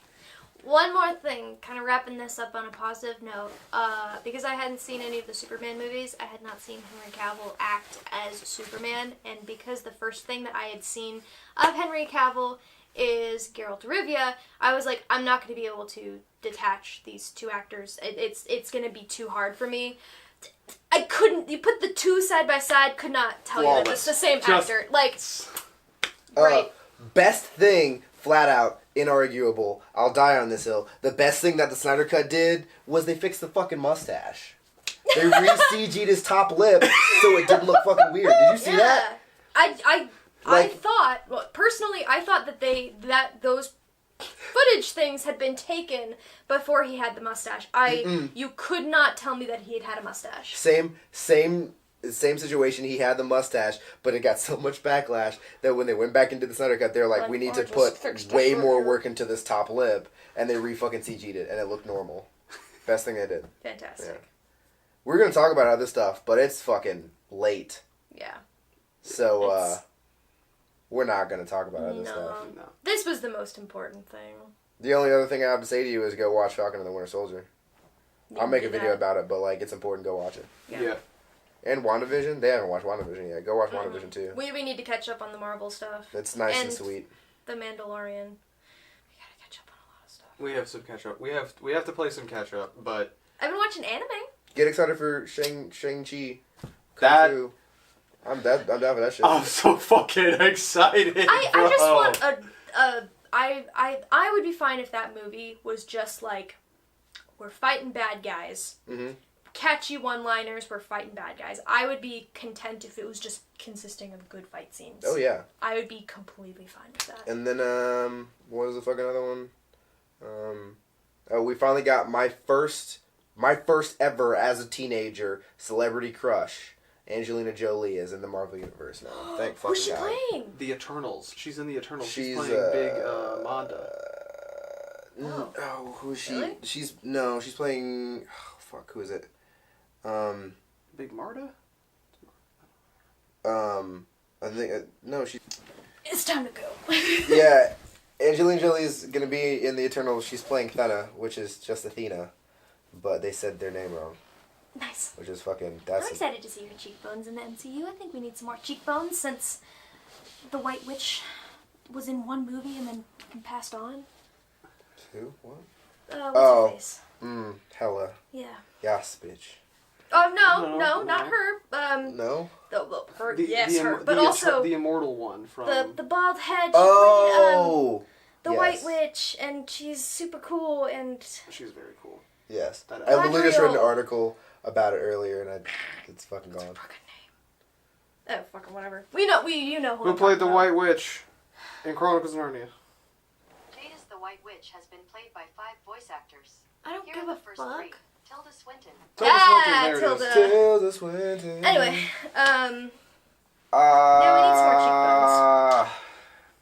So yeah, that'll be fun. the Loki The Loki show. series is show, coming and out. the first trailer didn't. I was like, this is gonna fucking suck. Second trailer came out, and I was like, okay, we can try this. And Scarlett's coming back. I'm She's actually wearing white this time. I'm actually really excited for Black Widow. Yeah. Me too. I mean, I'm excited for Finally, it's anything that fucking she coming does. out. So, that's just me. I'm excited. Yeah, MCU. We spent this entire tangent club talking about the DCEU. The MCU Phase 4 is Kicking it back up. about to kick back up, and it's They're going hard. not going to let up. Yeah. We're getting all of the Peter Parkers back. So We're getting all of the Peter Parkers. Toby and Andrew are coming. We're getting the Multiverse of Madness is going to be a fucking nut house. Mm-hmm. They've already said that Doctor Strange almost showed up in WandaVision, which makes sense. Mm-hmm. So it's going to be, it's going to be a fucking whirlwind tour. Yeah. And Sam Jackson is still in space fucking with aliens and sending clone versions of himself to Earth. Yeah. So. Nice. We are getting Kang the Conqueror in Thor: Love and Thunder. Yeah. And Lady Thor. And Lady Thor. And Gore the God Butcher. Oh, really? Christian Bale is playing Gore the God Butcher.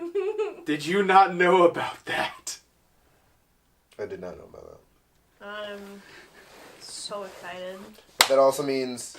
So do we have an answer for when they're tying in the Venom stuff to the MCU? No, but we also haven't heard anything about... oh God, what was that?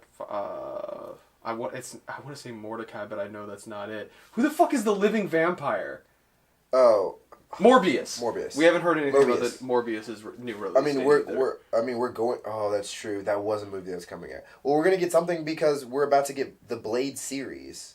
Yes. And one of Blade's literally his main fucking rival is Morbius. Yeah. Yes. So. Speaking of something that is not superhero related, the casting call to cast Percy Jackson for Rick Riordan's official Disney Plus TV show. He on his Twitter, he said officially he is casting Percy Jackson first.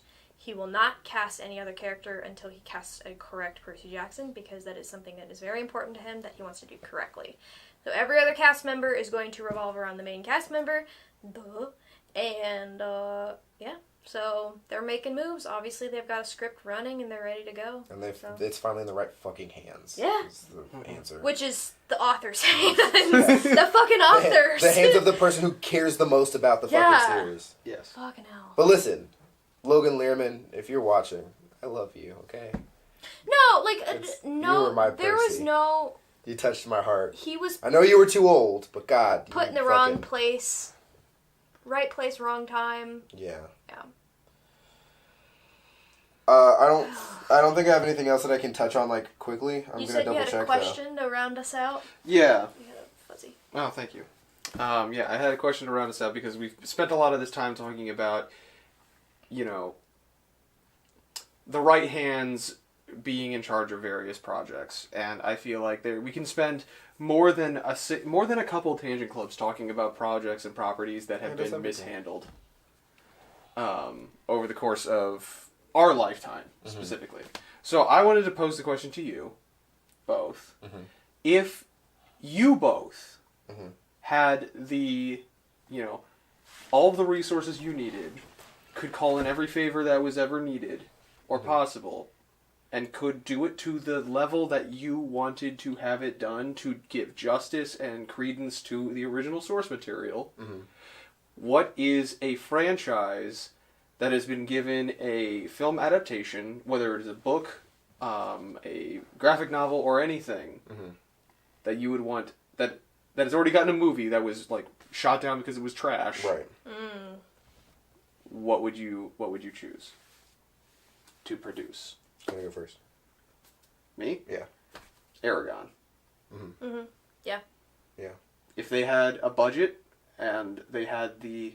Look, I know we had a discussion very recently about how the writing quality of Aragon got better as the books progressed, but that's also because things got a little bit more convoluted because suddenly he realized he had to fucking do something about it. Yeah. But if we were moving into the age of the cinematic experience, like the Snyder Cut, and we got Snyder Cut levels of quality when it came to Aragon, Inheritance, Brisingr, all of those fucking books, I would want that. Yeah. I still want Jeremy Irons back, though. Yeah. I don't have a lot that I'm this needs to be redone. I think things need to be continued, and they weren't because studios are money hungry and don't understand the value of having just a good story, and not everything has to be about how much money you can make. So the two would be Age of Resistance, Dark Crystal Age of Resistance. Fuck, duh. The other one would be, I also have ones that don't have film adaptations yet, and I'm hoping they do. A Song of Songbirds and Snakes, of Snakes and Songbirds, is the prequel to the Hunger Games books. Okay. I would love to see that made, because watching a character's descent into how you go from being a sweet, innocent little boy who is just trying to get a scholarship to go into the best school, to becoming the leader of a country that consistently poisons other people, kills and slaughters others to get what he wants. That transition is so beautiful, and I would love to see it in a film. But I also don't, because I know they'd probably fuck it up. So it's kind of one of those where it's like, I would love to see that, but also no. But yes, Age of Resistance, please continue it. I don't know. There's a couple that are like, I'd like to see them maybe redone, but nothing that I'm like, redo it. So. Yeah. Oh, if I, this is again, if you had the resources, if you could be at the helm of that project. For me, it's Aragon, and I've neglected to mention Chronicles of Narnia. Mm-hmm.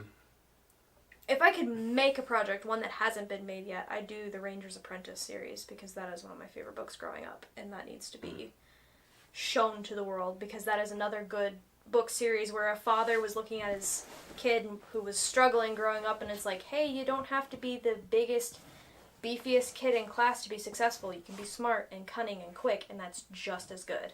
And then his kid grew up to be like 6'4" or something like that, and a bodybuilder, so the story doesn't, whatever.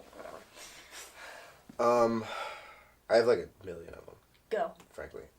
So first, and this is a very simple one. I would like to be at the helm of it, if that's fine, but like, I want to take Avengers Civil War and move it to the end of Phase 4. That's it. Yeah. Because I literally talked about this the other day with somebody, and I was like, I love Civil War for what it is. It's cool, but like, I want all of the actors and all of the growth and the Eternals and all that. I want it at the end. I want Civil War to be Civil War, the way it should have fucking been. Mm-hmm. Yes. I want a civil spat. It was. Yeah. Yeah. I want all of Star Wars redone, past the original trilogy. I think that I would argue that, and like whatever the fuck, like I grew up on the prequels, that those are the ones I went to go see.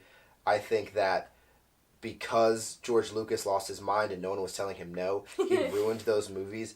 These are 3 movies that are about a young child becoming one of the most famous villains in media history. Mm-hmm. Like that's the story. That's a fucking massive story. Mm-hmm. Like, just, and so like, right, the prequel should have been that. Mm-hmm. And they could have been way better aside from all that shit. And then again, the sequel trilogy. I mean, I don't mind what it is now, but like, I saw what the last movie could have been. Everyone saw the fucking like all black outfit Rey and double-sided lightsaber. Like I've seen it, so that should have been fucking it. Consistent writing and pacing. Yeah, just fucking pace it. Pace the fucking shit out. I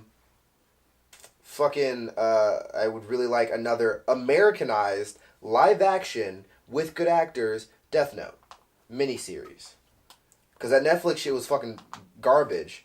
And if you want an amazing opportunity for actors and character studies and plot twists and fucking suspense, god damn it, just make it a fucking series.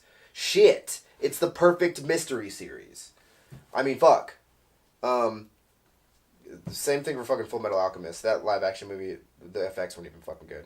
Live action one? Yeah, it's bad. Yeah, it's on Netflix. Ooh. It's not, and it's weird. I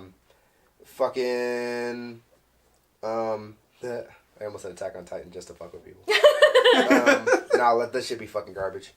What was I about to say? You get 2 more. Okay. No, you know what? No, I don't think I have. I could say I really want to say like more MCU shit, but it's fine. Yeah, Star Wars. Again, one that hasn't come that is coming. I just in my prayers to fucking Tolkien himself. I pray that the Silmarillion series is fucking good. I pray that it's fucking it is on point and they don't fuck it up and it's not weird and campy or anything. I just hope that it's fucking good. That's it. Shit, man. Like, just don't fuck it up. I don't know if I have another one. Yeah.